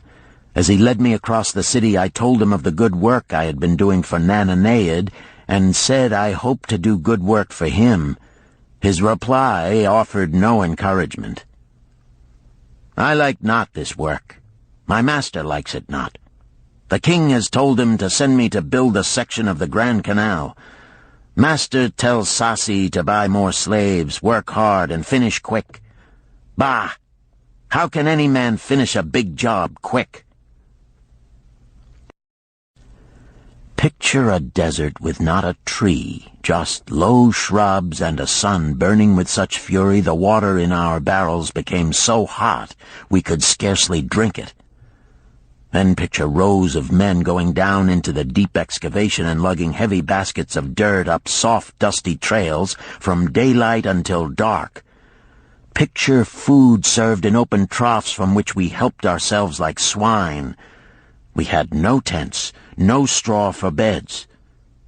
That was the situation in which I found myself. I buried my wallet in a marked spot, wondering if I would ever dig it up again. At first I worked with good will, but as the months dragged on I felt my spirit breaking. Then the heat fever took hold of my weary body. I lost my appetite and could scarcely eat the mutton and vegetables. At night I would toss in unhappy wakefulness.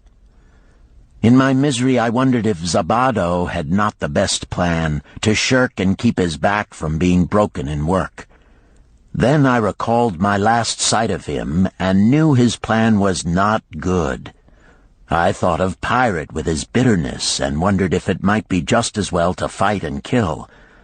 The memory of his bleeding body reminded me that his plan was also useless. Then I remembered my last sight of Megiddo. His hands were deeply calloused from hard work, but his heart was light and there was happiness on his face. His was the best plan. Yet I was just as willing to work as Megiddo. He could not have worked harder than I. Why did not my work bring me happiness and success? Was it work that brought Megiddo happiness, or was happiness and success merely in the laps of the gods? Was I to work the rest of my life without gaining my desires, without happiness and success? All of these questions were jumbled in my mind, and I had not an answer.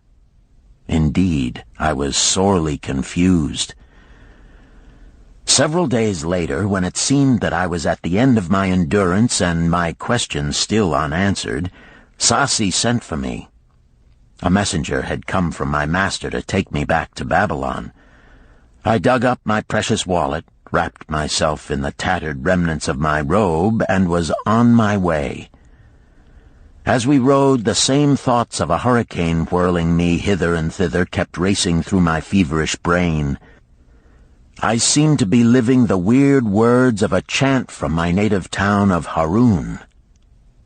Besetting a man like a whirlwind, driving him like a storm, whose course no one can follow, whose destiny no one can foretell. Was I destined to be ever thus punished for I knew not what? What new miseries and disappointments awaited me? When we rode to the courtyard of my master's house, imagine my surprise when I saw Arid Gula awaiting me. He helped me down and hugged me like a long-lost brother. As we went our way, I would have followed him as a slave should follow his master, but he would not permit me. He put his arm about me, saying, "I hunted everywhere for thee. When I had almost given up hope, I did meet Swasti, who told me of the money-lender who directed me to thy noble owner. A hard bargain he did drive, and made me pay an outrageous price. But thou art worth it. Thy philosophy and thy enterprise have been my inspiration to this new success." "Megiddo's philosophy, not mine," I interrupted. "Megiddo's and thine. Thanks to thee both, we are going to Damascus, and I need thee for my partner." "See," he exclaimed, "in one moment thou wilt be a free man." So saying, he drew from beneath his robe the clay tablet carrying my title. This he raised above his head and hurled it to break in 100 pieces upon the cobblestones. With glee he stamped upon the fragments until they were but dust. Tears of gratitude filled my eyes. I knew I was the luckiest man in Babylon. Work, thou see, by this, in the time of my greatest distress, didst prove to be my best friend. My willingness to work enabled me to escape from being sold to join the slave gangs upon the walls. It also so impressed thy grandfather, he selected me for his partner." Then Hayden Gula questioned, "Was work my grandfather's secret key to the golden shekels?" "It was the only key he had when I first knew him," Sharunada replied. "Thy grandfather enjoyed working. The gods appreciated his efforts and rewarded him liberally." "I begin to see," Hayden Gula was speaking thoughtfully. "Work attracted his many friends who admired his industry and the success it brought. Work brought him the honors he enjoyed so much in Damascus. Work brought him all those things I have approved. And I thought work was fit only for slaves." "Life is rich with many pleasures for men to enjoy," Sharunada commented. "Each has its place. I am glad that work is not reserved for slaves. Were that the case, I would be deprived of my greatest pleasure. Many things do I enjoy, but nothing takes the place of work." Sharunada and Hayden Gula rode in the shadows of the towering walls up to the massive bronze gates of Babylon. At their approach, the gate guards jumped to attention and respectfully saluted an honored citizen. With head held high, Sharunada led the long caravan through the gates and up the streets of the city. "I have always hoped to be a man like my grandfather," Hayden Gula confided to him. "Never before did I realize just what kind of man he was. This thou hast shown me. Now that I understand, I do admire him all the more and feel more determined to be like him. I fear I can never repay thee for giving me the true key to his success. From this day forth I shall use his key. I shall start humbly as he started, which befits my true station far better than jewels and fine robes." So saying, Hayden Gula pulled the jeweled baubles from his ears and the rings from his fingers. Then, reining his horse, he dropped back and rode with deep respect behind the leader of the caravan.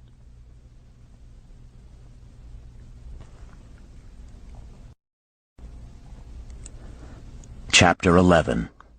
An Historical Sketch of Babylon.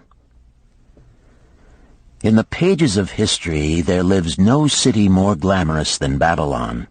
Its very name conjures visions of wealth and splendor. Its treasures of gold and jewels were fabulous. One naturally pictures such a wealthy city as located in a suitable setting of tropical luxury, surrounded by rich natural resources of forests and mines. Such was not the case. It was located beside the Euphrates River in a flat, arid valley. It had no forests, no mines, not even stone for building. It was not even located upon a natural trade route. The rainfall was insufficient to raise crops. Babylon is an outstanding example of man's ability to achieve great objectives using whatever means are at his disposal. All of the resources supporting this large city were man-developed. All of its riches were man-made. Babylon possessed just two natural resources: a fertile soil and water in the river. With one of the greatest engineering accomplishments of this or any other day, Babylonian engineers diverted the waters from the river by means of dams and immense irrigation canals. Far out across that arid valley went these canals to pour the life-giving waters over the fertile soil. This ranks among the first engineering feats known to history. Such abundant crops as were the reward of this irrigation system the world had never seen before. Fortunately, during its long existence, Babylon was ruled by successive lines of kings to whom conquest and plunder were but incidental. While it engaged in many wars, most of these were local or defensive against ambitious conquerors from other countries who coveted the fabulous treasures of Babylon. The outstanding rulers of Babylon live in history because of their wisdom, enterprise, and justice. Babylon produced no strutting monarchs who sought to conquer the known world that all nations might pay homage to their egotism. As a city, Babylon exists no more. When those energizing human forces that built and maintained the city for thousands of years were withdrawn, it soon became a deserted ruin. The site of the city is in Asia, about 600 miles east of the Suez Canal, just north of the Persian Gulf. The latitude is about 30 degrees above the equator, practically the same as that of Yuma, Arizona. It possessed a climate similar to that of this American city, hot and dry.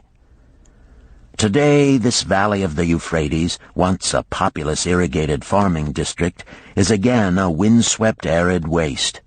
Scant grass and desert shrubs strive for existence against the wind-blown sands. Gone are the fertile fields, the mammoth cities, and the long caravans of rich merchandise. Nomadic bands of Arabs, securing a scant living by tending small herds, are the only inhabitants. Such it has been since about the beginning of the Christian era. Dotting this valley are earthen hills. For centuries they were considered by travelers to be nothing else. The attention of archaeologists were finally attracted to them because of broken pieces of pottery and brick washed down by the occasional rainstorms. Expeditions, financed by European and American museums, were sent here to excavate and see what could be found. Picks and shovels soon proved these hills to be ancient cities. City graves, they might well be called. Babylon was one of these. Over it for something like 20 centuries, the winds had scattered the desert dust. Built originally of brick, all exposed walls had disintegrated and gone back to earth once more. Such is Babylon, the wealthy city, today. A heap of dirt, so long abandoned that no living person even knew its name until it was discovered by carefully removing the refuse of centuries from the streets and the fallen wreckage of its noble temples and palaces. Many scientists considered the civilization of Babylon and other cities in this valley to be the oldest of which there is a definite record. Positive dates have been proved reaching back 8,000 years. An interesting fact in this connection is the means used to determine these dates. Uncovered in the ruins of Babylon were descriptions of an eclipse of the sun. Modern astronomers readily computed the time when such an eclipse, visible in Babylon, occurred, and thus established a known relationship between their calendar and our own. In this way, we have proved that 8,000 years ago, the Sumerites, who inhabited Babylonia, were living in walled cities. One can only conjecture for how many centuries previous such cities had existed. Their inhabitants were not mere barbarians living within protecting walls.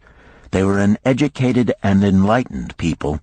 So far as written history goes, they were the first engineers, the first astronomers, the first mathematicians, the first financiers, and the first people to have a written language. Mention has already been made of the irrigation systems which transformed the arid valley into an agricultural paradise. The remains of these canals can still be traced, although they are mostly filled with accumulated sand. Some of them were of such size that, when empty of water, a dozen horses could be ridden abreast along their bottoms. In size they compare favorably with the largest canals in Colorado and Utah. In addition to irrigating the valley lands, Babylonian engineers completed another project of similar magnitude. By means of an elaborate drainage system, they reclaimed an immense area of swampland at the mouths of the Euphrates and Tigris rivers and put this also under cultivation. Herodotus, the Greek traveler and historian, visited Babylon while it was in its prime and has given us the only known description by an outsider. His writings give a graphic description of the city and some of the unusual customs of its people. He mentions the remarkable fertility of the soil and the bountiful harvest of wheat and barley which they produced. The glory of Babylon has faded, but its wisdom has been preserved for us. For this we are indebted to their form of records. In that distant day, the use of paper had not been invented. Instead, they laboriously engraved their writing upon tablets of moist clay. When completed, these were baked and became hard tile. In size, they were about 6 by 8 inches and an inch in thickness. These clay tablets, as they are commonly called, were used much as we use modern forms of writing. Upon them were engraved legends, poetry, history, transcriptions of royal decrees, the laws of the land, titles to property, promissory notes, and even letters which were dispatched by messengers to distant cities. From these clay tablets we are permitted an insight into the intimate personal affairs of the people. For example, one tablet, evidently from the records of a country storekeeper, relates that upon the given date, a certain named customer brought in a cow and exchanged it for 7 sacks of wheat, 3 being delivered at the time, and the other 4 to await the customer's pleasure. Safely buried in the wrecked cities, archaeologists have recovered entire libraries of these tablets, hundreds of thousands of them. One of the outstanding wonders of Babylon was the immense walls surrounding the city. The ancients ranked them with the Great Pyramid of Egypt as belonging to the 7 wonders of the world. Queen Semiramis is credited with having erected the first walls during the early history of the city. Modern excavators have been unable to find any trace of the original walls, nor is their exact height known. From mention made by early writers, it is estimated they were about 50 to 60 feet high, faced on the outer side with burnt brick, and further protected by a deep moat of water. The later and more famous walls were started about 600 years before the time of Christ by King Nabopolassar. Upon such a gigantic scale did he plan the rebuilding, he did not live to see the work finished. This was left to his son Nebuchadnezzar, whose name is familiar in biblical history. The height and length of these later walls staggers belief. They are reported upon reliable authority to have been about 160 feet high, the equivalent of the height of a modern 15-story office building. The total length is estimated as between 9 and 11 miles. So wide was the top that a 6-horse chariot could be driven around them. Of this tremendous structure, little now remains except portions of the foundations and the moat.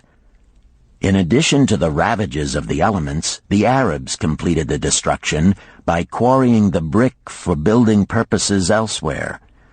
Against the walls of Babylon marched, in turn, the victorious armies of almost every conqueror of that age of wars of conquest. A host of kings laid siege to Babylon, but always in vain. Invading armies of that day were not to be considered lightly. Historians speak of such units as 10,000 horsemen, 25,000 chariots, 1,200 regiments of foot soldiers with 1,000 men to the regiment. Often 2 or 3 years of preparation would be required to assemble war materials and depots of food along the proposed line of march. The city of Babylon was organized much like a modern city. There were streets and shops. Peddlers offered their wares through residential districts. Priests officiated in magnificent temples. Within the city was an inner enclosure for the royal palaces. The walls about this were said to have been higher than those about the city. The Babylonians were skilled in the arts. These included sculpture, painting, weaving, gold working, and the manufacture of metal weapons and agricultural implements. Their jewelers created most artistic jewelry.